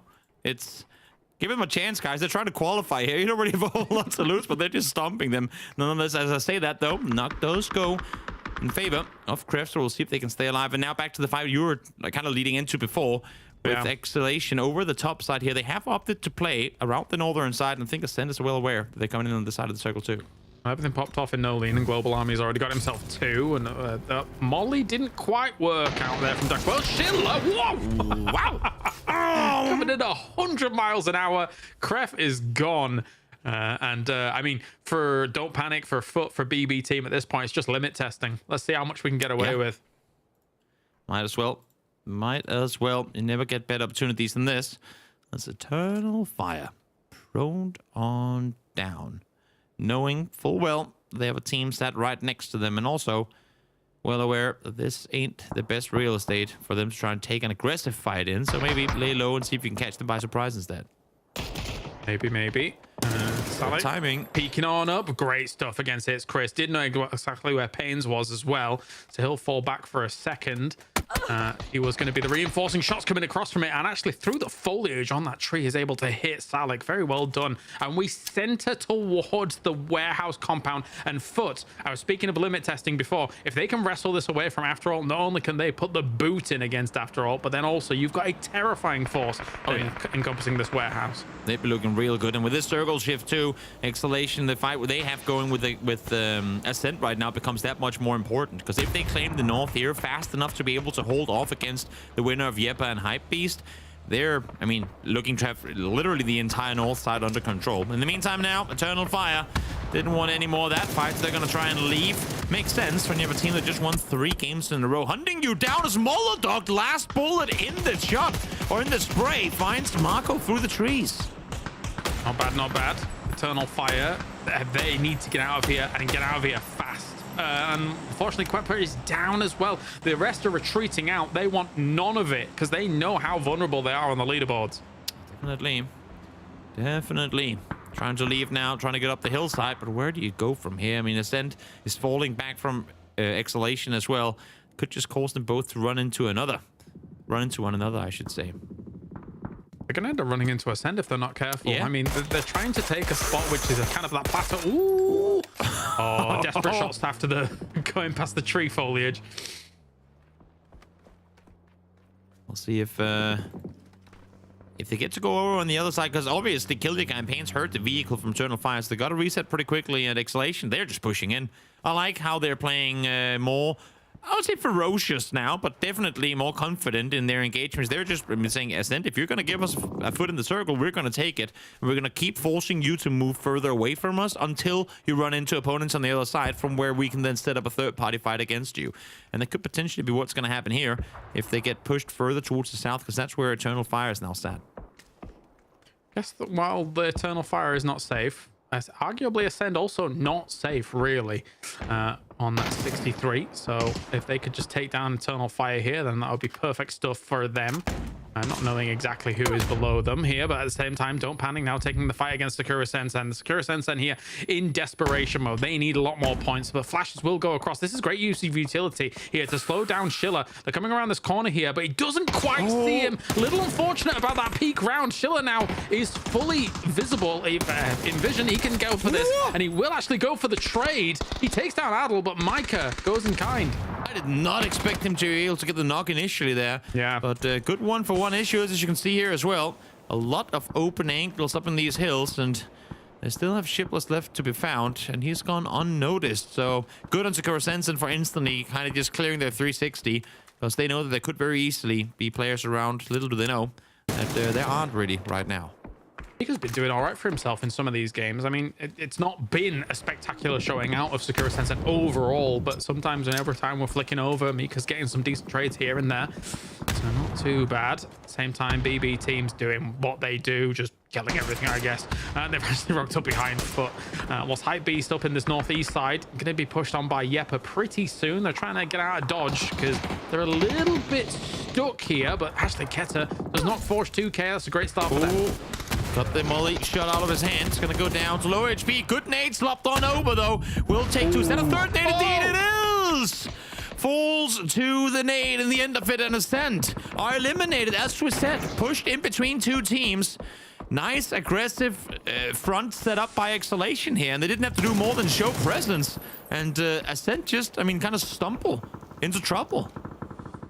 It's the opportunity for Bushido. They could be back on the road again towards that 7th and 8th spot if these two teams having mutually destructed one another. That is brutal stuff. Now Hypebeast up in the north, taking out the rest of Yepa. They need a lot more points on their board, and Exhalation is in front of them as well. Marcus, it's looking grim for him to be able to do much here. See, Mars is trying to creep in behind. I'm not sure if maybe I was gonna say he could be all right with no one seeing him, but something tells me that Sancho has a pretty decent idea of where Mars is, and now the entire server does. He's in trouble. He's gone. He is going. He's done. It's how he's supposed to get out of that. Simple answer. Yeah. He's not. Yeah. But again, I want to go back to Exhalation. I mean, I feel like it's on Ascent to put their foot down earlier and say, we can't keep falling back. We can't keep disengaging because eventually we will be running into trouble the other way. They should have taken the fight to them maybe on the first ridge line, but I mean, didn't feel comfortable doing it. Chris fell down early, and that kind of put a dent in their defensive line. So for Exhalation, in the meantime, to dare to continuously push forward, I think that's an incredibly well played north side push from them. I agree, especially when Marcus is gone now. Especially after that first It's Chris knock, right? Like maybe there was never a window of time where they felt comfortable enough to get that res off and then stage a fight against them, even though they had I would say the terrain advantage to a degree. So I mean, we didn't see it fully how it all unfolded, but I mean, Exhalation has to have played a bit of a blinder to really have snuck up, get that knock, continuously apply the pressure to the point where Ascend felt like they couldn't stage it for it. Now, Mars has fell, and that's Exhalation seeing a team on the east side eliminated with a solo dying. Red hasn't done anything to attract attention to himself for a while, so you can see here with Exhalation, I mean, they can really only go south, obviously, in this circle. If they do go southeast to at least clear it out initially, they could be running in to Red and get caught by surprise. But I would imagine Exhalation actually here is going to opt to clear west rather than east because they want that entire top side to themselves. Look how many players can exist along here. Yep. It's going to be a minefield for any teams moving forwards. Bushido at least has a little bit of a linchpin in toward the middle with Selic, trying to find himself that little cliffside spot. And at the same time, though, Secura Sensen is got themselves 4 points on the board. They'd be still needing a big wing and then some to try and push and challenge what is the moving goalpost eventually, and probably in the next game, I suspect. But still, it's an opportunity. Leosh gone. That's a freebie for them. And we're now getting into those placement points. So where there's a will, there's a way, I guess. Yeah. I mean, you'd like to see it when solos get eliminated in circles like these, because those are usually the ones that end up causing the most trouble. As BB team try to maintain control towards the southeast, you can see Bestala kind of post up towards the topside ridge line to make sure there's going to be space. Issue is, while he's looking north, Karama's sneaking into the south. Nice shots from Besto to take out Red. But now on the other side of things, could be trouble in the brewing. Man down. Sancho starts things off. The boom gone as well by Adel. Getting some work done here finally for Sakura Sensen. And finishing off the boom as well. They're in the blue at the moment here, so want to be moving forwards from this blue zone nades. Oh, nice little peek across, but Sancho can't quite get it all done. But Shroud will be able to trade that off. Salik from the distance with this. He's the last one alive, last one remaining. Is Sakura Sensen somehow doing this? Could be, at least this game. Could be the case. Shroud able to get the flush on one. Fight still happening towards the east side. And you know what? That entire east side fight was actually initiated by Karam, getting the knock and the flush onto Phil first, allowing for Afterall to push over the ridge line. You can see from Medusa here, he can't do anything to try and assist up high. Can only shoot when Afterall opts to commit to the peak all the way over. But Moldog down, Bestlock knocked as well, all because Karam, the sneaky snake, filled in behind him and got one. Feels like everything is working out for Bushido. Yes. Obviously, having BB team take this fight and losing people early opens up so much room for Bushido, who is now making the push against some of this aggressively, knowing that warehouse compound is very powerful from here for Afterall as well. It's only a doozy left alive. Bushido has got more of the center of this circle for the most part. Definitely does.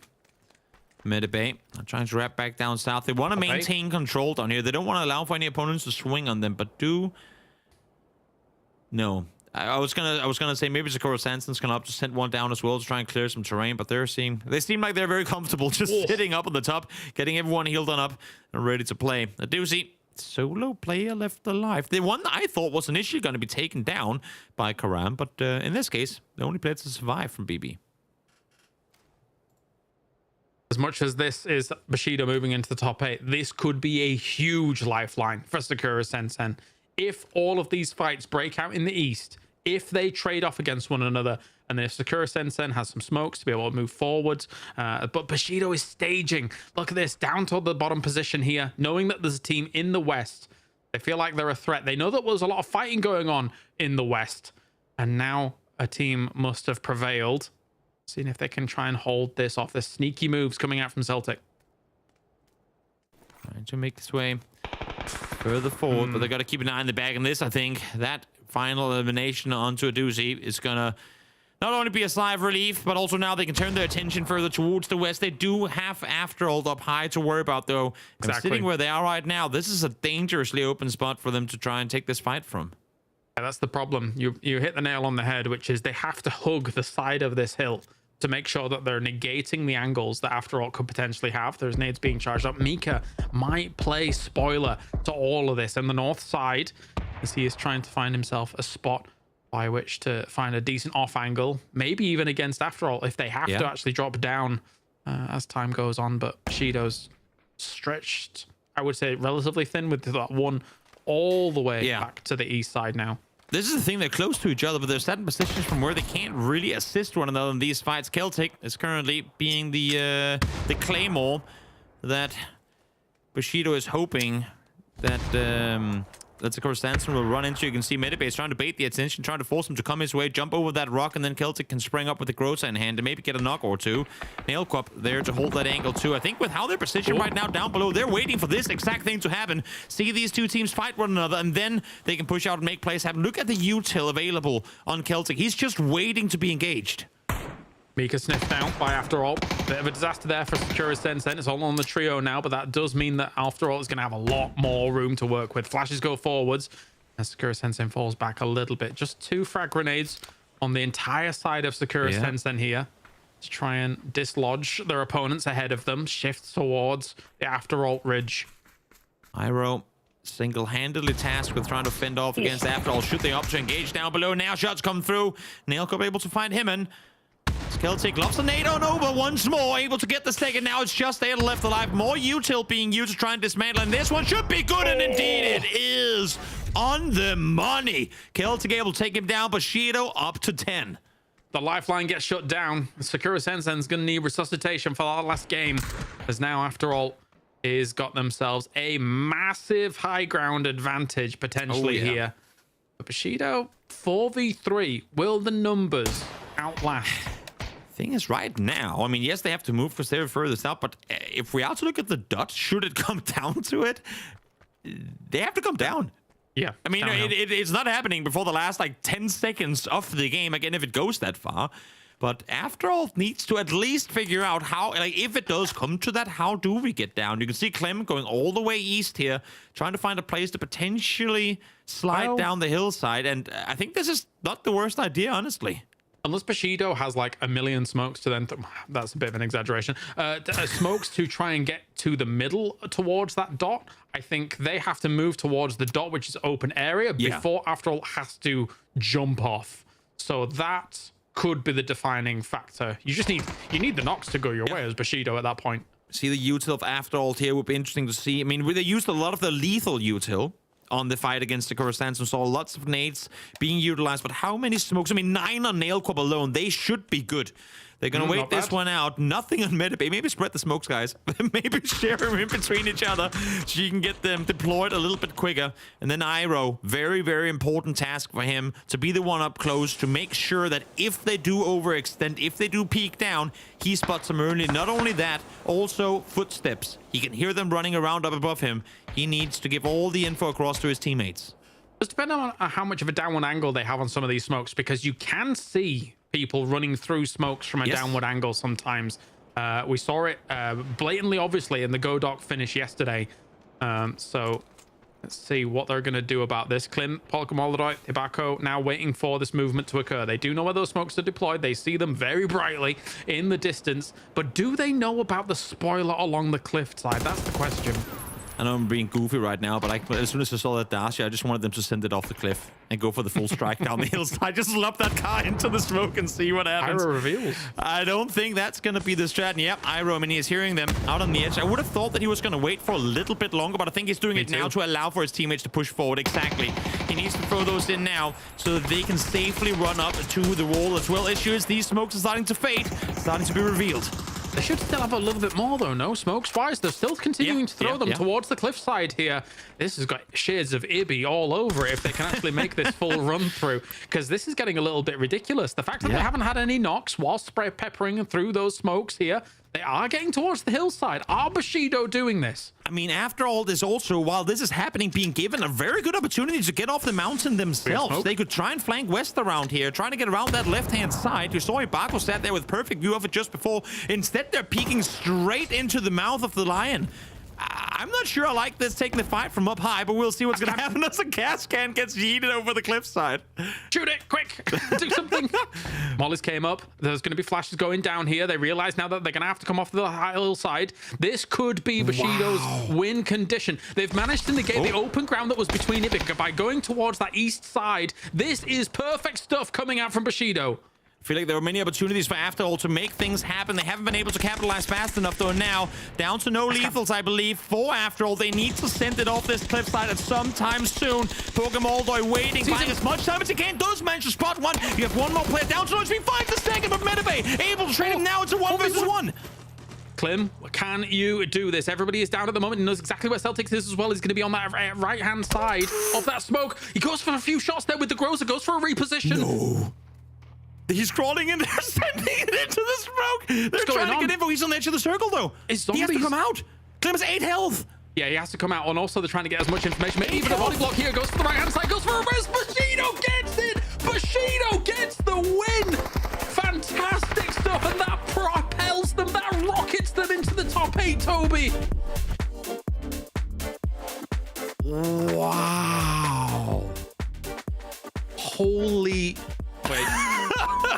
There we go. That was insane. Again, I like to think their ways, after all, could have played this one better because they had them where they wanted them. They had them all kind of squeezed in on the east side, underneath the rocks there. But they couldn't see any angles around the corner. Like, they couldn't curve it. They could only run straight. They saw the beeline, and that was it. I guess it makes, after all, wish they had a few more nades. Yes. One underhand into the smoke there would have been GG easy, but not to be. What a ridiculous finish. We've had so many bizarre games, compound after compound, urban ending after urban ending, and now Stalber Cliff delivers, and Bushido is making a challenge at that top 8. Unreal stuff, Toby, coming out. Let's go hear from the desk about this insane win. It was an insane win. Bushido just came out of nowhere and was like, you know what, we need to make the top 8, Avenger. And that's exactly what they did. Holy hell. The last few minutes of that game were something else. You need to remind me here, Sam. What did I say going into this game here? I don't remember. What did I say? Wait, did I say... I feel like I might be repeating myself. Did I say something along the lines? I think the only team that has a chance of making it into the top 8 might be Bushido. Did I say that? I think I said that. Sam, what do you think? It's like you be nice like now. Remember 2025, new me, new Sam. You did say that, Avenger, and you were so smart. Look at you getting that right. No, but yeah, that was an insane game, guys. That was an insane game. What a fantastic way to end things, right? And to get that res off in the end, to have one guy that can just run so the other guy swings and takes the kill, right? Perfectly executed there for Bushido. Fantastic game. 14 kills in a win. That's 24 points. And at this point, like, okay, grats, you guys are in the finals as well. Just one game to go. There's no way 2 teams crosses you at this point. It wasn't even that final fight with after Altmark. I mean, even Securus Ensign, when they went in and took them out, they got into the final 4, and you could see that they were so focused on what they needed to do. Took the giant risks, and it paid off. Yeah, it was the high road or low road. They went for the low road, and they came across Bushido. Good game, actually, from Securus Ensign. Eager to take fights, eager to try and get as many kills as possible, but there's only 2 games left to do it. I suppose they've got to go for us to full send. A bit like this full send. I don't think it should even broke. He just went full into the compound. He's got a couple of points. I love that. There was some crazy endings, Sam, in this game. Sorry for interrupting you. I forgot you're on a 2-second delay, considering you're on the other side of the world. But yeah, this highlight package here, like, it's just how comfortable all these teams are on Erangel. It really shows through. I feel like if we were playing 6 Erangel, Secure Sensen would be at 100 points. I mean, Secure Sensen needs 100 points. It would make sure that they could get into the finals. But what I did want to say is, like, obviously, Erangel comes with a little bit of chaos. There's going to be more as well because you can feel it in the air, right? Eventually, the teams are starting to realize that time is gone, opportunity is gone, and so that aggression and that fast-paced gameplay is coming out, which is kind of what we got to see here. Yeah, and this is exactly the type of gameplay we know that these guys are capable of. This is what we should have seen from the start. Surely this Celtic double back-to-back nades absolutely destroyed Secure Sensen, but still, before that, they actually had a fantastic game. This was a situation where they're not getting more points out of this. This was their kind of push to win it. I like this from Klim. I don't think, did he explode it? I don't think it exploded. Did it maybe at one point, but still, Pokemolodi's 4x spray here with the AUG. It was so good that it took some damage from a teammate as well.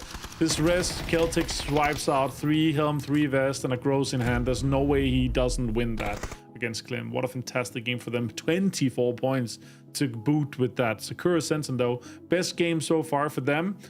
If they have an absolute insane game, they might be able to take 1 spot away from Ascent. So, I mean, here's the question. Can they have an absolutely insane game based on what we've seen from Secure Sensen across the group stages yesterday and for the start of today, Mark? Well, they're changing things up, so why not? Right, it's the final game. They've got nothing else to lose. Qualify or go home. We can't argue they're at home at the moment, but it is about getting another 24 points, potentially, if not more. It's going to be key for them. What, they're on 55. They're 10 points in it. If you're Ascend, you've been playing pretty well, but their performance is dropping off. And Ascend, for me, Sam, is a team that might not always perform under pressure if they have multiple teams. They need the space. Ascend are great at controlling. They're great at taking fights when they want to take the fight. If they get Secure Sensen, look at the placement. It's insane, right? They need to have a good game here at Ascend. It's going to be tough. This is going to be, well, if you want an explosive last game for the last chance, it's coming up. Okay, let's have a little bit of fun because they are the talking points of today. So we're going to do it. Secure Sensen, 10 points isn't going to be enough, in my opinion, because then you're banking on everyone on Ascend not doing well. So what is surely it's a 12 to 15 point game if they want to find their way into the top 8. But eventually, we all know I'm bad at maths, so I'm going to throw this one to you. What sort of game does Secure Sensen need? Yeah, I mean, obviously them being tied with Ascend here, they need to outplace Ascend and still frag out like crazy, right? So we're looking at, I would say, a top 4 with maybe 10 kills-ish for Ascend to also go out somewhat early. And in a perfect world, they sniff out and Ascend knock and third party them. That's the perfect world for Secure Sensen, and that's what they really need to be aware of. Sure, they also need Eternal Fire not to do that well. Digger, they have had a terrible day compared to doing 50 points yesterday. So far, 4. Hype Beast, they need an insane game to make things happen here. I don't see that happening either. So it's really up to Eternal Fire and Secure Sensen to contest. Right now, Ascent, I feel like Bushido's done. Win or die could be a little bit of like 9 points for Eternal Fire. That takes over Win or die. And that would need Secure Sensen to also pop off. Like, yeah, they would also need to go into that kind of 16 points range for us to have a 2 swap here in the last chance. So that would be insane. So 16 points was for Sakura and 9 for Eternal Fire for the other teams not to do well at all in terms of Win or Die Ascent for us to have a swap there. So that would be crazy. But yeah, Bushido pulls up. They're an experienced team. Iroh is obviously on the roster, super experienced player. Love the guy, and you know, land performance has been through the roof for this guy, so that would be crazy for him to really come in and show what he's able to do in the grand finals. It's going to be crazy. 8 spots for the grand finals up for grabs. The final match of the day, your final opportunity to get the points. Mark, let's go to Erangel.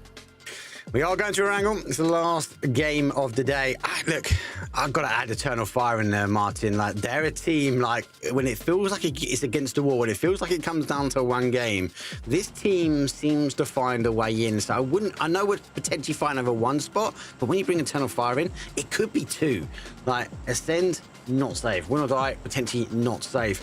They need to ensure that Eternal Fire and Secure Ascension do not cross their path if they want to secure their spot to next week. Yeah, they need to see if they can maybe go in and get a third party, maybe get some information on them. BB team, though, close to foot here. They're going to split off. I'm not sure if we're going to have some early fights or contests here. Doesn't look like it. I was a little bit worried at that point there, but BB team looks to be splitting off from that, going off on the western side. This could very well be a south military game, a southwest game on Ascent. That would be huge for them. Could also have another Stalba-ish ending, or just a normal, boring middle one. Mark, what are you hoping for? Oh, chaos. Let's go Military Island. Why not? Let's force everyone to rotate their way in. That'd be the way to end at least the last chance, because obviously these teams didn't pass the qualifiers first time round. They get the second. But actually, sorry, we're going the other way. We're going very, very much towards the north side, Martin. This means a lot of teams need to get rotating in, and it's all the teams we're watching. Yeah, Win or Die laughing here. They need to just send it really far deep into the northern side. Don't panic. High priority already in some of the really good compounds here. Bushido looking good. Majority of the teams here are actually fine. We have Ascent, long road ahead of them. They have to get in. They have to come in and defend. They are a slow playing team, so they'll be comfortable maybe crossing the George Bridge. I just hope that nobody's going to be camping it for their sake. So guys, last game of the last chance qualifiers. Kale, Toby, have fun with this one. Thanks, boys. Yes, one more game to determine who is going to be going to that grand finals, whose dreams are going to be dashed against the rocks, and which cars are going to crash, apparently. I don't think it'll be Don't Panics, though. They have done enough by the looks of things. There is still the challenges towards the bottom, though. Will the warrior spirit of Bushido from that previous game be enough, Toby? At this rate, I think it might be. Yeah, they're looking very good after that last game victory to come out of this one happy with a spot into the grand finals come next week. And outside of that, though, it's the recent game track record for the likes of Ascent is having me a bit worried, especially the teams that ride behind him currently hunted. Well, obviously they were talking about the fact that Sakura Sensei need quite a bit of points, and technically Digger, if they got themselves a win, could also do it. However, 4 points on the day. We're back to group stages. Well, I mean, they did finish off yesterday with a 21-point game. So, you know, I'll leave it up for the PUBG gods to decide how things are going to fare here. My eyes, at least for now, are drawn to Eternal Fire, as we see on screen. Thank you, observers, for knowing what I wanted to say there. It's Eternal Fire and it's Ascent. I think that's going to be the main battle, at least in the early to mid game, that could potentially have big ramifications of how the overall leaderboard could change as we see them sat in 9th and 8th respectively. Could be some movement. Could be some movement. Yeah. It would actually be extremely surprising if Eternal Fire did not make it to the grand finals, right? Like, well, you say that, but right now they're not. Well, yes, and that's why it would be. That's the surprising part of it all. Yeah. Ascend at the same time, likewise, should be. Presenti does hear all of this going past, but not really going to be answering it. Not really much point if you're just alone there. I was going to say there are more people coming. It's a little dangerous that they're, I mean, so split in their timing to get across here. But of course, going as early as they did, they're not expecting any opponents to be around, and they were right in their assumption. So good on them to be able to get up towards the north. Moving. Yeah, considering that we've had some of these circles before during the tournament, and when people have been coming north very quickly, it's been usually during those emergency pickup moments, which does come with its own problems, right? I mean, even when Ascend went this far up, I don't know how long it really took them to get cars, but it took them a while all the way up towards Zaki, and then they had to get moving, and then that kind of delays them a little bit. But at least this time, as you say, they are up here quick. Definitely. In the meantime, Hype trying to set up a bridge camp against BB team. Little do they know, Maldok is currently running across the bridge, so no cars will be revealed anytime soon. as he is currently scouting his way forward on foot, trying to make sure that whatever rotation path his teammates opt to go for will be safe. How does he not have a car? He must have a car. I don't... You know, I like the bridge camp, though, by them, because they have to go huge in this game. Oh, yes. So what better if they know that there's going to be teams over there to start with some early kills and then just roam from fight to fight and hope that you're going to make it work. I like that kind of gusto. I want to hear the team comes when hypebeasts go, guys, I think I hear someone running. I know we were waiting for cars, but I think I'm hearing footsteps in front of us. Like, can I peek? Like, do we do this or do I wait? Because he's got to be within audible range within a couple of... there's still a bit to go, but soon enough anyway. See, they're looking for him. I like the commitment. He ran across the entire bridge. But they're not giving up here. Oh, here we go. I mean, at least they've got an extra angle to try and fire back on against it. Spray goes down from Ketter. Does he connect with it? He connects with a lot of it, but takes the helmet off there as well, though, from Marcus. But Novik does take two. Phil First and Bestalocker are down.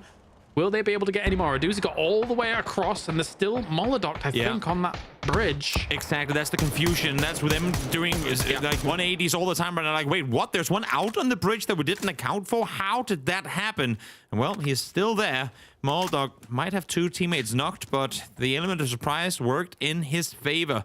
And now Keta looking for this solo out on the bridge, wanting to see if he can get him down. And so far, it's an even game between the two here. 2 knocks apiece.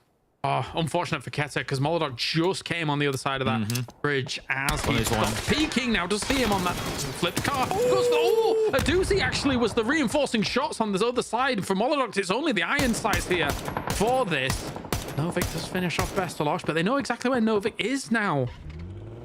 What a great setup here. I mean, counter setup, I suppose, for BP team to have one player running all the way across. And yeah, be the element of surprise that they needed. They know exactly where now, I guess, now. And well, Aduzi might as well try and see if he can go get the res up on his teammate, allow for Molodok to run over, potentially get a backstab in.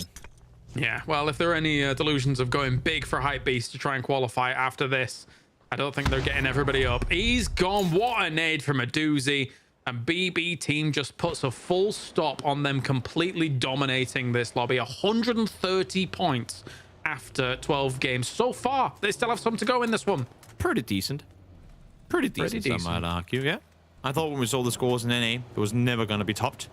This is as close as we're going to get. 130 points. That is pretty darn incredible.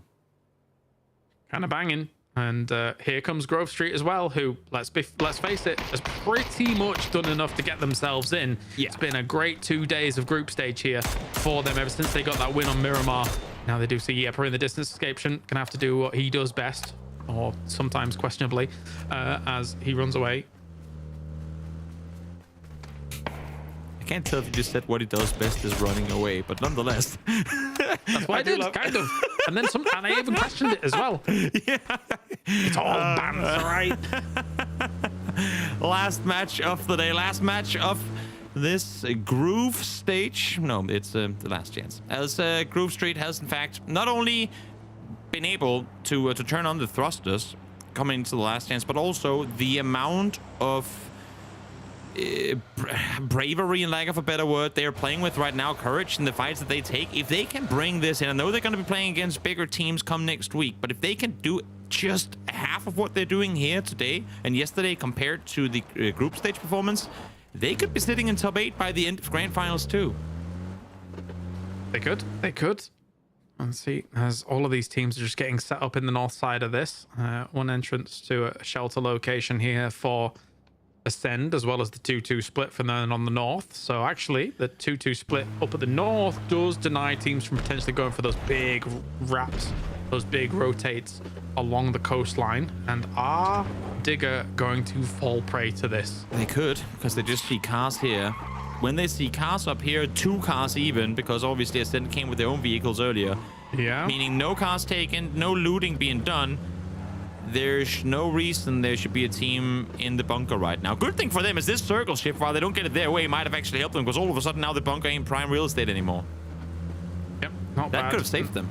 a lot less likely to be able to go for a coastal rotation as well now for this. Shooting range north side of this circle, and a very precarious hill just south of that will start to co-inhabit quite a few teams as Grove Street get themselves into one of the gas station compounds. Yeah, Sens, they're chilling here, but they know that their time is up. Yeah, they're going to have to get moving as soon as those cars dissipate in the distance. Before this game is going to end in Rostock somehow, just with how crazy these days have been. It's been a bit too surprised. Wouldn't be surprised as Foot. Well, they went hunting in the previous game. This time around, they're the ones, I wouldn't so much say hunted, but at least set up for. Nice approach here from Grove, getting up on the street side, catching Pixel off guard, able to get themselves a point off of it with no real risks involved in their own part. Big eyes on Bushido as they take themselves an okay spot to get things going. Exhalation is behind them. They are tied on 76 points right now after everything was said and done. For after all, their hopes have been dashed against the rocks, but what kind of impact can they have on the rest of this lobby? They're moving past playing Crash. Trow does hear this, doesn't want to peek on over against it. For the previous circle, playing Crash, not too bad a spot to be able to hold down on, but now as time goes on, it's probably going to decrease in value. Yeah, you'd have to imagine, depending of course on how the circles do shift, as after all they are sending it. They're wanting prime real estate, and they might just be able to get it here. Are they stopping up on the hills up high there? At least gonna stop to scout, but it's limited what you can really see. Oh, there's a shotgun back there. I think that might be what you swap to now if you're a win or die player. You do not want to go out here with no points. Sat at 70. It's not a comfortable spot to be in with so many teams in the hunt. So, I mean, yeah, it's funny where Eternal Fire actually is, because for the most part, when they try and start moving across, anything south of them is kind of taken for a little bit. So they might try and go for a bit of a wrap here and dip in a little bit further on. What is going on in Rozhok? What is this? This is what I'm saying. This is where the circle's going to go, and the best teams know. Therefore, they're down here. Or it could be because they were driving out from Millie together. I would say together, actually not quite the case. But their Foot got kind of stopped in their tracks against Grove Street, and well, we saw what happened with BB team. They had to stop to take the fight to Hype Beast. So therefore, by being slow in approach, they've now found themselves on the south side, alongside one another. But the good shots connected onto Moldog forces him down on the ground, and now it's up to a doozy from up high. Let's try and see if he can help out. Please, Molodoc's out. Run away. Run away. Yeah, Philfirst is kind of off way off angle to the east side of Rozhok as well. So I don't think that's coming into play just yet. So let's see, what are we looking for? He's still looking towards Molodoc. Sees a doozy in the distance as well. So slow and steady. I mean, the circle's probably going to shift north anyway, and then all of this is going to be whatever. I'm watching this ascent rotation. There's a chance that they go into Eternal Fire. Imagine that. 8th and 9th fighting one another. This could very well happen. If Eternal Fire don't go right now, which, I mean, they should, considering the fact that they know that there's space available towards the east. But if they slow down for just a bit, that could have been them catching Ascent off guard. Amidst their rotation. The thing is, Ascent is slowing things down now, too. They're waiting for Brax to join them. They're being delayed on their rotation. Not sure what's causing this, but now they're starting to rotate. Well, same time here. Chaos is going to start breaking out, and the rest of all of this circle. I think that for Kreft, they want to get together in the middle of all of this. They had 2 prior locations, and they're going to have to give up a little bit of it. Surely somebody starts crashing on through all of this, and Secure Sentinel's darting through to the middle to try and get some of that high ground above the valley. They're trying to find low ground, or trying to find a space to call their own, but still my eyes are on the map. They're on Ascent, because Ascent currently are beelining straight towards Eternal Fire. This would be huge, because if Eternal Fire gets all 4 points, that is them out. That would be insane. Now Eternal Fire are dipping. If they knew that right here, they could be getting in, this would be absolutely insane. We need to look at this Eternal Fire fight right now, because they got 2. They got the 3rd already. This would be Eternal Fire qualifying literally just by taking out Ascent. They weren't even there. All of them quite by disengaged. And now it's just Brax left alive. The last team you would want to give points over to. The only team you could not die to is Eternal Fire, sat right here. We saw it coming a minute ago. And here we have it. They ran straight to their own slaughter. Rex in full desperation mode. As soon as he realized what was going on, ran straight to the car, get on out of there, and now we're flipping. Ooh, hopefully They're hitting the tie. No. And they're chasing. They know it too. They're gonna hit him. They know it too. Quit, but don't go solo on this, my man. You do not want to give them any free points. That's a good nade. He's got, Eternal Fire's got time here. They've got time. Don't stress this, my man. There's no one around. There's no one around. So nobody's coming, actually, to this. Maybe Quepa's objective here is to just hold him here because it's such an edge case, such an edge... Oh, okay, here come the reinforcements. Yeah. Bye-bye, Brexco. You're going to have to do massive work here to make this happen. Being shot through the door here. Brexco, actually, we have even the molly coming through there as well. Quepa sets him on fire. This is a disaster for Ascend. They're going to go down. Eternal Fire knocks Ascend out of the game. That's wild. Also, I mean, we could see it literally on the map. It was meant to be the way that they were rotating in towards one another. I thought for a second when Ascent stopped in their tracks, they thought better of it. They thought, no, we can't go east. It's too dangerous. But they were simply just waiting for a teammate to be ready to make the play happen. It's, oh my Lord, Salik just jumped into a wall. Time to do. Yeah, let's get out of there. Quepa's holding all of these compounds. You can't hold all of this while this is going on. Exhalation's going to wrestle this away from you. The circle has shifted away from where Eternal Fire is. But the thing is that even their next challengers are wounded. Already Sakura Sensen's down to 3. Their next challenger after that is Digger. And we all know how that day has gone so far. And they're now on a very edge case as well. They're down to that bottom east side to try and get into this circle unwounded, and Foot is chasing them again for another game in a row. Yep. It's feeling personal at this point, isn't it? I think if you're a Dika fan, you're feeling that way as well. Like, what did we do? What did we do to piss you off? Well, seems like they're upset enough. They're gonna hunt them down. As Dika, oh, that nade could have had 3 names written on it had it been just 2 meters further. Get out of dodge. Yep. Run away. Dip, dip, dip, dip, dip. Disengage. Get out of here. But where do you get in from? Look at this new circle. The entire southeast, 6 teams outside the circle. We may get this decided pretty early on in this game because I just want to say Eternal Fire ain't safe.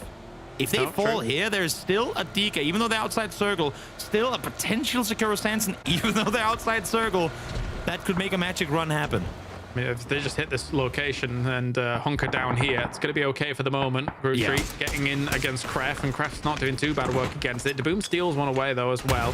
Exhalation, good for them. They're completely safe for this. Nade goes out underhand here from Zervis to try and slow this down, but it's not going to be enough. He gets taken out as well. Again, holding all of these positions for as long as they're trying to do, a little bit scary. And again, for Grove Street, man, their timings, their engagements, the way they approach fights, they are no fear whatsoever. Full control all the way through. I say that now they get Roxy knock as well. But good push on the building. Knew exactly how they wanted to engage it. And at least initially, didn't really take a whole lot of damage in doing so. So good effort on their part. They should be able to reset here as well as Sakura Sanson. Out in the open, 11 points out of qualification thus far, with Shroud down already. The guy who, well, got them to where they are right now. Because had he not delivered yesterday, it would have been looking much, much worse. Yeah, Sakura Sensen's position is resting on a knife's edge, and to be honest, so is Digger's as well. But one member already goes down to the blue. Him and is peppering some shots against them as well. And now, where are they going to go? Both of these teams are the challengers. How can they make something happen and work? But I mean, there's going to be teams coming in behind them or even above them as well. So that will cause big problems. Very well could. Exhalation. Yeah, trying to fend off against both of them as T-Bone. Wanted to go down and see what was happening. I mean, you know what? You've been chasing these guys all day long anyway. Might as well give him a point over in the end of it. Yeah, Mika takes down King. He's knocked at the moment. The rest of Sakura Sensen now scrambling for an opportunity. Smoking off what they can. Probably going to need to get in their cars a little bit in a moment's time because the circle moves away. So they know they have to shut down the team below them, because if they start getting more points, then that puts their game in jeopardy. And Yepa, well, I mean, Yepa was here. Yeah, they're standing very open. There comes a vehicle. Oh, somehow doesn't hit a single player. He flew straight in between all of them and falls because of it. Sakura Sanson says thanks for the points. There could have been a strike, but in the end, got a ball. like at the driving test where you're having to weave around those little cones that they put in the middle. It's like, he did it perfectly. It was great. Yeah. Bushido's gone. But they're at 77 points. They're really not the ones in the danger zone. There's not enough teams that can now threaten surpassing them, so they're okay. Mika, careful. He knocks King again. Yeah. We have two teams in the hunt, and they're fighting each other right now. It's not looking promising for hype game endings. But you know what? I mean, in all fairness, with how the Ascent Eternal Firefight went down before, I feel like we got the hype we wanted out of this last match of this last chance qualifier. King will fall in the end of it as He-Man locks the nade on over. But now he's going to fall as well. Mutual destruction is going to most likely keep both these teams out of the grand finals. Yeah, they're going to get ripped apart. There's BB team here. Yepa was shooting towards their way as well. Now Mika once again gets another finish, another knock. DJXN is gone. It's up to Krafton to try and get something crazy out of this game. So you say there's a chance? You know what? I'm going to say no, actually. From what they had today, sadly, it's not looking good. Nah, it really ain't. Hell, same thing for him. There's a chance. Well, never mind. I'll take that back. The Boom had other things on his mind as he's going to find one. So the entire upset potential lies on the shoulders of the single Diga player left alive here. Forge lobbing some util over, trying to maintain space between Yepa and win or die. But for Yepa's sake, it's more of a we want to make it look at least somewhat prettier. They could potentially, with an insane finish here, finish above after all, but they have so much space after all up on the hills, so that's most likely not going to happen. I've counted up the kills. Yes. And if after all kills everybody, yes, and a win, yes. It still don't qualify. It's a problem as well. Yeah. So we've got the end of this game. Let's see who can win for guts and glory, or Krafton makes something insane occur. I like to think the only winners of this match is Eternal Fire, regardless of how the actual outcome of the match itself ends up being. Pretty much. Yeah, it's they were in the worst position to take that fight too. They had two guys that literally 5 seconds before Ascent pulled up were driving off. Like, they were going down the hill towards the compound when the circle swung south. And yet, I believe it was Cope Marco able to get the double knock on entry. Hopefully, observers called that we can get in the replay and highlight package later, because that I mean, the first two knocks happened instantly. Yeah, and when you're in a 2v4 there, that was absolutely insane. It's like you said before, it was like written in the stars, like an asteroid that's going to hit Earth in 2 or so years. Oh no, not again. Written in the stars, it's destiny. Like every month. Yeah. This one's actually quite bad. Anyway, never mind. More about that later. I've seen the movie. Yeah. I would like to see Eternal Fire just round this out with a win anyway. They're already at 7 kills. You need to go out in style here, boys. Would be nice. Would be nice. And it would be very much Eternal Fire to do exactly that. Light it fully ablaze at the end of the day. Give us a little bit of a taste of what you're actually capable of doing come grand finals. And we'll see if that's going to happen next week or not.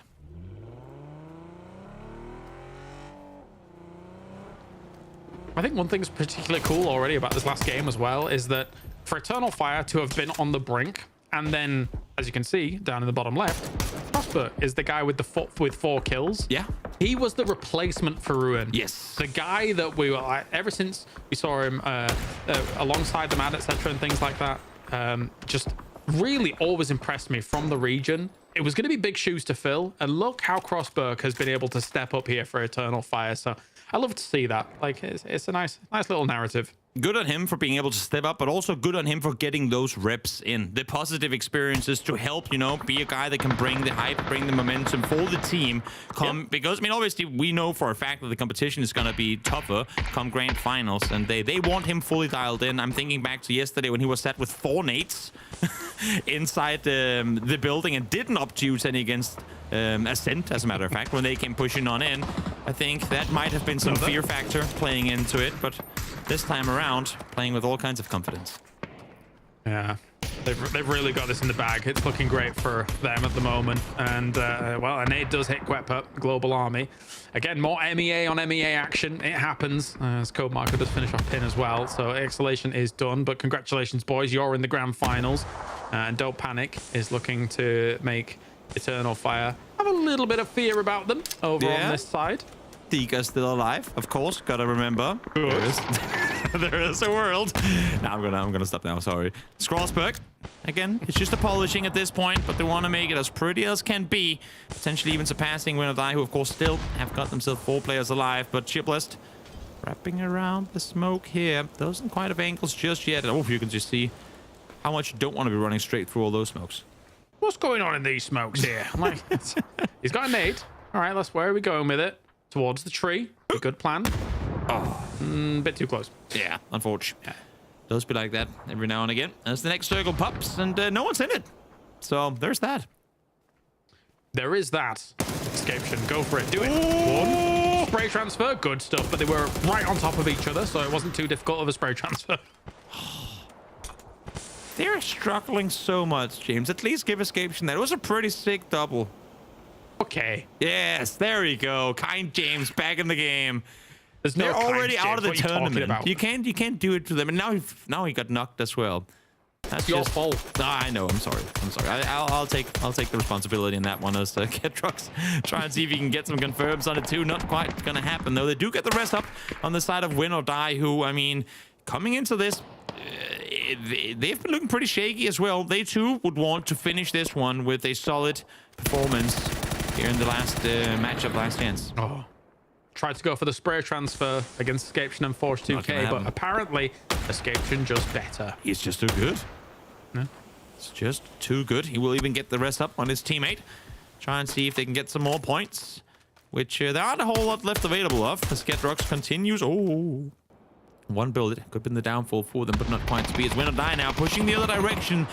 After all, once again, I mean, coming out second place in the previous game, looking to try and polish their scorelines. Here's they get one more. Pokemon able to find hello, my bad, but Presenti, once again, there to get the Nagama 10. Regardless of their road being done here, it's been great to see Pokemon Ladoy back on the PEC stage alongside the boys from After All. They are trying to peek around on Ryan Lock, shut him down as well. For After All, it's not gone their way in this fight. It's all on Rhino Lock to try and do something, but he's getting a million utility thrown at him. Oh no, he's burning. Not easy to make anything happen there as we make it down to our last 4 teams, or should I say 2 duos and 2 solos. Let's see if Win or Die can somehow get reses up. They are committing to 1 as we speak, I believe, and Ketrox trying to hold them safe. Coruscant is still alive, so there it has been a game, but the important climax happening 15 minutes ago. Yeah, happened very important. Happened in phase 3. Honestly, I mean, considering, of course, it's always fun to see it happen, the very final moment of the final fight. But in this case, it didn't really matter when the fact that we got to see the 2 teams with everything to win/lose fight one another, and the team that needed it the most coming into the fight with the worst hand, but still come out victorious. I think then it doesn't matter if it's a hot drop or if it's the last fight of the game. To me, that's just great PUBG. And I do appreciate actually the fact that Kirsten is still alive for Digger here after they've had a bit of a disaster of a day. He's still alive, and yes, technically they could have passed Ascend, but obviously they've not been key. Well, you always want to rest on that potential hope of there being a chance, right? Yeah. If the teams just above you didn't quite eke out that many kills, and actually you could get a freebie here to start things off. Those layers check the car. Always check the car, mate. Oh, we know it's taken. Definitely. Oh. Well, again, it was a nice try towards the end. Oh, you know what? That's I feel like that's just Dika's day today. Yeah, right there. That 5-second clip. That 5-second clip is Dika's day today. If something slightly different had gone down throughout the day, they'd have probably made it, right? Yeah. Like just a little bit extra. Yeah. After such a good day yesterday. But hey, I mean, they got as many points in this game as they did in the day total, so there is that. That is true. That is true. As Win or Die, I mean, again, playing with absolutely no fear in their life. Of course, they want to try and get more points off of it, but at this point, they know that they're 4v2v1. They can play the numbers advantage and just roam these fields together until they eventually do find the last 3 players. Yep, see what they can get done. Maybe even jump above. Don't panic here for this one. Get on podium for last chance, but these teams are in. So we will be seeing them in the grand final. Now it's an opportunity for them to stand tall and see what they can get done against one another. Oh, it's a big replay. Oh! Blue. And then the blue takes him on that. That's ridiculous. He like slowly walked backwards prone. Like he got aim punched back into the blue. That's what happened. Yeah. Oh, here we go. Yet another snake cam. Let's see if Forge can do anything different. I'm going to go with no. I don't know what makes you think that. Wait, what were you saying, James? You take that back. Oh, he died. I'm going to go with partially yes. Partially yes, but it's going to open up a great opportunity for Don't Panic to net themselves yet another great finish. Here's the Global Army and Shipless. They're going to try and take on the entirety of Win or Die. Difficult to deal with the thousands behind that tree, but will Gedrox do it? And Leosh, it's a Leosh actually, from the distance coming in with the slam dunk. This is getting weird. Yep, and there you go. That's the finish of the final game of the last chance qualifiers. Win or Die net themselves a win. And again, Mines instantly taken back to Eternal Fire, Ascent, fighting on the eastern side there. Climactic for sure. It's funny because in EMEA, very rarely do we actually not have the last game and last fight have huge implications. But this is one of those moments where it happened a little earlier. So we had some fun with it here for the last chance. And now we know our top 8 moving through to the grand final, Toby. Yeah, we do. And I feel like, I mean, having seen the tournament, there's no, oh, they should have made it. They were so good. They could have. No, I feel like the teams that made it through here very well deserved, played incredible these last 2 days. I love that I get to do this, and there's very few esports where you can say, you know what, gents, let's just ignore what we saw. Who cares about the final fight? Who cares about who won that? Let's talk about that incredible mashup between Ascend and Eternal Fire, which ultimately dictated who was going to make the grand finals. Mark, walk me through that. It's always going to happen, isn't it? There's one Eternal Fire, as I said before, always seem to find a way in, right? They're just that one team. Last game, Antics, they're in. But Ascends, they go for the wide rotation. They play the Ascend way. Stay cool, calm, and collective. And the one team they rolled into had to be Eternal Fire.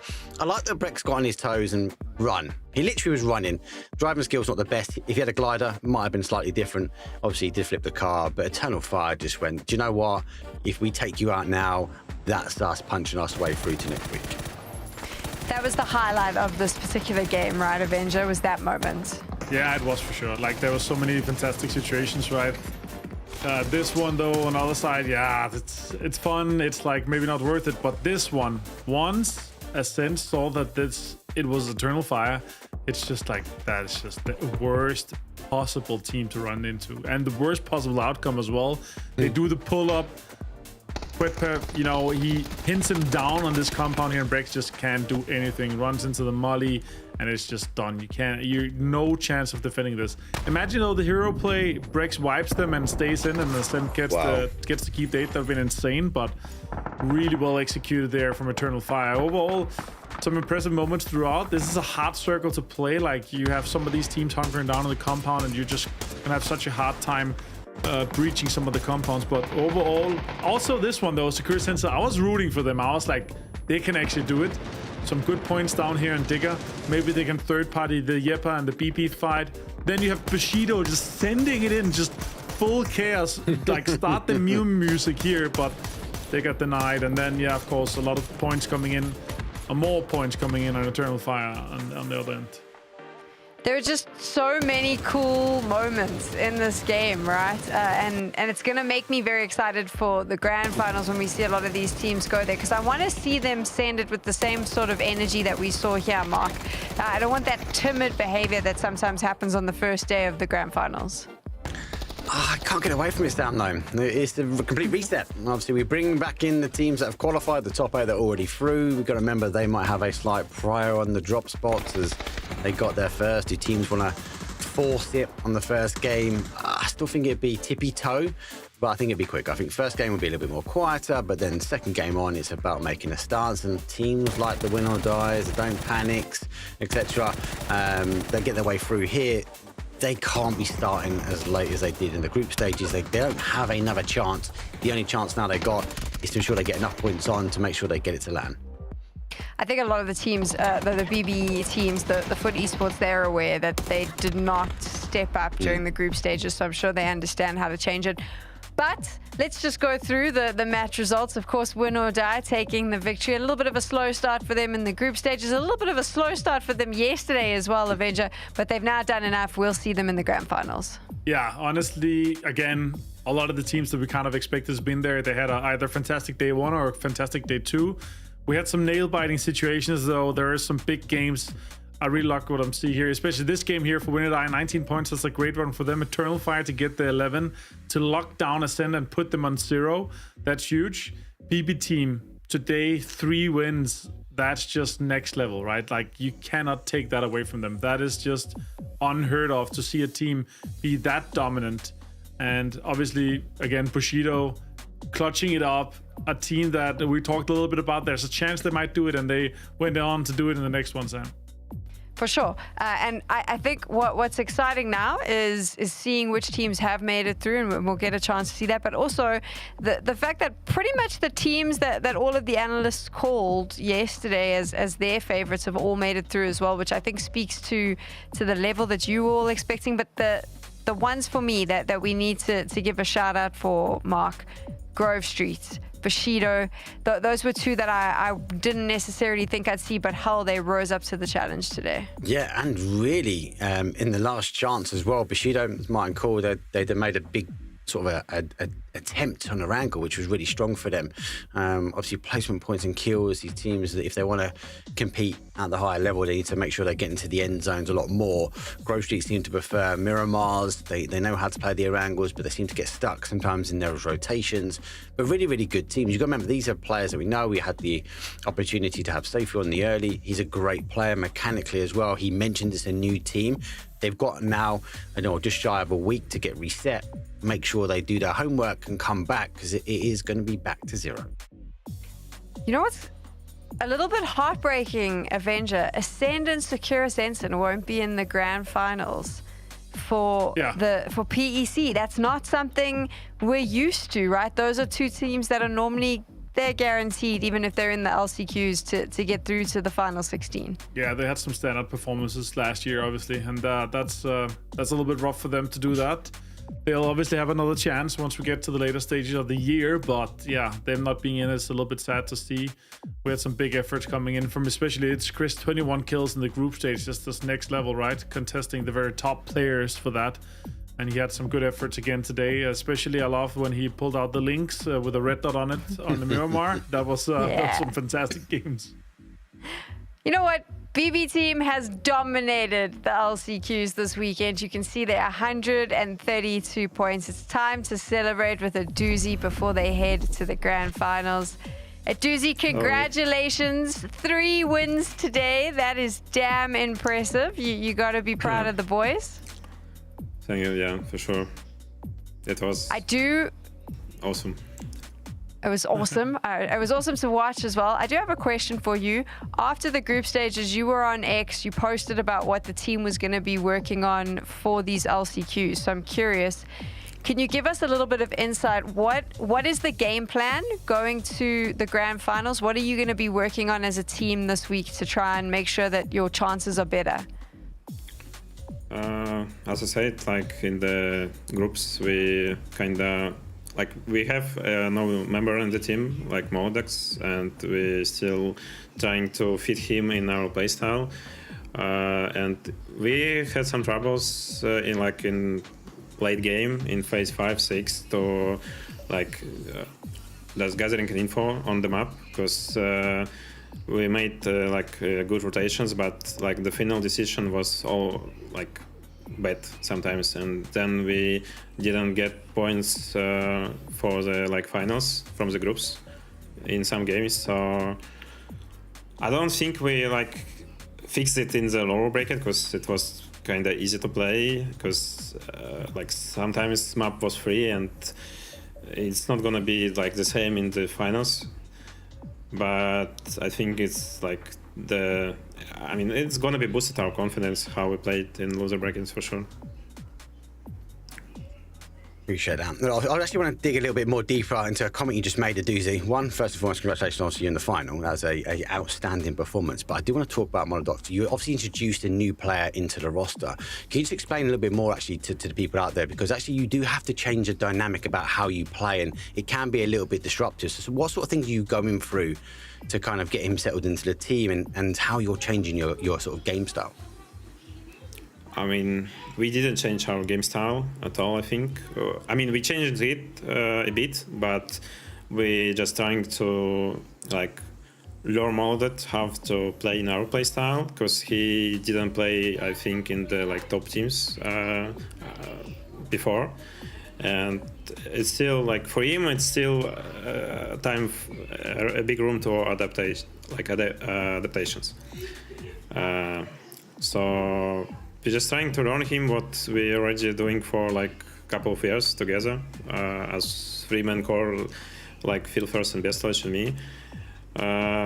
He like boosts our firepower because like he's, I think in Europe he's like best burial player maybe in the world. So I think is our goal now to get him to the LAN to show his burial skill again, and his goal is carry us. So that's it. That's awesome. Good to see you here, obviously, Aduzi, and dominating the lower bracket. We kind of all expected that. That's why we didn't really talk too much about you day one. You showed up and showed why you guys are some of the best here. Can you tell us a little bit about what you think, having played these 12 games here? You said a little bit that it's going to boost your confidence, but do you feel like the practice that these 12 games have given you is gonna grant you anything going into the finals? Or is it gonna be way harder in the finals that these games were just a confidence booster, basically? Yeah, I think it's gonna boost our confidence for sure. And also before, when we previous years, we always qualified from groups, like from first or second place, like played awesome in the group stage, but failed in the finals. But when we didn't qualify to the finals, like from the groups, and qualified to the finals from loser bracket, our results was better. So I think it's good to have a practice on like weekends, and because we're already playing finals on the next weekends, when the like other teams just waiting and not playing at all.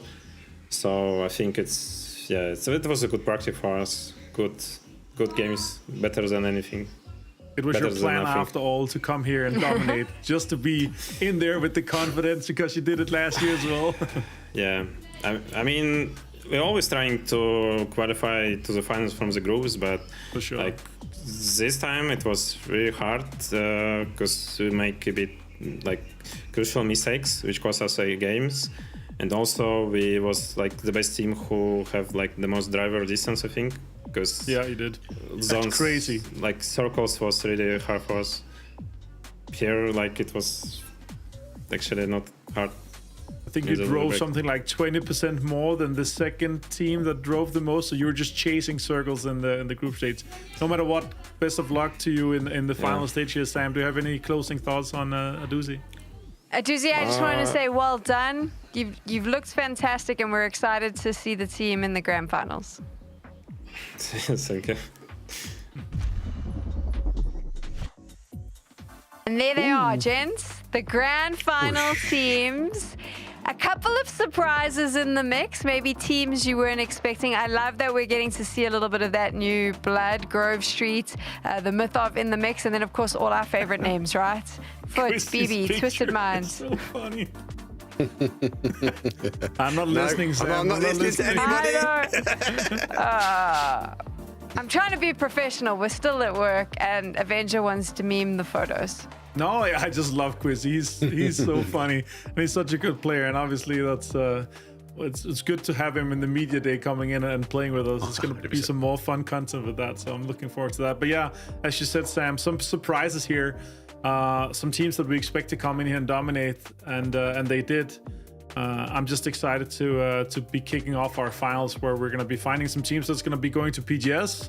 We're going to be finding some teams that's going to be getting some PGC points. That's extremely valuable now that it looks like we're only going to be having 2 tournaments that's going to be getting these points here that are so valuable. So it's going to be insane. Some of the teams that we expected to step up here in the last chance, they did. And hopefully it works for them in a way where this confidence that BB Team and Foot and these guys got, that they can build that into the finals, even though it's such a different lobby and so much harder to play against all the really, really skilled teams that we have already in the finals.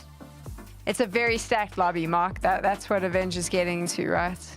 100%. It's going to rechange everything. Obviously, everyone needs to figure out the rotations. We saw how close the group stages are. Arguably, this is going to be even closer, I feel. I think it just depends on who wants it more. We've already seen that teams like FaZe, obviously, they lost the global partner, their regional partner. They had a point to prove. Are they going to come back next week and again prove that point, secure their way? I just think it's going to be a good one to watch. I think the teams, as you said, the ones we expected to go through. I'm sad we don't have Ascend here. I would have liked to see Ascend maybe get themselves way through, but it was always going to come down to the last game. And if you count on the last game antics, it's always Eternal Fire. They seem to make it in. 16 teams will be battling it out for the PUBG EMEA Championship Spring 2025 next week, Friday.